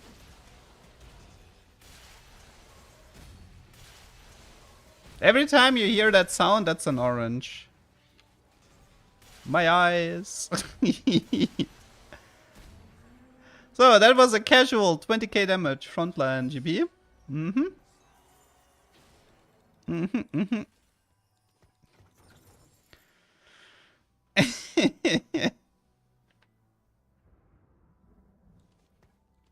Wait, let me make a... It's like a good thumbnail, you know. Maybe the mortar as well, here. Some nice thumbnail action. Now, this GP doesn't do the barrels. This GP, the best bros, the bang bros. Oh, it's laser eyes, Vladimir.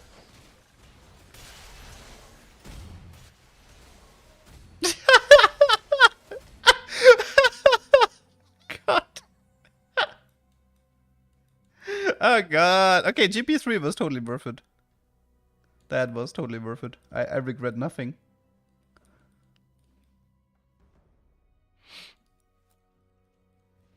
Well, it probably would be good if Riot fixes this, though. I mean, I assume they will fix this. But, I mean, if they're not fixing this, then... Time to bug abuse in ranked.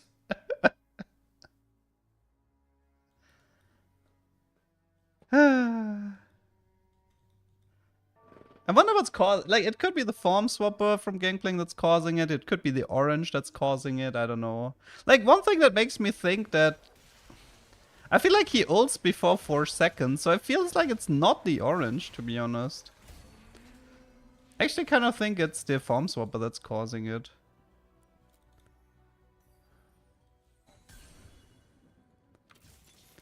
Okay, we got anything here? Shivika 2. Something else.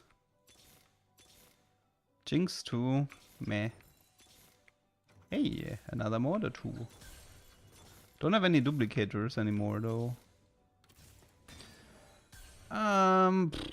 Protvow. It's good for her.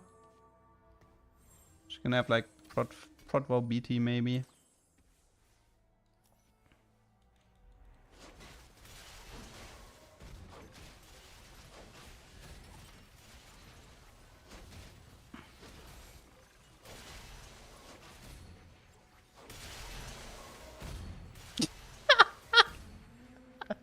Well, he is just going ham. Holy macaroni, man.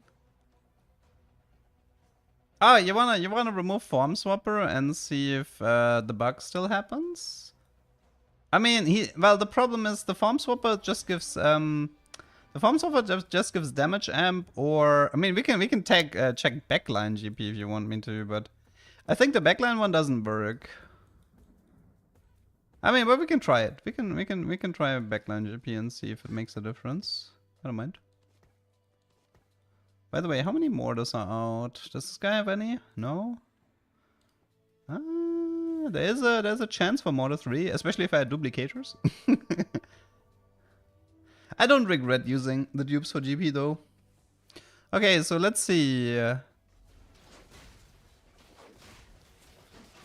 Honestly, he completely bugs out. He doesn't even ult. Yeah, so this GP doesn't even ult.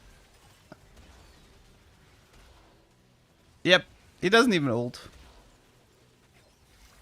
He just auto attacks. Well, thankfully I calculated that I would survive with 2 HP.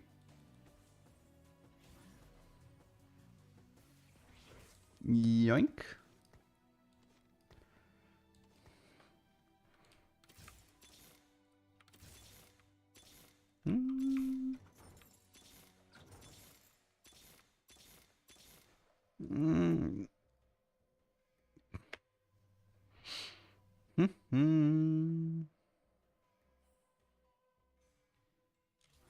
Wait a minute. Oh no, never mind. Now he won't ult for the rest of the game anymore? That would be awkward. Wait, let me see. Does he still ult? Nah, he's fine. He's ulting. Nah, like what I was trying to explain is that Form Swapper isn't causing this because the trait itself just gives damage amp and durability. That's what you guys have to understand. It's like the trait itself doesn't mean you change abilities. It's where you place them that changes the abilities. So the trait itself, all it does is like this 15 durability or 20 damage amp based on where they're placed.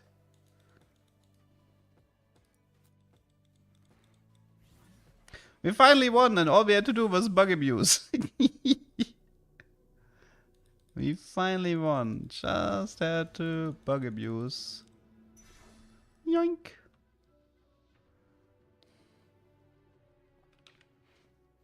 Give me an Eon for Civica. Thank you. Yoink. Ooh. Should I sell board for Mortar 3? But then I'm not gonna win.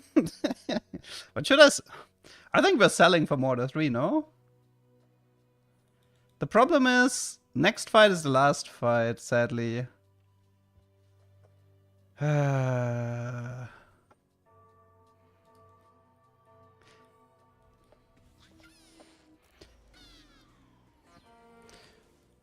mean, specifically taking Cosmic Rhythm Gangplank and putting him frontline, it is quite intentional, but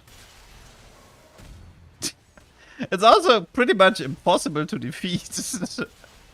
If he's 3-star, this is really hard to defeat. Like, it's just brutal. Oh, okay. Should we sell board? Yes, no? Decisions? Okay. Let's sell Sevika for now. See if we find one more. Wait, that cost me a pit fighter, I just realized. Nah, it doesn't look like it. Okay, whatever. Let's just... Wait! Why did he sell board? What did he do? He pushed 10.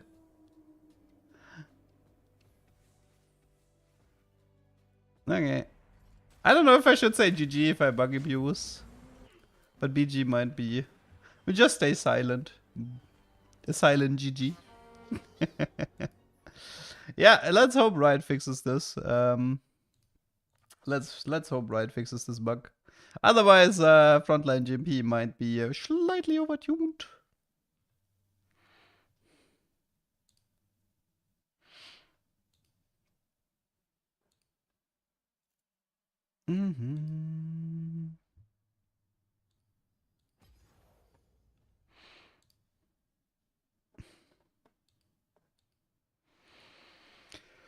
Okay. That's first place, first GP Cosmic Bug Abuse. Which bug is it? Cosmic Rhythm Frontline GP Permacasts. We actually, this was kind of very, I just realized this is like, today was a very bug abuse heavy stream. First, the paper Kokma.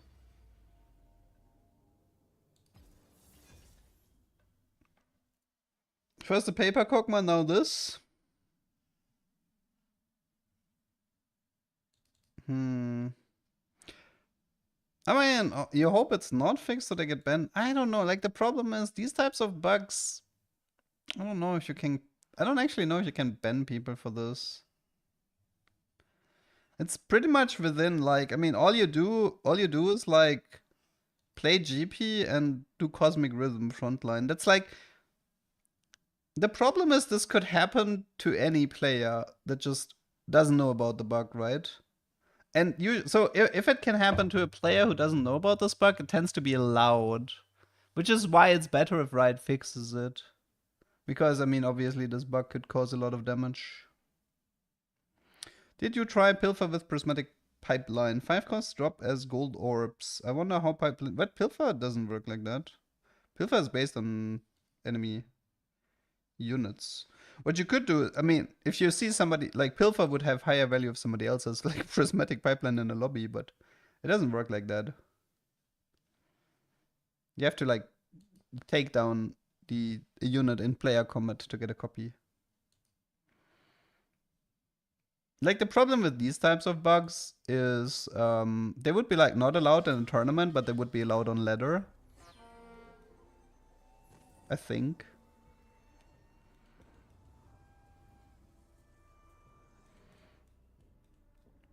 Like, with banning, it doesn't matter if somebody has 10 GP games. Like, you kind of have to understand that if it can happen to a normal player who doesn't know about the bug, and they would get banned as collateral, like, Riot can't do that, kind of. Like, the bugs have to be, like, really unnatural gameplay for Riot to be... Like, the thing is, like, obviously, Riot can tell who has Cosmic Rhythm GP, but if they can't differentiate between accidents and non-accidents, then they don't really want to ban the innocent people. But other bugs, like the set Ionia thingy, That one's really easy because like there is no way a normal player would like spam a magnetic remover on a set, which clearly makes him unkillable. So there's no reasonable doubt of what this guy was doing was malicious. No, the number of games, they could do that theoretically, but now it becomes really awkward again. Yeah, like some people might just take it, think it's really good, and keep playing it, right? Like, you can't really expect players to recognize that something is like not working like this. This is kind of on Riot. Anyways, let's just hope it gets fixed, and then let's close that chapter. I'd be surprised if it's not fixed for Wednesday. The combat orb trick. I mean, these types of things don't. I mean, oh, you mean the? Oh, you mean the one where you do 8 player damage? That just took them a long while to fix, yeah. I would love this augment so much more if it still gave a sniper's focus. I love sniper's focus.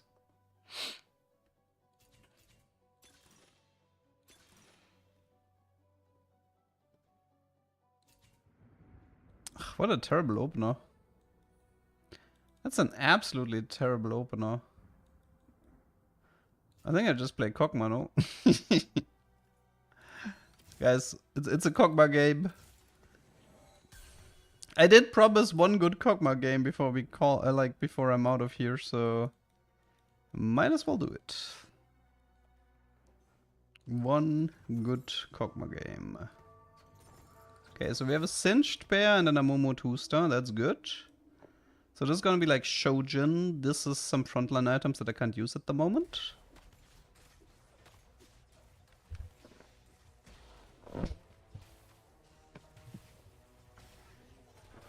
Expecting the average TFT player on a new set to realize, you know, what is working as intended and not is a bit much to ask for.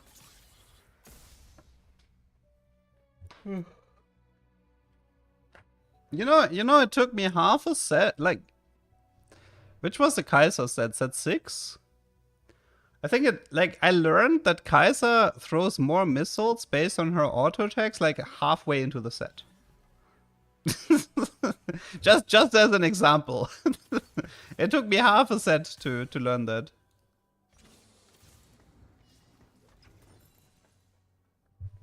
And I was like, oh, that's why people are building Ginzo on her. Good to know. Good to know. Yeah, and riot wording can also often be a mess. I mean, like, you know, when I took that HP investment augment and people immediately told me it works for everyone, and I tested it and it clearly only worked for units that are like were placed on the board.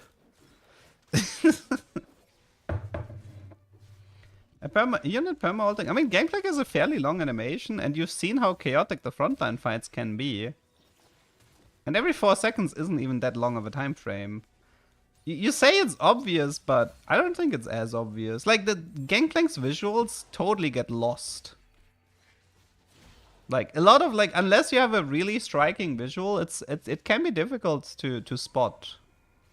So I don't agree that, like, you would immediately notice Gangplank is perma-ulting. I don't agree with that.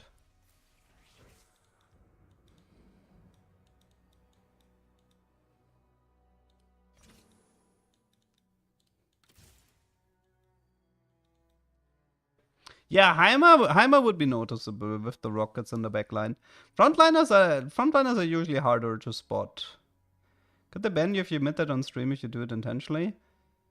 No, not really. Well, for starters, like, you know, like, for starters, I'm like bug researching, and then most of the time I'm reporting these bugs, especially if I consider them nasty bugs.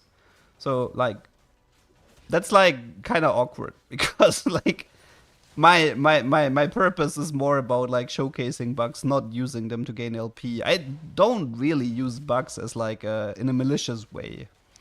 So that's just something to keep in mind. And the thing is, like, it's pretty rare for Riot to ban people, by the way. It's really, really rare for Riot to ban people. I don't even think I know a single person that got banned. Like, that's just something to keep in mind as well. Let's just do the cock bomb with the chain west then. The only people were like the only times where no Riot banned people was for the Set Ionia bug, and there was one more. There was one that was a few sets after the Set Ionia bug. There might have been a bug in 11 or 12 that was like ban worthy, but that's like the only times I actually learned.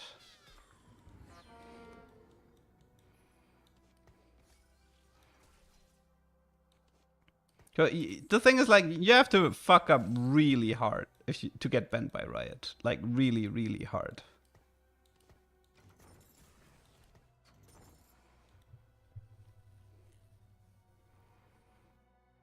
No, I think Astral was allowed. I don't think anybody got banned for Astral abuse. I think that was actually kind of like a mechanic that was allowed.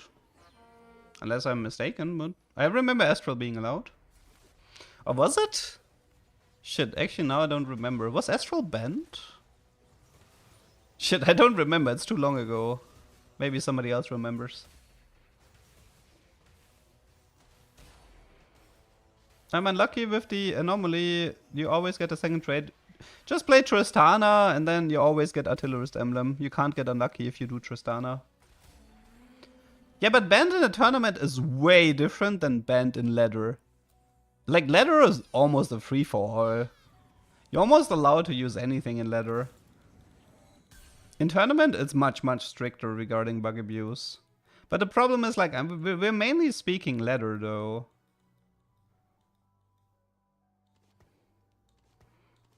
We're mainly talking about, like, what's allowed on ladder or not. And Riot is very, I would say, tolerant regarding bug abuse in that regard on ladder. Most of the, like, the thing is, like, most of the time it's their fault, right? Like, most of the time it's an interaction not working as intended and it's their fault.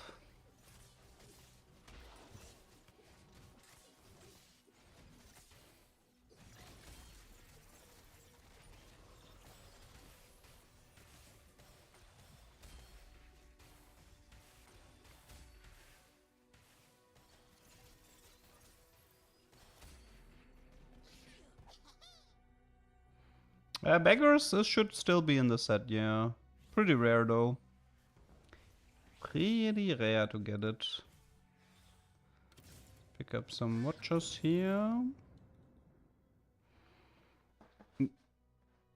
Yeah, I mean, again, like, the easiest rule for ladder is to understand is, like, you always have to ask yourself, could it happen to a player who doesn't know about it?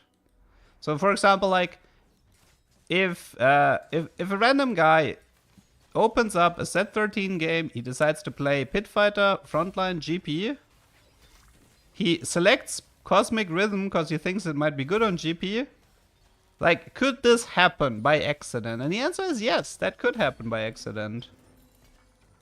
So the problem is now you have the now you'd have to differentiate between who did it by accident and who didn't, which is something Riot doesn't want to do. Which is why this bug most likely wouldn't go punished. But then again, it is pretty game-breaking. But I mean, I feel like the Gangplank 2-star wasn't even that crazy. It only became crazy with 6 Pit Fighter Gangplank 3-star. That's when the comp really popped off. The Gangplank 2-star wasn't actually... it was strong, but... like, I was still... like, something like Kog'Maw is, like, still stronger than the buggy GP2. And the thing is, like, if it's, like, only good with GP3, then it wouldn't even cause that many issues. Because getting GP3 is crazy difficult, so whatever. Like, the only bug I know that where people got punished for was the Set Ionia bug. Where people spammed Magnetic Remover to make Set unkillable. And they won, like, every game with that.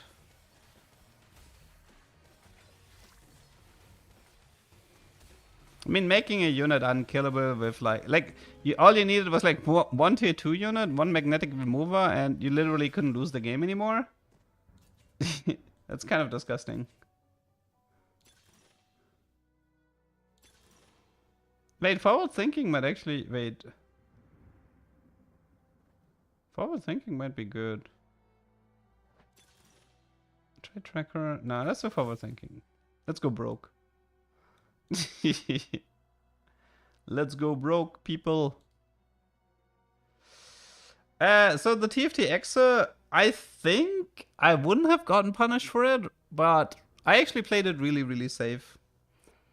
I told Riot about it right away. I edited the video in a way to not reveal how the bug goes. And I waited with how I did it video after I got it confirmed that it was fixed. So I played that one like super safe.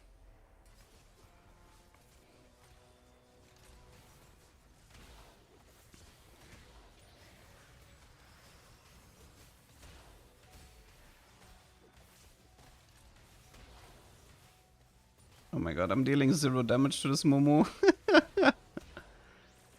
Good lord.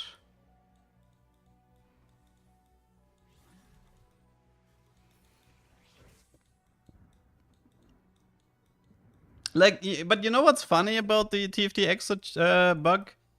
That one happened to me by accident.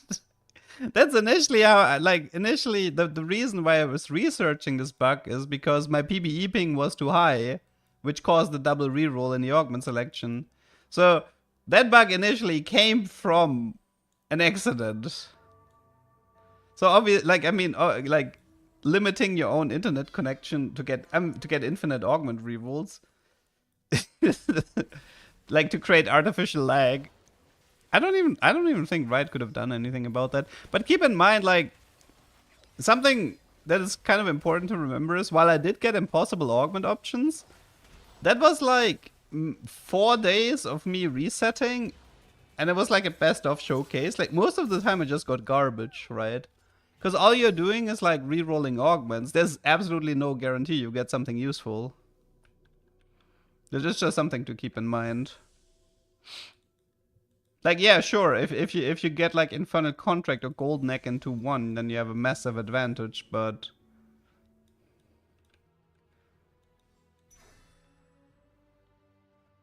this didn't happen very often. And also, you could get like stage 2 augments in stage 4, which was also really, really bad, because you didn't want them.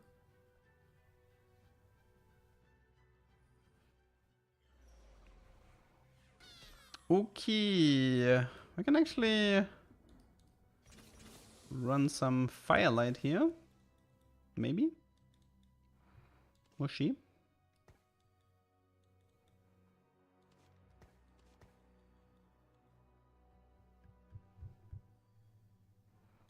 I'm like, maybe I shouldn't have went for this. It's like double eco augment kind of, right?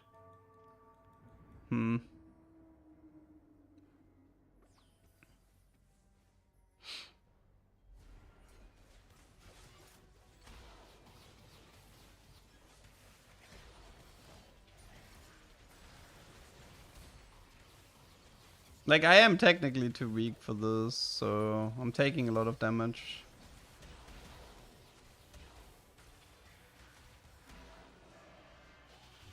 I mean, I would love to go fast 10, but I still need to find a specific anomaly, and I need to make sure that I don't take too much damage, so it is what it is. Favorite interaction except Sniper Civica? What do I like the most so far? Horizon Deep Root was really funny, even though it's kind of useless. Mana Zane Heimerdinger is really fun, especially with Visionary. Mana Zane Heimer is definitely a top tier interaction. I don't know if I would consider Paper Cut Kog'Maw a top tier interaction. It's honestly just disgusting. There's also like stuff like You know, if you have the augment that gives you Civica Jinx and the Civica is luckier, and then you have like Hall of Mirrors, and you get like your entire front line is a lucky Civica, so you like you try to farm cash outs.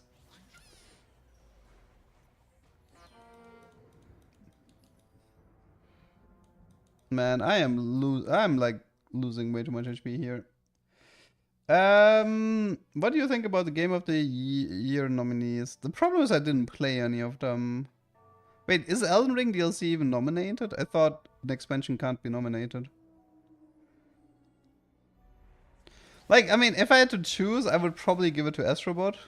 But that's also because I thought the game was awesome. Oh, Prismatic Orb? Artifact. Is there a good artifact for Kog'Maw here? I mean, Witsend probably is the only one that's like remotely useful. Instead of Gunblade, but... It just heals off magic damage dealt, but he's mainly... No, I think Light Shield is better. No, I think it's Light Shield. With the double stone plate to like... Like, I have a frontline issue here, so...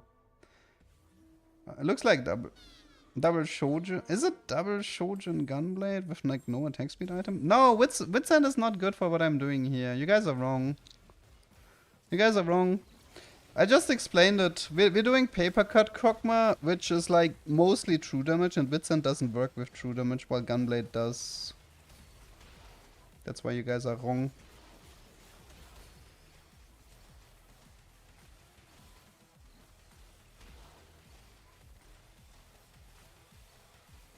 What am I watching? I still need one more round until I get the money, right? Ugh, it's awful. Pandora's fine. I could re-roll the Light Shield, but I'm actually okay with it, I think. Am I going... It's a late Pandora, though. What type of tier 5 units could be useful?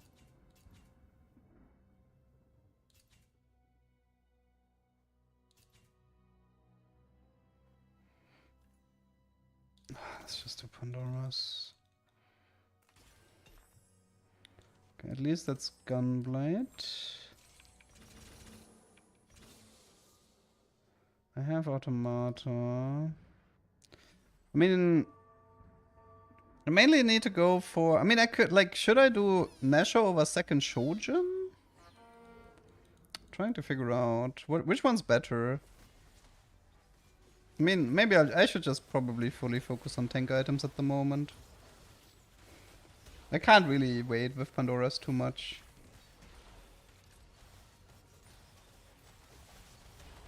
Okay, so... I don't know if I make it. I still need to, I need to like survive 2 fights, still get the paper cuts, and then never have a bad fight ever. Oh, I think I think my stage 2-3 was too rough. I don't think forward thinking was a good play. I think I messed it up again. Too rough early game. Or mid game, I suppose. Wait, I should probably roll the Kog'Maw before... No, whatever. Okay, so Kog'Maw to check. I don't actually care for the Echo. But I... Do I just go straight 9? Dude, I don't even know.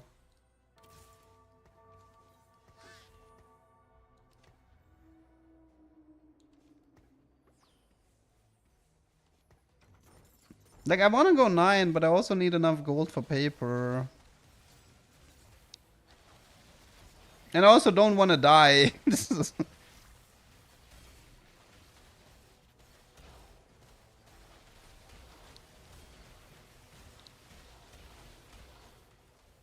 I think this really sucked. Everybody had like early mid game boards.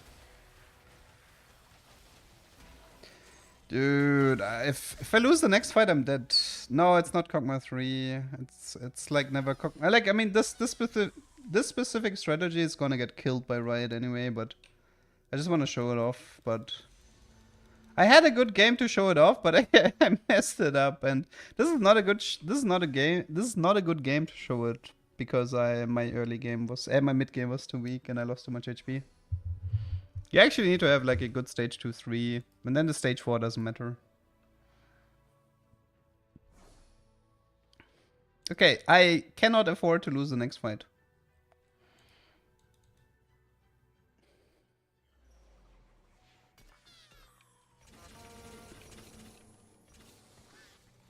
Okay, so this is this. I think we do this. Maybe we get like the HP stuff for him. This is probably like a Sunfire or something. Can roll a little bit. Because, you know, like dying is also bad. Okay, so this goes, this goes, this goes. Let's hope we survive this fight. I think we should survive this fight. Okay, so now it's find paper and then never lose a fight again. Have fun.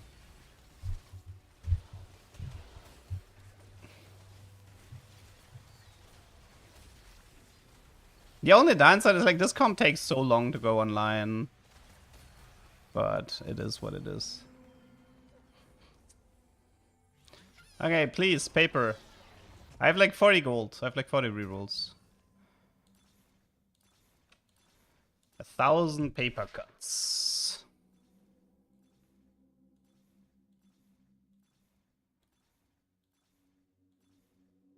If I end up not having enough gold, this is really embarrassing after taking 2 eco augments, by the way.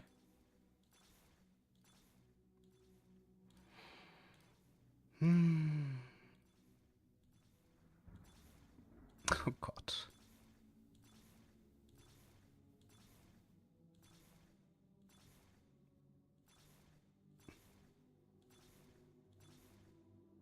You're doing this to me? Ah, come on, really? I needed more money. That is insane. Okay, let's go next. I actually needed more money. That's insane. I took 2 eco augments and needed more money.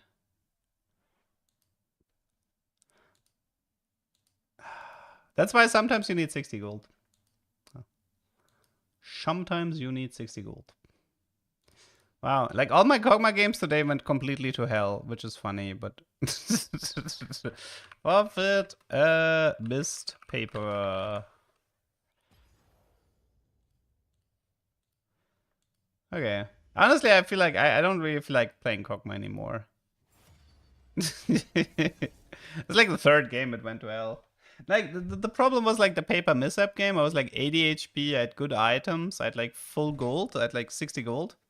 And I freaking overrolled it. And it would have been like the perfect game to showcase the Kog'Maw comp. It is what it is.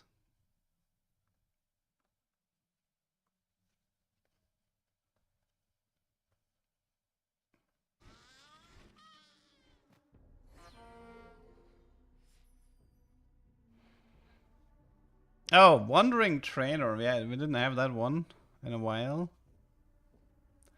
Wandering Trainer. Chat got a good laugh out of it, yes. Guys, it's time for a Pit Fighter GP again. What even is this? Dominator Visionary Pit Fighter. How do you even build this? It seems kind of cursed, no?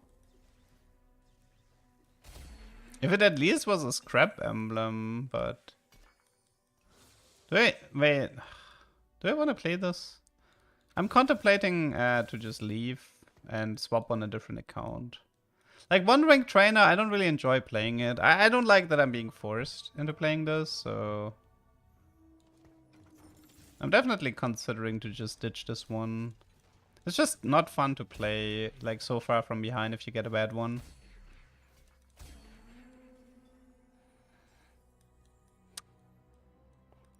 Could be GP, but it's a Silco game.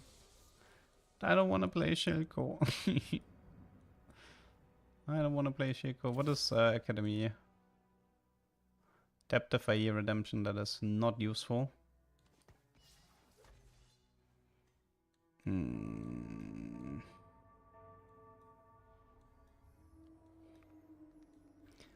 I don't know. I'm leaning forfeit. I want to see my stage 2 augment, but I'm leaning forfeit here.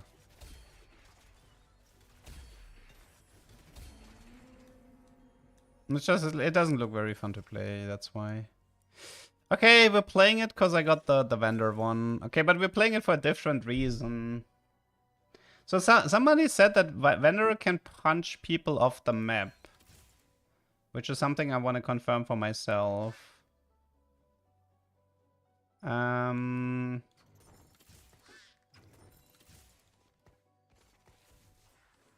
wanna know if this is true or not, with the vendor punching people off the map.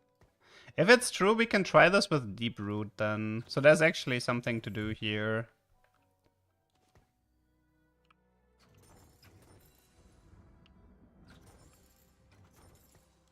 Okay.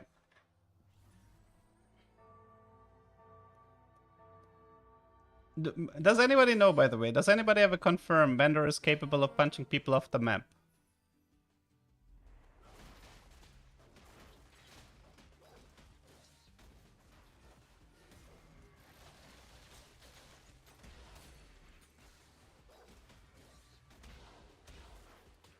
You've had it happen to you? But are you sure it wasn't a Civica? Are you sure it was vendor?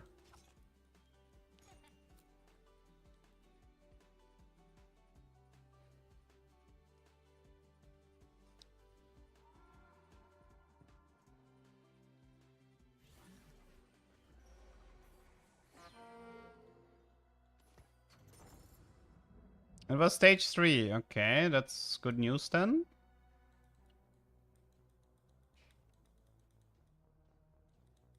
I think the item build is like BT Titan Sterug, right?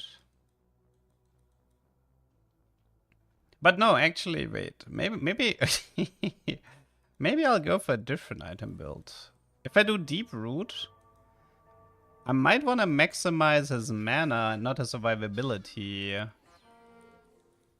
I might want to do something like blue buff, Shojin, Mana Zane, you know, something in that department. I mean, I can still go BT for now, but I might go for a different item build. Oh, it's quite the punch, though. Holy moly. That is quite the punch.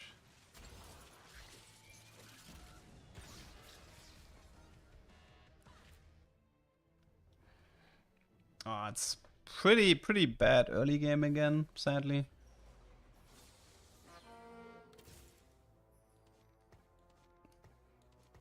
I mean, I have a bad Wandering Trainer and 0 upgrades and 0 items. It's hard for me to play.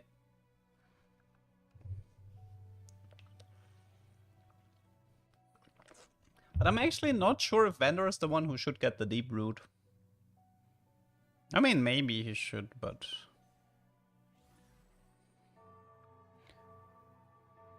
I have a pretty good idea on how to play this. Vladimir for Watcher. I mean, it's gonna be Darius the moment I find him, but yeah, sure.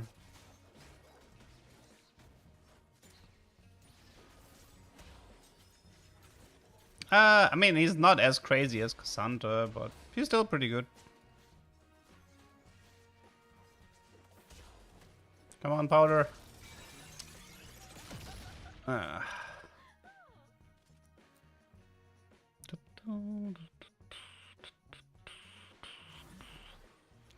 Okay, we are looking for a BT here. Cloak. Okay, should be fine.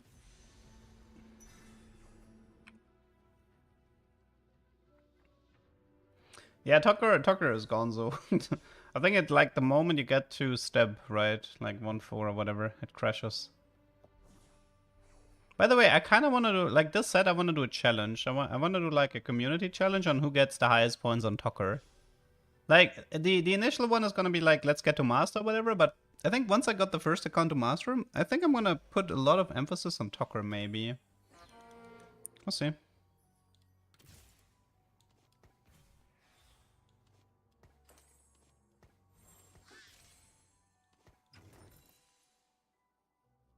It crashes when you get an item, I see.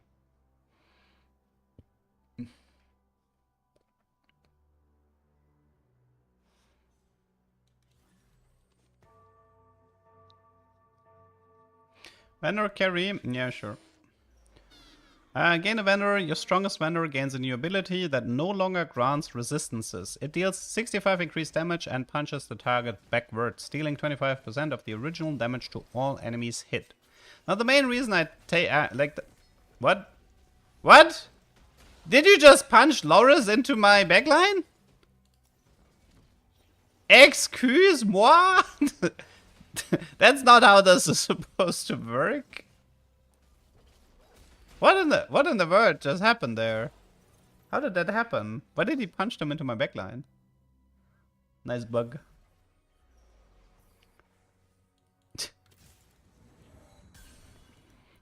Okay, so listen, this is what I want to do. So I want to do like this, have like 2 ranged units here, and then punch people like this. So with Deep Root. That's my game plan, in case you're wondering. So for now, I just need to survive until 4-6, and then get Deep Root, and then pray. Also, Blue Buff might be pretty good for what I have planned here. And the Family Emblem would also be useful.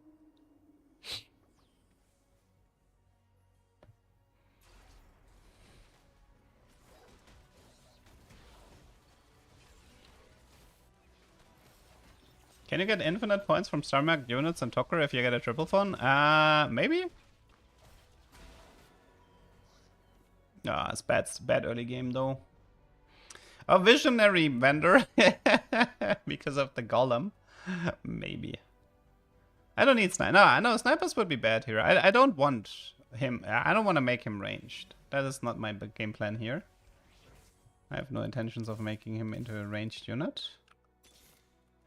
Well, 2-star at least. That should help. I'm still pretty far behind just because of my golem being worthless.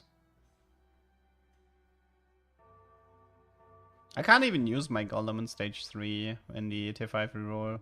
Not tier 5 reroll, level 5 reroll. Oh yeah, I wonder, like adaptive could be good on him. True. There is a time out limit in Tuckers. Scar. That's a Ginzo for Draven, most likely. A Family Emblem would definitely be very valuable. That's a... I could do... Nah, I guess this is Titans for him for now. Again, I guess I could do Jeweled on the Powder instead of the Draven build.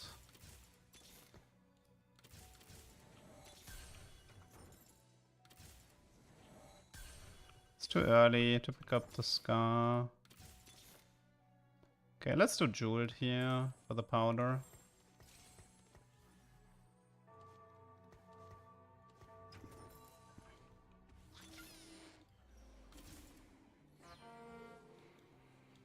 Okay.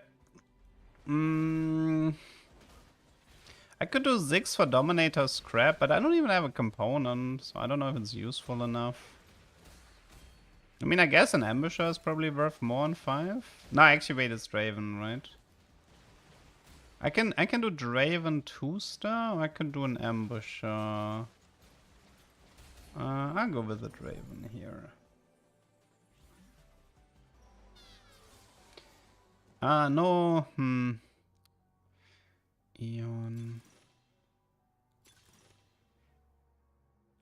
Wait, shouldn't Pit Fighter Vendor be really, really good here?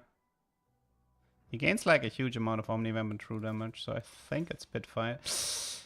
I have to make a choice between Portable and Pit Fighter. Oh man. I think I'm leaning Pit Fighter though. I think Pit Fighter is more interesting here. And Portable can. There's too much that can go wrong with Portable. Pit Fighter is like guaranteed a good mid game, so that's why it's worth it.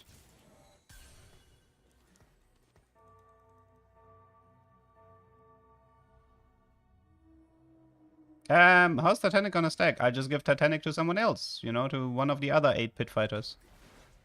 I have removers. I have like 3 removers. We can, you know, change items once we have Deep Root. Wow, the amount of true damage is kind of sick.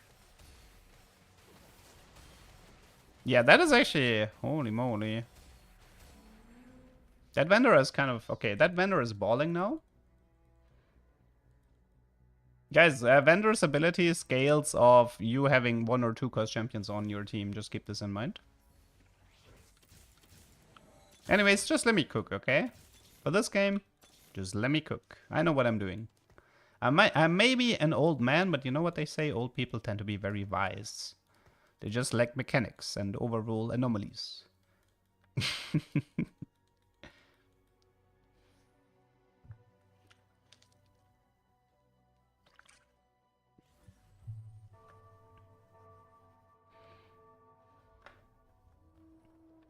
Old as gold. Yes, thank you.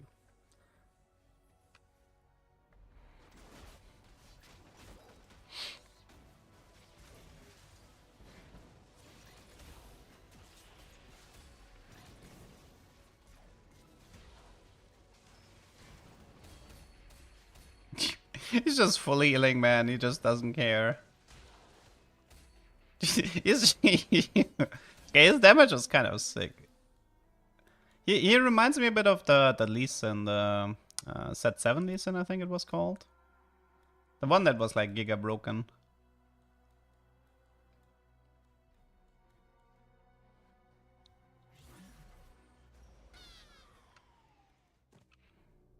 Spatula could be interesting just for the Pit Fighter emblem if I get a Reforge. No, actually it's Family Emblem, it's even better. He wants it though. Fine. Never seen the set 13 release trailer. I've seen one for the map. I've seen one for like the map thingy. I don't know if that was the release trailer. Okay. Oh, there. Should probably snapshot this. Early Powder 3, why not? They put an official out an hour ago. Okay, I'll watch it later. I mean, it doesn't surprise me that they have a large budget for Arcane. I mean, the entire Arcane ecosystem has a pretty large budget at the moment.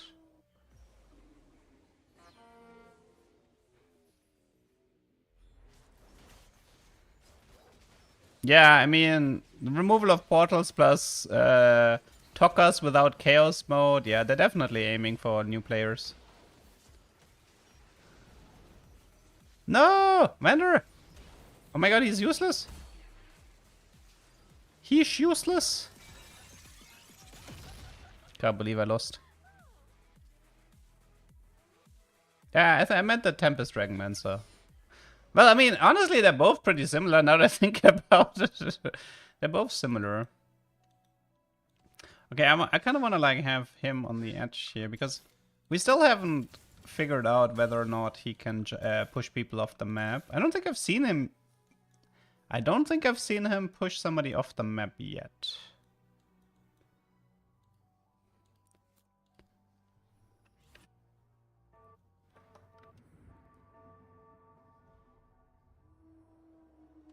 Two more vendors for vendor 3. I think we can skip Violet 3 and Draven 3. I don't think. Did you know that working out with Set makes you bigger? I love this encounter. Powder and vendor are the only important ones anyway.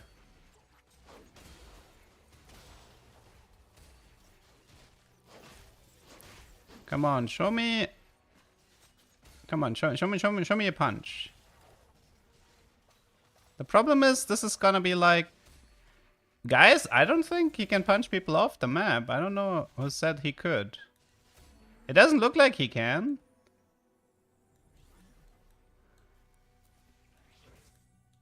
It doesn't look like he can. Dude, that targeting is so bad.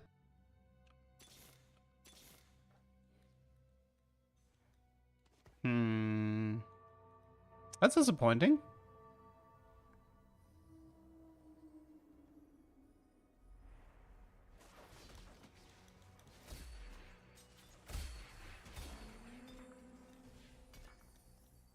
Because then the deep root strat doesn't work. Well, somebody said it was working, so I had to test it, but...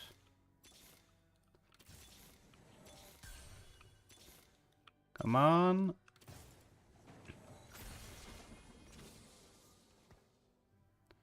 Okay, you can have like a Ginzo. Actually, no, you can have a Whisper and you can have a Rabadon.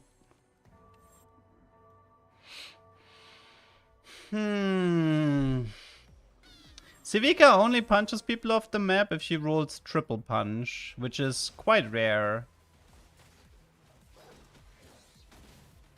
It's quite rare for Civica to punch people off.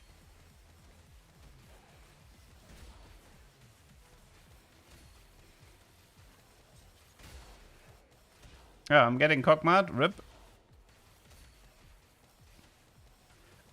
I'm getting cockmud 1-star. No. Cockmud 1-star, man. Rip me.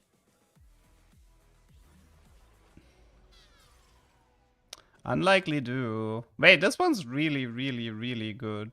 I kind of have to take this. Especially with Pit Fighter.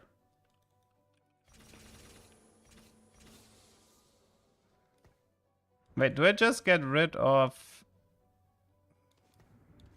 And how do I do this? Do I get rid of the Draven? Depends if I mean, I can also just add the Urgot later.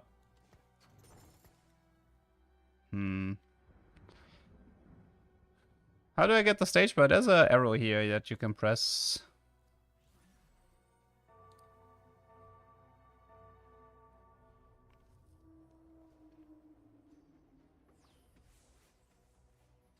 Honestly, at this point, the BT Titans from Vendor would be better on Civica, as long as Vendor is 2-star.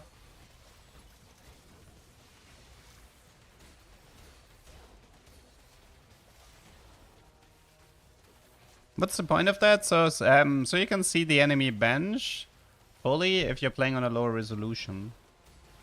See, what people used to do in the past is they would hide items like Zephyr on the bench, and then they would sell the unit and Zephyr you. Because, like, this thing would sometimes block items, like if I... Like, sometimes this would be able to block the item bar of the units, and by clicking on this, you can sort of, like, see the units better. And sometimes, like, if a fight happens at the very end of the stage, it can be hard to spot stuff. So yeah, that is pretty much the reason behind it. Okay, you get Pit Fighter, Civica gets the items because she's more useful. It's not the only reason why they added this, but it's one of the reasons, I believe.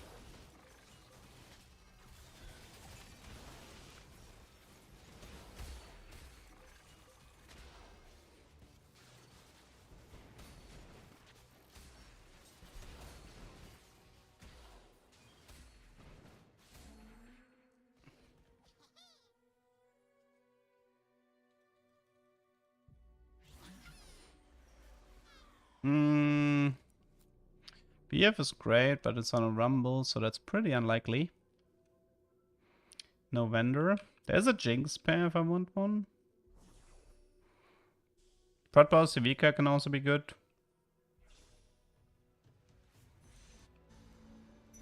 Fast ult.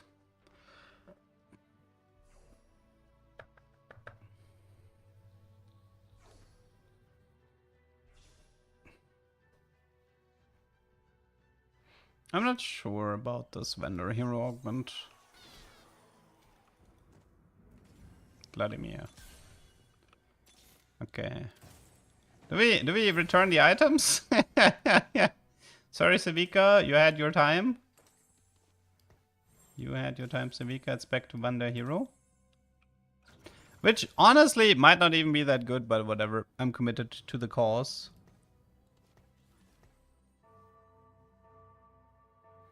You have no gold? Honestly, like, I don't care about the deep root because it doesn't work anyway. Like, I think at this point it's pretty safe to say he can't punch people off. Meaning, the deep root wouldn't do anything.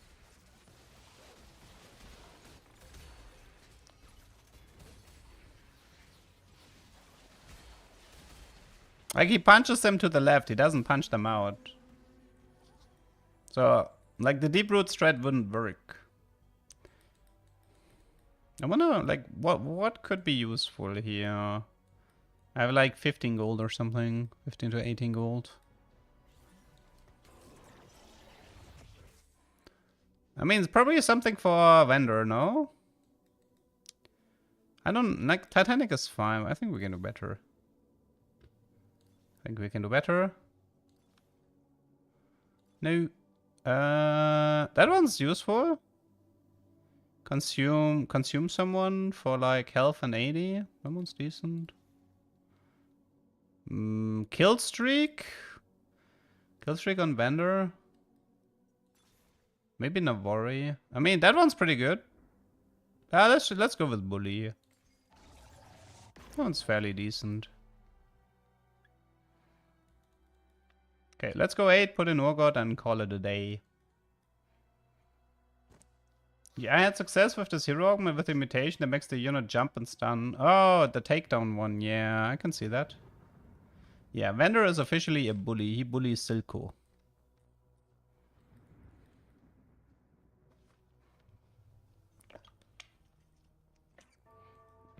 Abusive dad comp.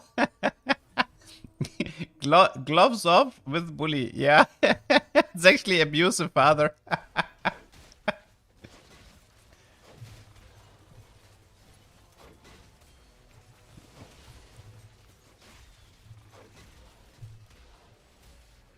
Man, he's dealing 2.3k? Holy moly.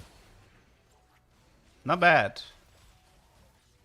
That's honestly kind of like, the damage is impressive. 2,305 physical, plus the true damage from Pit Fighter. Oh my. What do I need? Oh yeah, I guess I should go 8 Pit Fighter, right? Wait, should I?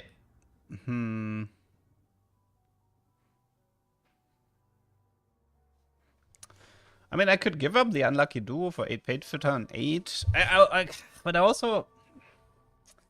I don't know, giving up family is kind of bad. Like, the mana reduction on Vendor is quite valuable here. I think I'm fine with 6 Pit Fighter for the time being.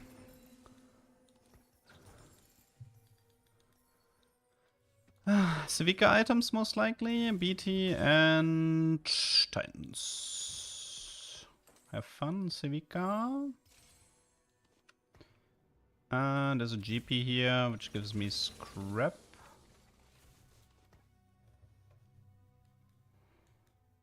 Just level to 10, yep. Go to 10. I mean, I could go 9 and then kick out the Jinx for the 8 Pit Fighter.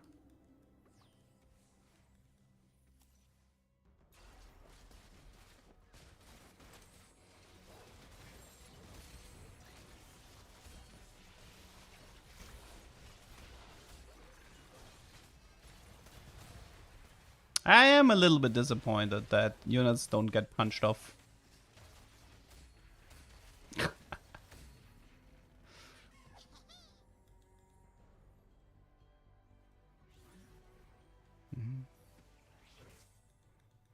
That lucky Civica also has not given me all that much yet.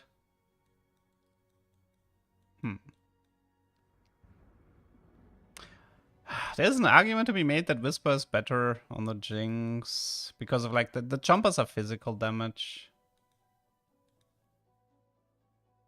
I think there is an argument to be made here that Jinx is the better Whisper holder. Because she has like 3 AoE attacks. And she casts more often because of unlikely duos.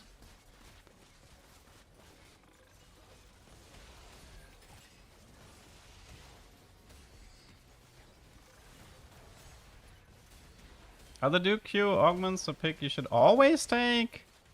Nah. I mean, I think they can be quite strong, but always? Nay. Oh, guys, look what I lost to. double Ginzo Nasher paper Kog'Maw. Wow, the thing I was trying to play the entire time. I'd always messed it up.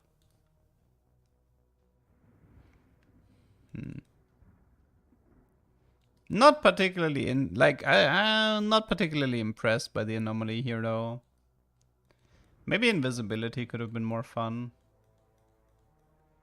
I didn't have that much gold to roll for a good anomaly though, so it is what it is. Yeah, the Kog'Maw is 1,000 cuts there. The Kog'Maw that I just played against. That's a paper Kog'Maw. Which is thankfully getting fixed.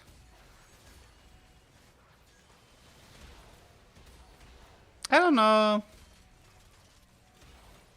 I'm not super... Wait, this is actually... Wait, this is a functional sword comp. I need to... Wait, I need to know how he plays this. Arcane Retribution, high voltage. Okay, what else you got? Oh, it's 8 Sork. Ooh, I see. 8 Sork. Oh, it's because he had I see. He had his Sork emblem here, and then he found the other 7. So early LeBlanc plus... Okay, I see.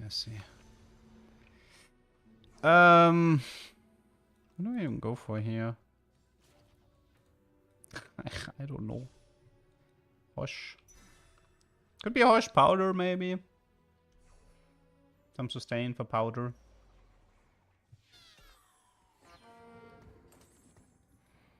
I'm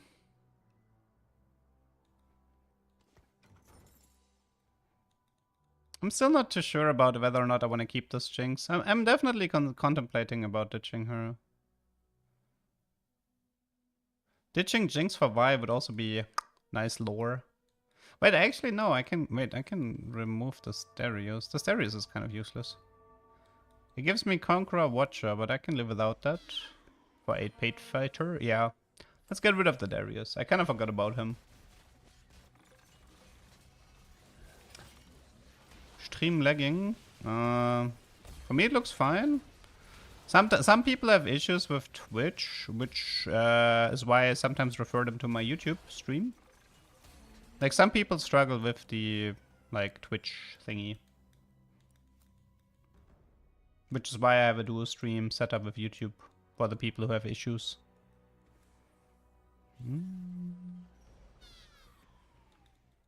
I mean, I'll survive for now.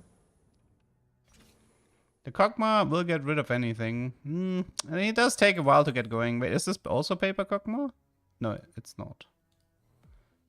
Where's the paper Kog'Maw here? Double Ginzo Nashor, 1,000 cuts. With 6 Watcher, 3 Black Rose. Yeah. Pretty good setup.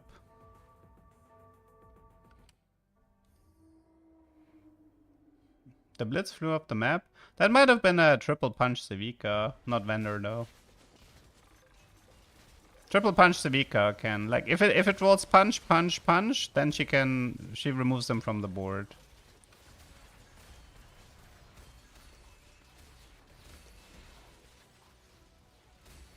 But here you can clearly see he ain't punching them. Can Vendor Hero Organ appear in 4-2? 3-2? I think maybe. I don't know. I do not know, to be honest. Okay, Darius can leave. And then next round we put in Urgot. I am losing the Watcher damage. 30% durability, which is not that little, but 8 Pit Fighter is 8 Pit Fighter. Which is like a huge heal, which is arguably worth more.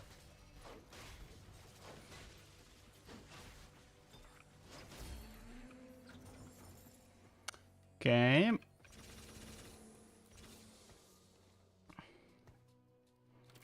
Can roll for Civica 2, for Gangplank 2. What else? Y2.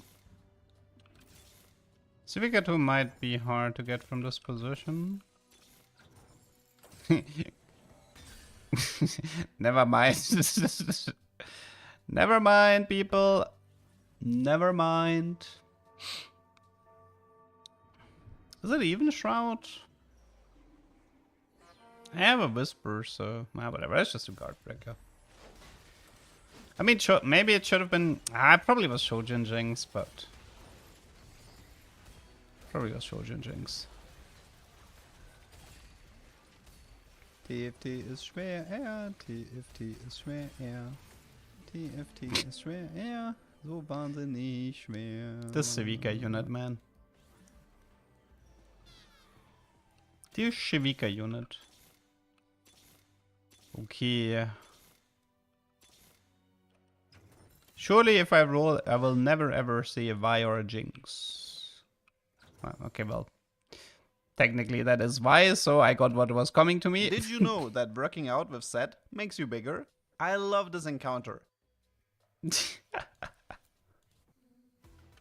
I don't know if I can beat the... wait, let me put Powder on the right side. Maybe I can like snipe the Kog'Maw somehow with some cheesy monkeys.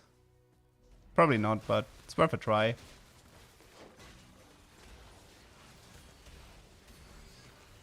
Oh, that was a really bad monkey. That one did not work. Come on. Vendor. Pooh. Hey, we beat Paper Kog'Maw. Hey, we beat it. We just punched him. Guys, we found the solution. We just had to punch him.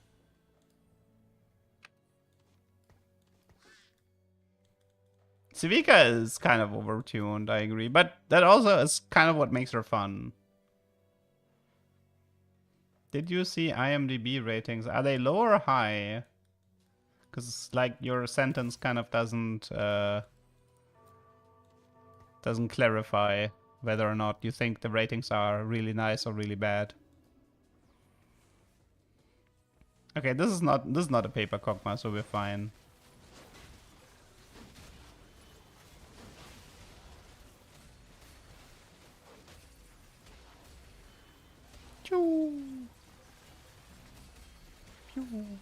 Yeah. Yep, that's a comp.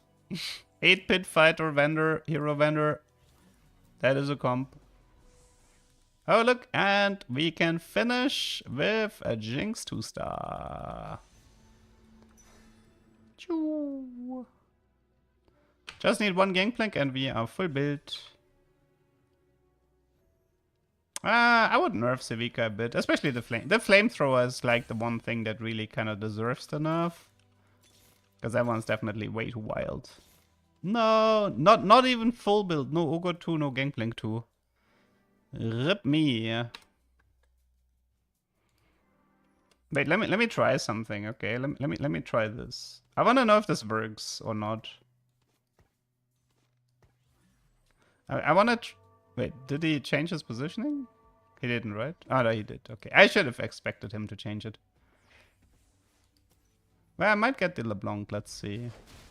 Because, like, the vendor positioning kind of matters here, right?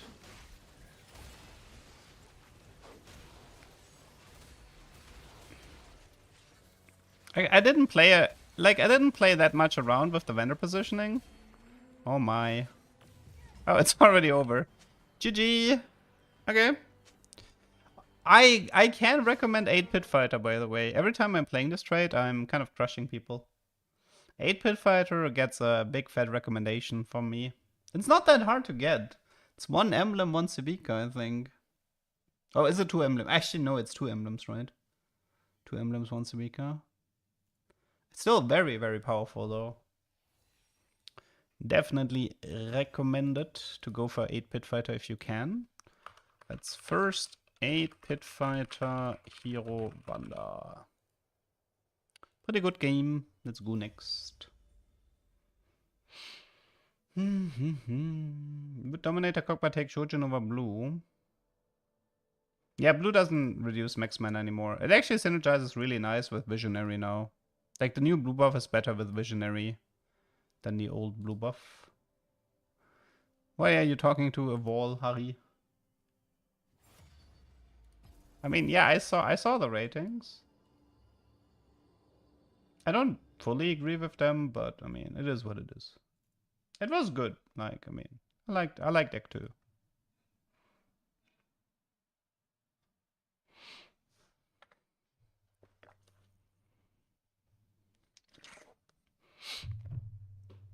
Surprised at that high? I'm not that surprised.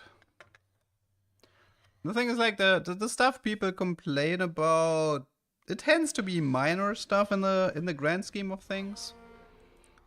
Like, it's like you're like, I mean, yeah, story wise there could be some stuff that's better, but also you're kind of nitpicking if you just. The problem is you get so used to the animation, but in a vacuum, you don't even think about how insane the animation is.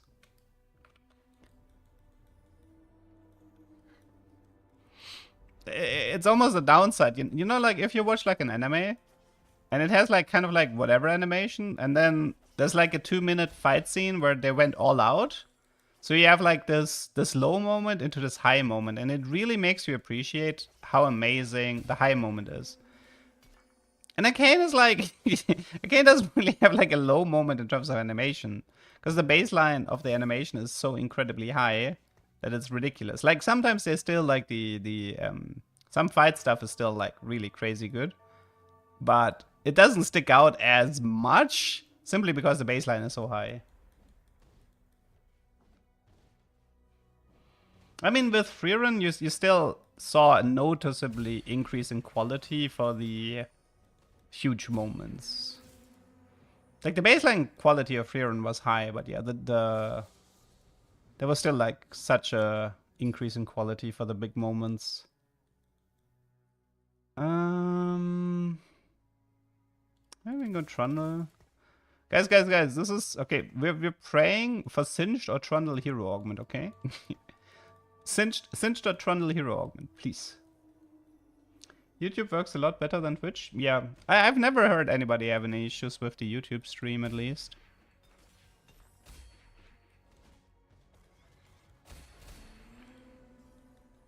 Come on. Gimme. Nah, gold. Conqueror. Replication, high voltage. Come on, there has to be something better here. Pilfer?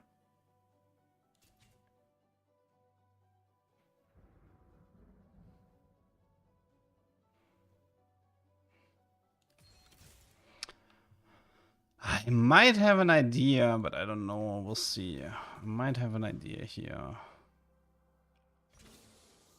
Should I?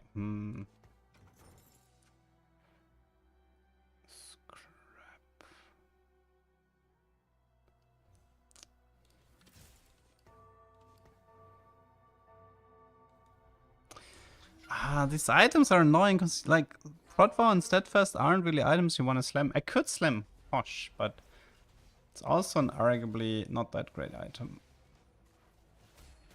to slam. Yeah, I don't think I can win streak with this. I think my overall setup is just too weak.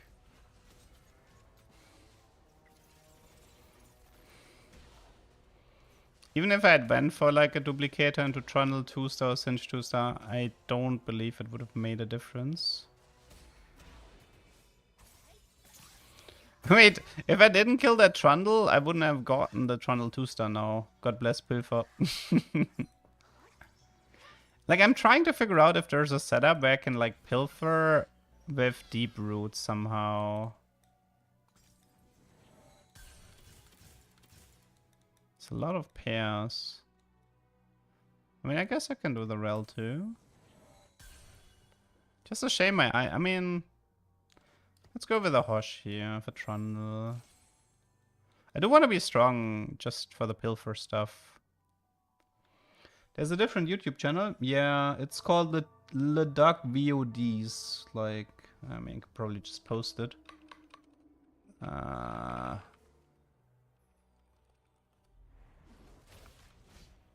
So this is the second YouTube channel where this is where the do stream is. And it's also where I post highlight games. So if we have like like for example, like that Civica game from today is probably gonna end up there someday. Or like the Camburn cash out game. So if you want to watch YouTube on live stream, then that's the channel you want to visit. And if you're just interested in highlight games, then there should be one game per day uploaded on that channel. Bingo is currently not on my to-do list. Like, we never do bingo early into the set. That's like something for like late into the set. I think we ditched the powder here.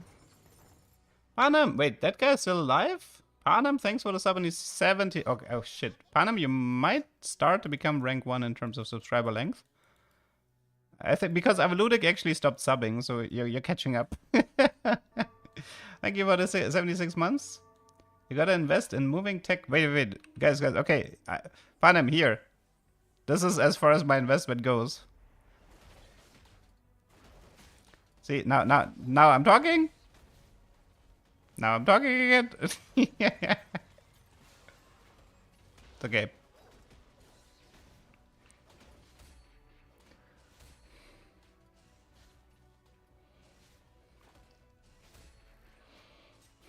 It's okay. One of these days it's gonna be a 3D model. And then I get all the rich furry fans.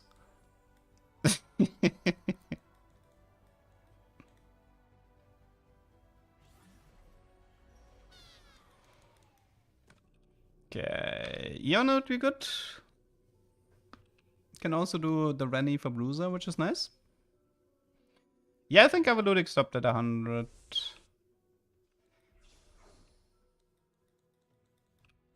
I'd have to double check. I mean, I'm not really, this is not something I check very often.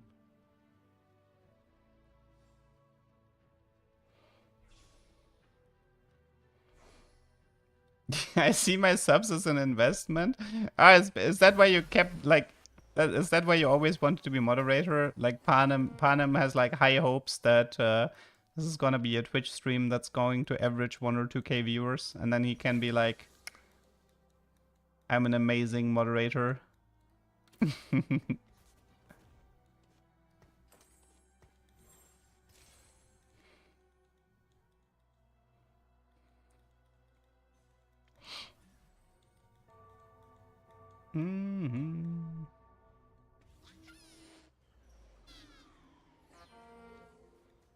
Yes. Get me that Nunu again. Give me that juicy pilfer value.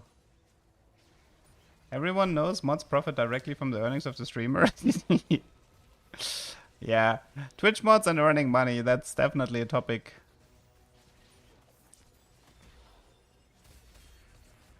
That is definitely a topic for itself.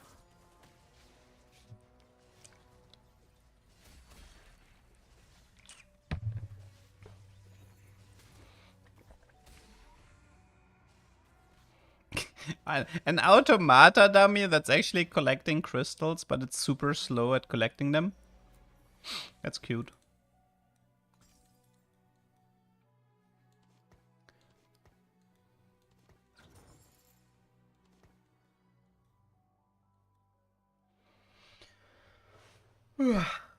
Okay. No, I don't think I ever made diamond on the pacifist Jenna. If I'm not mistaken, I think I lost my last promo game, and then I kind of didn't want to do it anymore. Maybe that's also when the Reddit thread came out and was like, okay, that's kind of embarrassing now, but I'm pretty sure I was like 1 game away from making it into diamond. But obviously the stuff was only doable because of like Ardent Sensor being so broken. And it was only doable in Duo Q as well. There was definitely a lot of limitations to that challenge.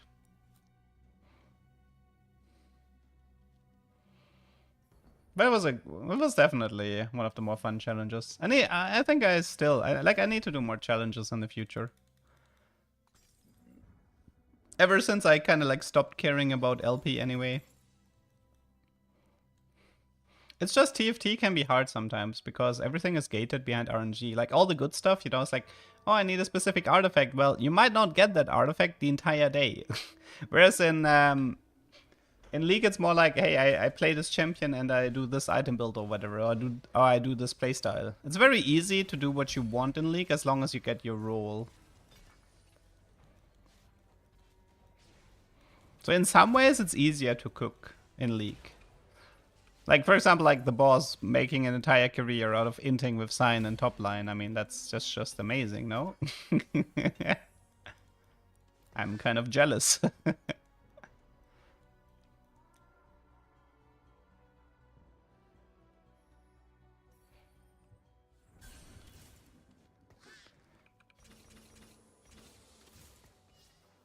Okay, let's throw an Aginzo here.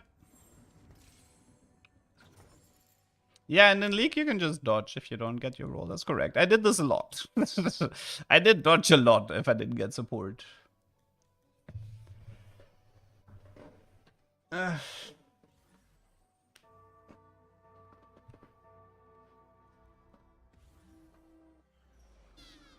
but I think this might be my last game for today. Probably want to take a break after this one.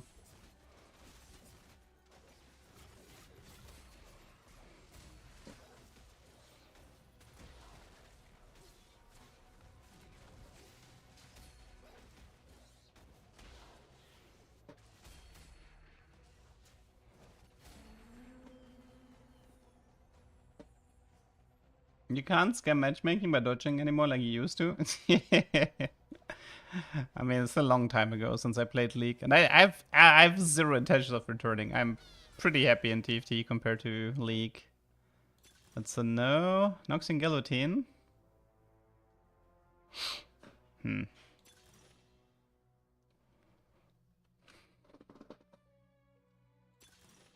Let's do a support item. Maybe a Zephyr? Why is it never Zephyr, people? Can someone explain to me why? Wait. Okay, listen to me. We take Eternal Flame. Okay, this is really smart, okay? So we take Eternal Flame so we can reforge. So it's gotta be a Zephyr and it can't be Eternal Flame. Well, at least it's not Eternal Flame. I tried, people. Riot just hates Zephyr, man. Yo, yeah, 10 Rebels is way weaker than 10 Enforcer. Way weaker.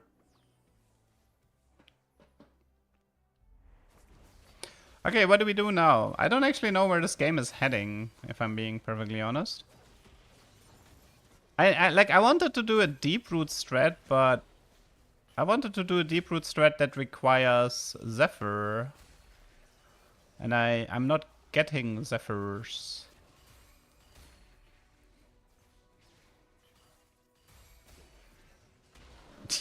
Dude, that Trundle is kind of fun. Trundle might be a better item dump than I expected.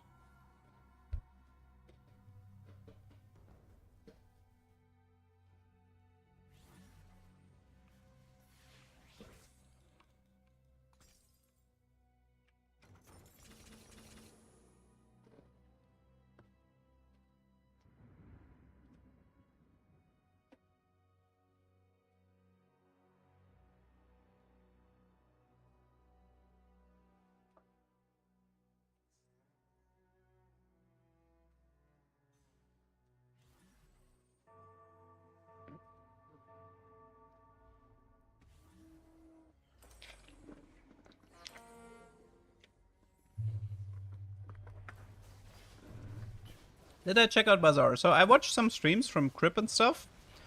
And it actually looked decent. Much better than I expected. But it was just too close to set 13 release for me to bother. But I don't know, like if the 1.0 release lines up with like a really downtime, like some sort of yeah, if it like lines up with a downtime with set 13 or whatever, then I might give it a chance. Why not? There's a decent amount of overlap in terms of like strategy and autoplay. Definitely a game with potential, that's for sure. Like an like, because like Hearthstone Battlegrounds, I don't know, man. I don't know about Hearthstone Battlegrounds. I tried playing it, but I just could not get into it. I don't know why. I could just not get into that game.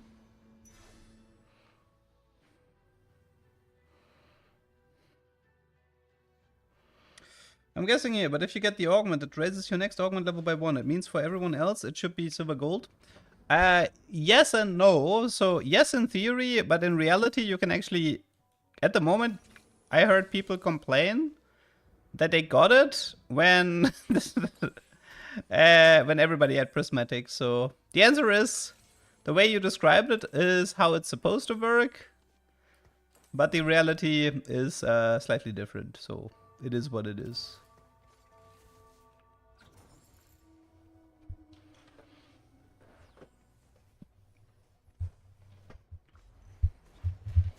I mean, the thing is that there was potential in super auto pets and in backpack battles as well, but backpack battles made a classic mistake, which is like, well, I don't actually know. Is Bazaar free to play in release? Because these games really need to be free to play, in my opinion. Your competition is fierce. Because technically you are competing with Hearthstone Battlegrounds and you are competing with TFT. It is the same player base. So if you don't do free to play, it's already such a high barrier of entry. The only upside is that their matchmaking system is based around the Super Autopets system, which is that you're playing a ghost of someone that had that board at the same stage as you. This is sort of like, this is actually causing really short queues because you're not matching a live player. You're matching a ghost of a player, so matchmaking is a lot easier.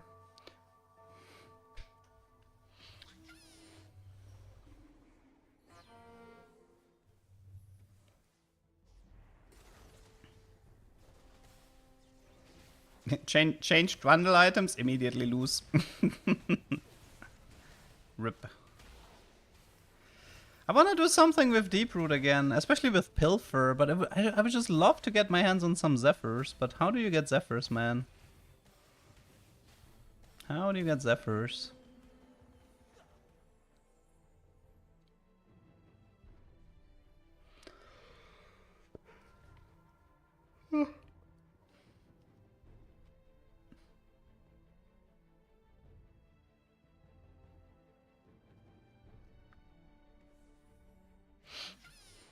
You know what actually surprised me though? Ashes of Creation looked better than I expected. I mean, that game definitely has a lot of issues as well, but like they at least nailed the one. Like for example, if you compare Ashes to PAX Day, PAX Day was like, okay, I guess the building is kind of interesting, but the rest really looks like ass. And the combat was so awful in PAX Day to watch. And that's at least the one thing Ashes got right, you know. It's like they have good combat, which is always a good foundation to build your game upon. Because the rest can be like, the stuff that people complain about right now is honestly not that hard to fix. I mean, well, they have a plan, right? So in my opinion, it's like this: we should judge Ashes based on whether or not they keep in line with the roadmap, right? So if the phase 2 release, when they say release, and it has the content that they say it has, then that's what we should judge them, right? So for now, I'm obviously not giving them any money, because why would I do that? But I think it's fine to keep an eye on things and see if they can keep their promises. Yeah, Mechabellum, like, I heard about it right when it came out the first time. I tried it a bit, I actually really liked aspects of it. But it was a little bit too min-maxy for my taste. It was too much tiny stuff that I didn't really enjoy. It was too much micro and not enough, like, strategy, in my opinion. Which is why I ended up, like, not really playing that much. Yeah, I mean, like, you can see in TFT, I'm not that big into positioning. Wait, can we do something with anger issues? We can do something if it's with Academy, right? But there is no Ginzo here. Darn it. I don't know. Is there anything else we can do with Ginzo and anger issues? The Kog'Maw build? Triple Ginzo Kog'Maw. Golden egg. Ah, that's just a egg. Okay, fine. We're taking the egg. It's final game of today anyway, so might as well just have some fun. Oh, that's an Ambassador. Conqueror. Quick Striker. Oh, Ambassador pair. Quick Striker. Ambassador 2-star. Okay, why not? Okay, Madame Ambassador, have some fun. Could use like another Conqueror unit here.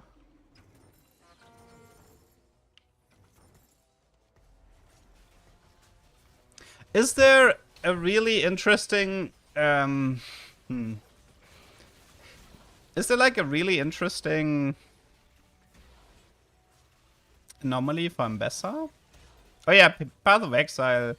Well, I mean, you know, if it doesn't get delayed again, Mr. Panem, surely Path of Exile is not gonna get delayed again. Surely. Dude, that Rennie stun is wild. What? Did Powder and Silco just auto-attack my Ambassador to death? Unbelievable. Unbelievable. Do I have anything useful here? I mean, that's useful, and I suppose that is useful. Do I care for Pitfire? I mean, I don't need this guy, right? So this is like... Okay, this should be fine then. Still trying to figure out how to do this. Let's see. So here we have a jewel. I mean, this can be like... Wait, I could even do backline Elise. You know what's funny? Backline Elise ended up being more useful than frontline Elise. Backline Elise is kind of like overtuned at the moment. You get so much damage from Form Swap, but like 40% damage jump is like completely nuts, and her base stats from the ability are really good too. It's like Elise as a backline is more valuable than an entire Sorcerer board, which is kind of messed up. Yes, Ambassador, you're definitely not trolling. What was she doing there, man?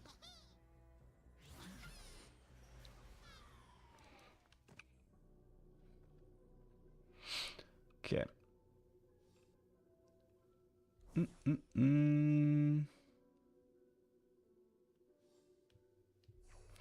I don't know about interesting, but bonus 1k HP is good on her. Yeah, that's not really interesting. I'm wondering to like if I can do something with Pilfer. Can I do some Pilfer shenanigans? With Deep Root. Deep Root Pilfer shenanigans. I wonder. I mean, probably not. We could try invisibility. I don't know. It's hard.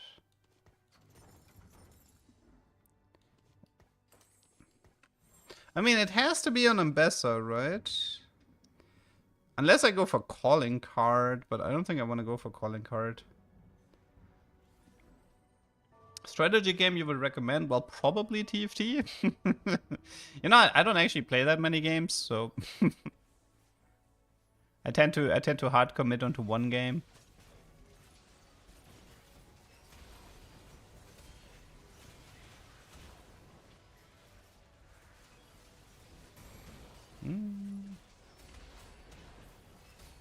I don't know. This Ambassador. Wait, what if we take like the takedown one? Cause she keeps dying when she's trying to walk, so maybe it's the takedown one where she like jumps and stuns people and stuff. I think that one could be good on Ambassador.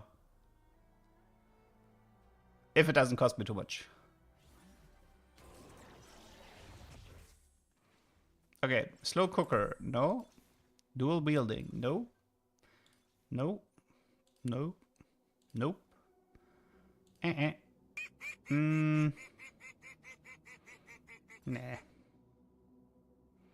Nah. Nah. The Titanic is okay on her. I kind of want to have like this knock thingy. I don't know what it's called. It's not Cosmic Rhythm. It's not Finisher, even though Finisher would have been fine. Last Chance. Oh wait, it's this one I think. Unstoppable Force.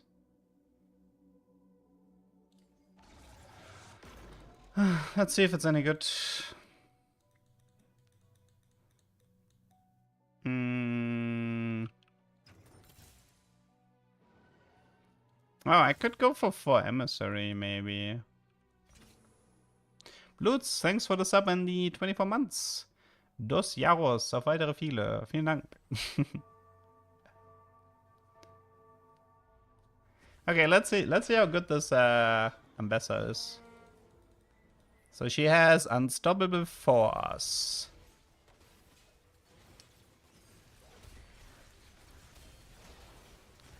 I'm not really seeing any stuns. And I guess it is kind of there, but it's hard to see. Is she frontline though? Why does everybody want to put Ambessa into the backline? Like it makes a difference. She's gonna aggro drop anyway.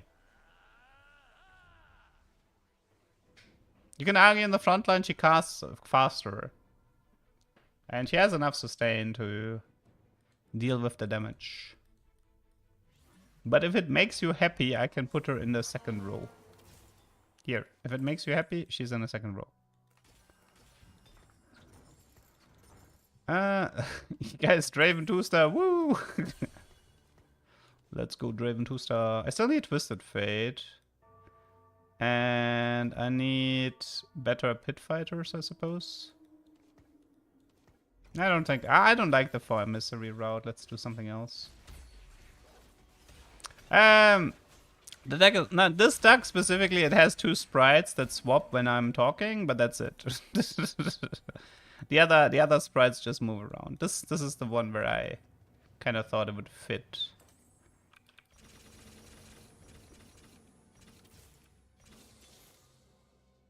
Okay. We could go for like this and then this. Maybe. Anything else? There's a Civica here, maybe instead of Elise. Where's my mortar? Let me double check. Let's do Nash. I like Nashos on mortar.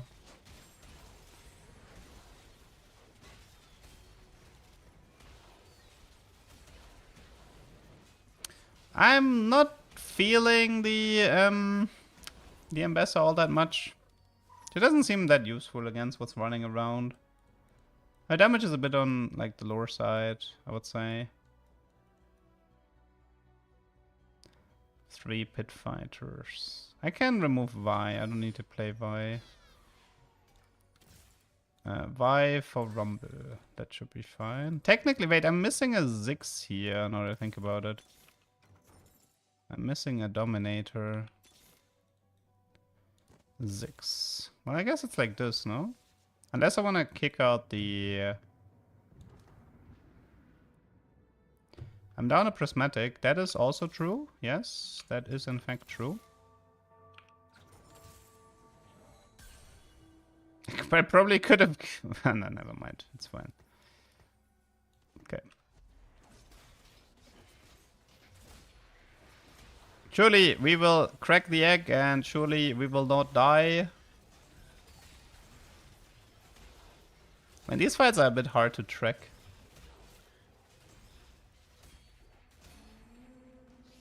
Okay. Surely we will crack the egg after the carousel. Actually, we will definitely crack it after the carousel, no? Yeah, that win was important. That order 2 was important.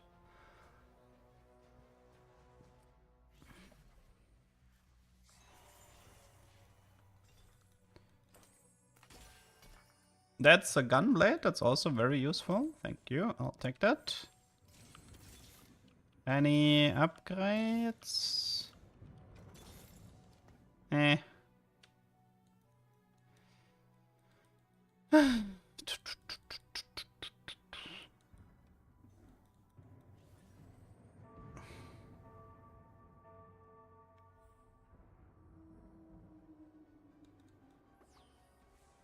mean, I have 24 HP. I shouldn't die.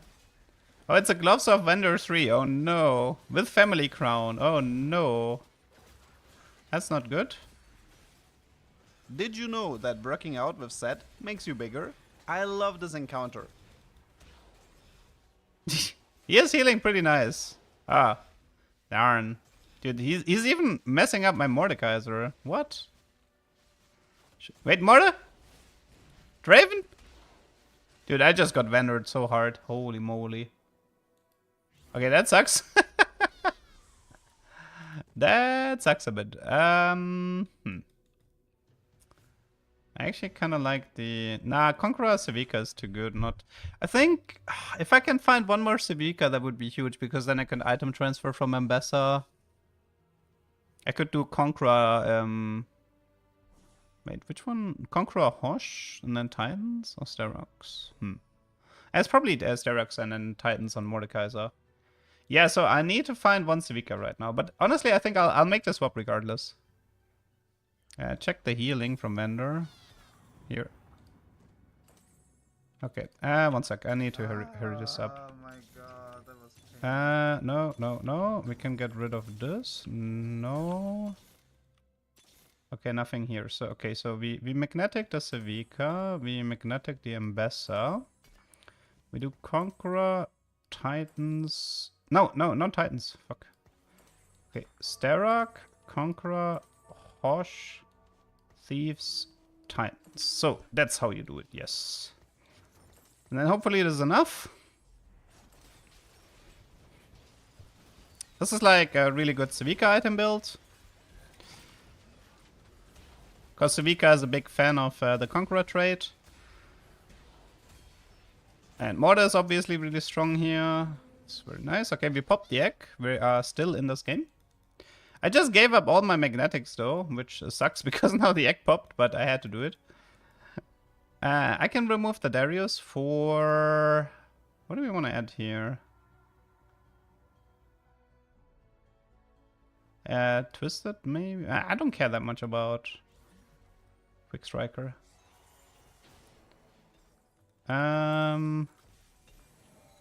Ooh, juicy. Okay. Okay. Interesting. Tech Crown. More Civica is always good. Could do Jace instead of Darius on the front. Gives me Form Swapper. Could do Jinx. I have double duplicator with 4 Civica, so it's not completely unreasonable to aim for Civica 3 maybe. There's still a 2-star legendary coming. Oh, there was more orbs. Oh, never mind. I don't want Jinx. There's still a 2-star legendary coming at 330 from Conqueror.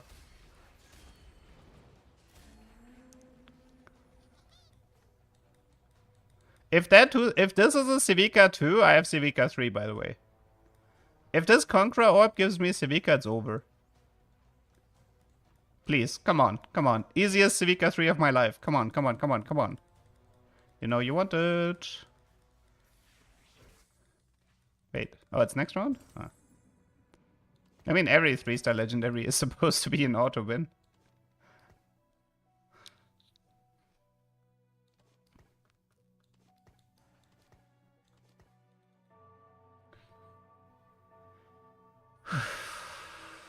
Come on. How many Civicas are out? We might have a chance. I mean, the problem is the game is over in like 6-2 or 6-3, so... We're running a little bit out of time. No, I don't think Civica is the strongest of all the tier 3 legendaries, but it's fine. Probably Thieves. Do I care for statics? Actually, a little bit, yeah.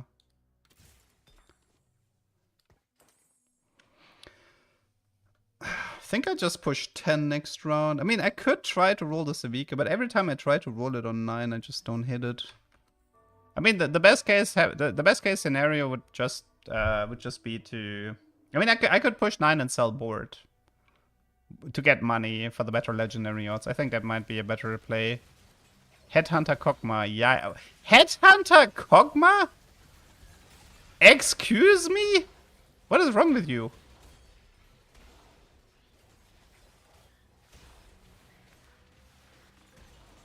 Why is this working? Don't you dare lose to Headhunter Kog'Maw. I would absolutely... Dude, that was closer than I expected. Okay, 2 people out. Okay, Conqueror. Gimme. 2-star Civica.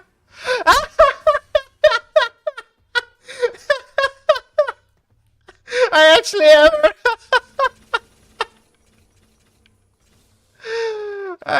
I actually got her for free. I didn't even need to roll for her. That is so dumb. That is so dumb.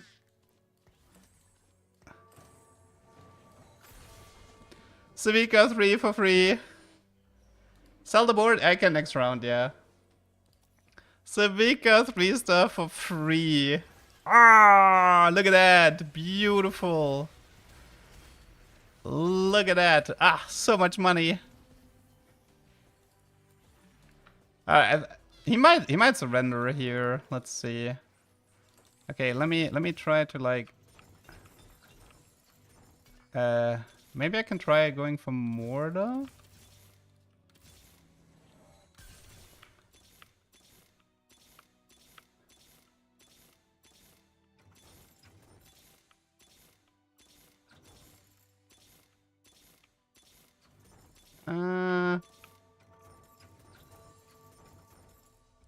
Looks like this is the end.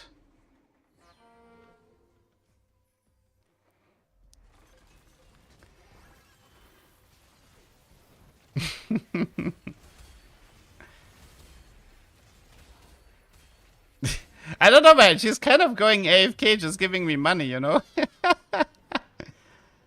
GG. She ults right away, so she can't be stunned, yeah.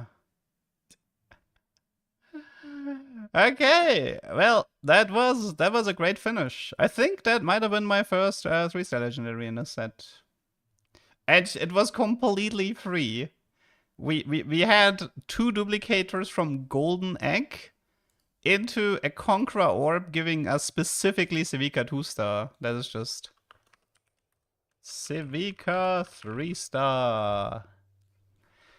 Okay. That, I think, was a great finish to the stream. Which means, though, sadly, it is time to say goodbye, because I'm gonna have to take a break here and also continue to work on the next YouTube videos. If you guys, by the way, if you're not always catching the streams and stuff, I can recommend to check out the second YouTube channel, if you guys haven't seen this yet. Let's see. So if you guys haven't seen this yet, this is the second YouTube channel. It is called LeDuck VODs. Here's the link. One of the things that I started doing is I started posting the highlight games from the streams. So this was like Chem Baron Cash Out. This was the Code Invisibility Civica 3-star. So every game there will be one highlight game from the stream. So you can expect a daily upload on those. So I do recommend, and I'm also streaming on this, yes. So if you don't like the Twitch stream, you can watch it here as well, which is where you can find all of the streams. So I do recommend subscribing to this channel if you're interested in the highlight games and stuff. Okay, that was it on my side. I hope you guys had fun, and then see you tomorrow at around 14. Bye bye.